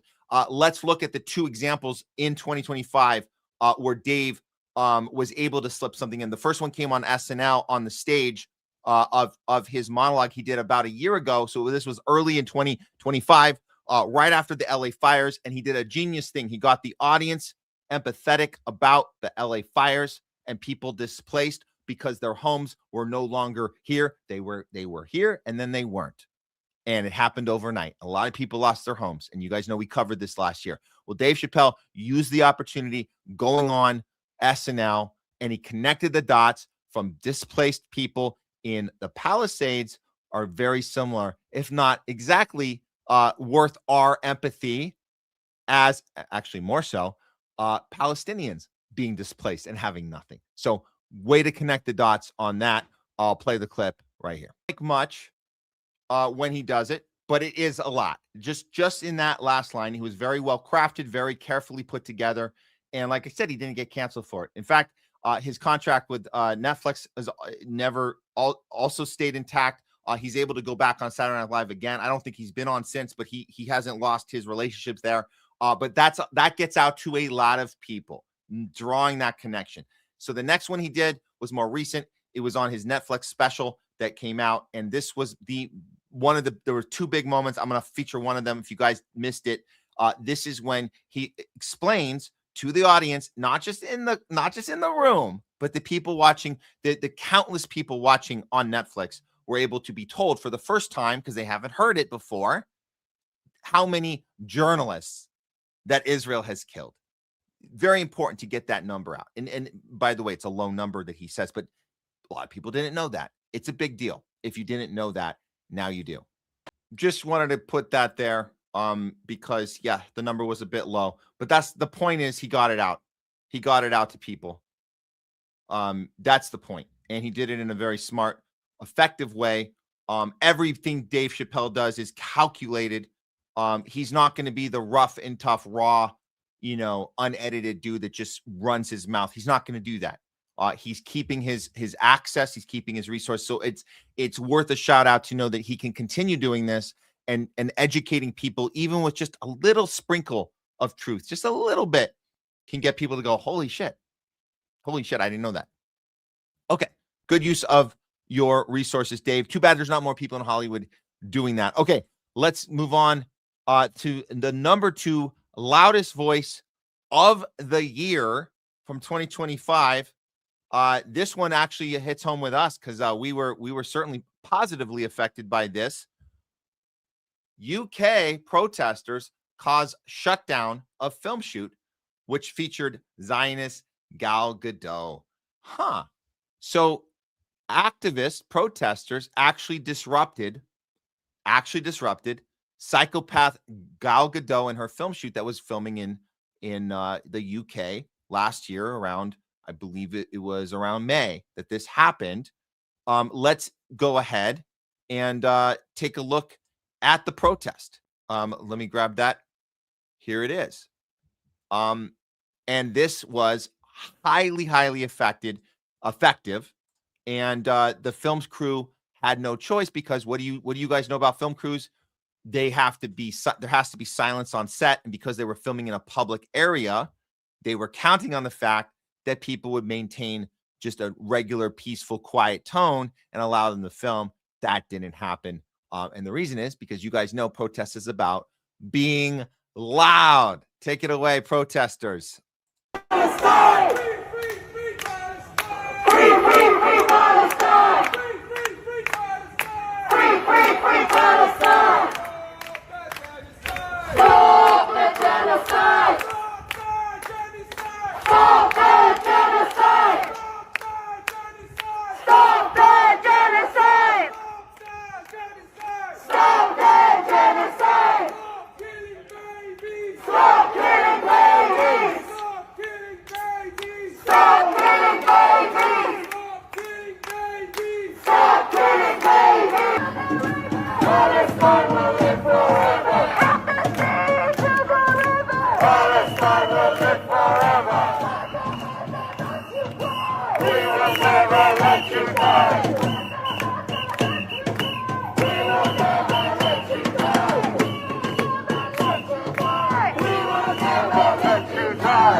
So I know you guys know that there's been controversy on Gal Gadot in general. And if you didn't know that, when we covered this, we definitely tuned a lot of people in. I'll show you guys this. If you didn't know about Gal, and you can see this, we actually it's our best video on YouTube as far as engagement. When we covered this on our Loudest Voice of the Week, when we covered Gal Gadot. But this, if you guys didn't know, this is Gal. She was an IDF soldier. She actually was a trainer. She trained other IDF soldiers how to use their guns, how to murder people. This was actually back in 2006. So she joyously signed up, became an instructor, and taught them how to go in and invade South Lebanon houses at the time when Israel invaded Lebanon, and murder people in Lebanon. That's what she did. That's not a role. She's not wearing a costume. That's not a staged fake gun. That's real. That's what she did. How the hell did she get to Hollywood and turn it around and become this A-lister when she has literally no talent? And how did she get a star on Hollywood Boulevard in 10 years. That's never happened before. Nobody's ever gotten a star on Hollywood Boulevard in 10 years. Not a thing. Not a thing. And when you heard me say Gal Gadot psychopath, people know this because they listen to her when she speaks. Back when she didn't speak, we didn't know when she first appeared as Wonder Woman, and she didn't talk. And she actually looked good doing that role as long as she didn't speak. As soon as she opened her mouth, it was clear she couldn't act. It was clear she was awful. How did she get these jobs? How did you can't just be Wonder Woman by looking the role. How is an untalented idiot able to have a role like this? Well, now we know why. Hand selected, rolled right in, red carpet treatment, just like a Netanyahu. And that's what happens. Now, you might say, well, maybe she regrets what she did, or she's staying silent, but she doesn't. No, she's not staying silent. This is Gal talking now.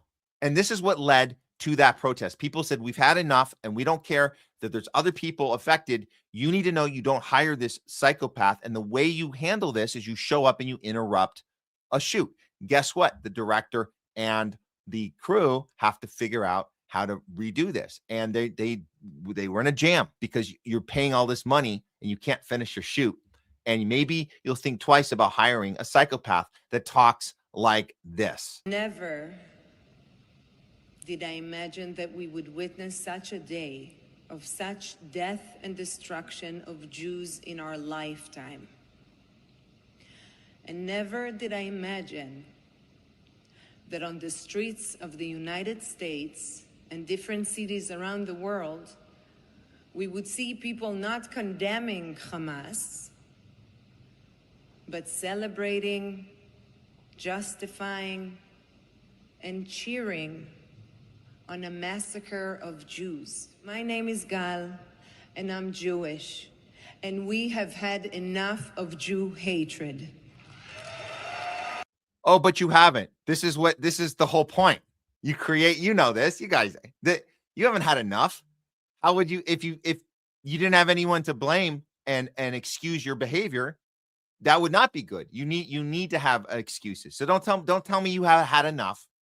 This is good for you. It's good when you confused people and made them think that October 7th just happened out of nowhere and you weren't occupying these people illegally for years and years and years, and that they weren't just doing their right to resist. You have a right to resist occupation. That's a thing. You know this. So she's a psychopath liar, and everybody in that room is too. We will confront anti-Semitism. We will call it out, but we will never let it not only defeat us, but define us. Because no, it's exactly what you're doing. Of course you're letting it define you. That's the whole point. There is no definition of Israel without it. Israel can't exist without this. You have to have it. You have to feel it. If you don't have it, why do you need an ethno-state? You don't need an ethno-state. Come on, you know this. You're not letting it define you. The hell of course you're letting it define you. What the hell's wrong with you? Because our love is stronger than their hate. Oh. Because why? Because we love to murder Palestinians. We love to turn Gaza into a parking lot. We love to condemn people and arrest people for speaking out against our horrible, heinous crimes. We love that more than their hate of being targeted by us. So yes, our love is greater and stronger. Okay, so you heard all that. The point is, these protests work. That's the point. That's the point. They work, and people know they work, and you share the shit out of this thing like we did, and we ended up with our best. Like I said, this elevated our channel. I have to give credit. I have to thank Gal Gadot for giving us the material to shout this at the top of our lungs and have a channel that we just started in January. This is just a few months after that. And we were able to get people to see this, share it, comment on it, get it all over the place, because this person is a killer and a psychopath, not a character. She's probably better at doing this in real life than playing a role because she can't effing act. But that's how organizing works, guys. That's how organizing works. And that's why that's the number 2 story. And coming in at number 1 for the loudest voice of the year, probably the most effective organizing we saw the entire year. This one made the top of the list, and it's something we need to utilize in the future and show the blueprint of what works when it comes to organizing, and these guys took the top spot. The Italian dock workers who led a massive strike, they ended up cutting off the supply chain to Israel after the IDF attacked the flotilla. And that was their way to say, you do that to the flotilla and you stop that aid, guess what? We're stopping your supply. And who can do that? The workers. The workers can do that. The workers can do that. Here they are, the Italian dock workers, and their massive, massive strike, which actually punished Israel and taught them an effing lesson, and punished their president Meloni as well. Here we go. Italy today, where dock workers have called for a strike in solidarity with the global Samud flotilla and with Gaza. Noi siamo tutti e tre siamo lavoratori del porto di Genova, lavoriamo in banchina con le navi che da Genova transitano 14-15 mila contenitori verso Israele all'anno, e con il nostro blocco abbiamo detto che se toccano la flottiglia e succedesse qualcosa di grave ai nostri compagni che sono in mezzo al mare, ovviamente noi blocchiamo tutto e non facciamo transitare nulla verso Israele. Io lavoro nel porto di Genova da 29 anni. Se provare a fermare questo traffico di morte significa dover fermare ogni tipo di traffico verso Israele, da e per Israele, benissimo, allora noi fermeremo tutto, veramente non partirà più un chiodo verso Israele, perché se la loro logica è affamare le persone, la nostra logica è quella di non commerciare più con Israele. Soprattutto devono lasciargli lo spazio per poter entrare a Gaza a portare questi aiuti umanitari, anche solo per sfamare bambini, aiutare medicinali, cibo, devono lasciarli passare. Nello specifico, questo sciopero che stiamo facendo oggi in 75 oltre piazze italiane creerà un disagio alle merci che dovranno andare in Israele. Intanto in questo momento i porti sono fermi, quindi non c'è movimento di navi. The dock workers in Genoa called a general strike, and they, as well as teachers and public transit workers in cities across Italy, walked off the job today. La classe operaia negli ultimi decenni ha un po' lasciato perdere la coesione che aveva tra i lavoratori. Il fatto di essere qua oggi in tanti e così tanti posti di lavoro che sono stati fermati è un segnale anche per dire che la classe operaia si sta rimettendo insieme. Quindi se oggi stiamo lottando per la Palestina, questa unità di persone vuol portare ad essere anche una lotta per un futuro lavorativo migliore per tutti quanti. 2 in 3 non cambiamo il mondo, in tanti riusciamo a cambiare. Il Portuale ci ha insegnato lottare le That's from More Perfect Union. Well put together. Well done. This is how organizing works. Tens of thousands across Italy, massive general strike led by the dock workers in solidarity with their colleagues on the Gaza Freedom Flotilla, which actually made the Freedom Flotilla effective. And it was their 3rd or 4th attempt, I believe, at doing this, and it actually was effective. And this is how organizing works. The strike actually ended up spreading across the entire country.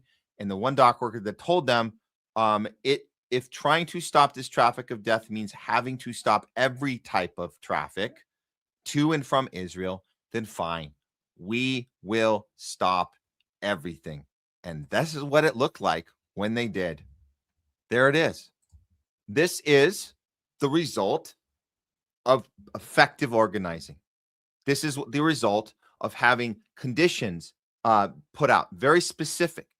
You touch a hair on their head, we will F you with what we can do, because we're the workers. We're the workers that provide these supplies, right? This is similar to, we're talking about the Kaiser strike right now with Leslie earlier. We are the ones that we can make a difference if we stick together, hold our ground, and force you to make the change. That's the only way things get done. So let's remember this method as we move into the rest of this year. We're 1 month into 2026. And we have to understand this is the only way effective organizing works, just like this. And you don't fall for the bullying. You don't fall for the top-down guilt trips. How dare you? You're making normal people are suffering. Innocent people are suffering because you cut off the supply chain. No, Israel's responsible for that. We're responding to that, and we're laying it down. You stop, you let the aid into Gaza, and we will put the supplies back. And that's what happened. Some aid finally started getting into Gaza. Now, it wasn't obviously perfect, and, there's still total problems with it. But this is what you have to do, putting people in power, putting them in their place, and forcing them to make the change that you demand. That's how organizing works. Let's remember this when we move into the rest of this year, because there will be more opportunities to see this and call it out when it's not being done effectively. We can call out operations that look like they're captured, right? They look like they've been infiltrated and they don't go to this extent and they become commercialized. We have to look out for those type of movements that get captured and say, if it's not checking these boxes of what an effective organizing looks like, then something's wrong and it needs to be looked at and called out as what it is. So that's it for the loudest voice of the year. It's the Italian dock workers. Power to the people for sure. And let's follow by example as we move into the remaining of 2026. Okay. I think that wraps up the show, guys. Man, some of you guys stuck around the whole way. Awesome. Thank you. Thank you, guys. That was great. It ended up being a 4.5 hour show. We really try to keep it to 4, but we just had a little bit more to do today. And yeah, hope you guys enjoyed it. And what do we have coming up? This is important. Well, first of all, can I just say this? Thank you to all you guys. Thank you to the people that help us with the modding and the constant engagement with us and helping to elevate the channel. We really, really appreciate that from all of you. Thank you to Leslie for coming in for the Kaiser discussion, not to mention talking back. That was awesome. And then Jay Scott, of course. Jay Scott's always amazing when he comes in. Lots of insight, lots of great perspective. Covered so much today. So here is what's coming up. I told you guys earlier, we will have, we will be on, I will be on with Fiorella on Truthwire tomorrow morning because Craig Pasta Jardula is still on the ground in Minneapolis, and he will be coming in live and checking in with us with some new interactions and information that you might not get elsewhere, because he's actually there and you got to go to the ground, on the ground, boots on the ground, go to the story when possible, go to the story. So great for him for being out there. So that'll be on Truthwire tomorrow. I believe we're starting somewhere around 9 a.m. or 9:30, right around there Pacific. That's 12 or 12:30 Eastern. Then later in the day, I'll be on with Garland Nixon once again. That'll be 12 p.m. Pacific. That's 3 p.m. Eastern. And we will be getting more into the TikTok discussion amongst other things going on here in Hollywood. And Garland's take we always appreciate that. But we'll be on his channel. That's the Garland Nixon Show channel. Garland Nixon on YouTube and on Rumble. And that'll be it for this week. And then next week we'll be back with regular time frame. That's obviously, I guess we would say Tuesdays and Thursdays. That's noon Pacific, 3 Eastern. So we appreciate you guys. Don't forget to hit the like, the subscribe.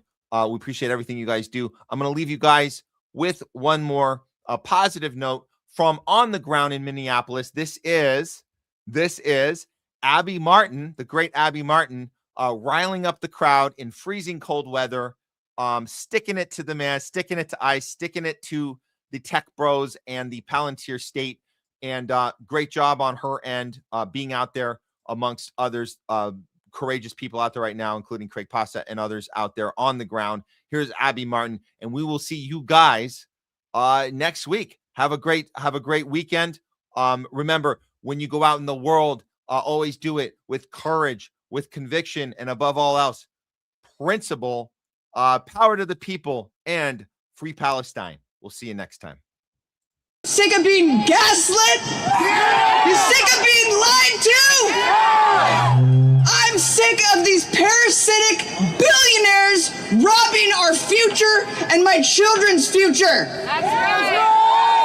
I'm sick of them telling us they have immunity. They can kill us in the streets and flee. And we're the ones who have to sit terrorized. No. We're not going to stop until we have justice for Alex Pretti, for Renee Good, all of our brothers and sisters. We know how these issues connect anymore. They're not going to atomize us. They're not going to isolate us. They're not going to keep us in our silos. We understand.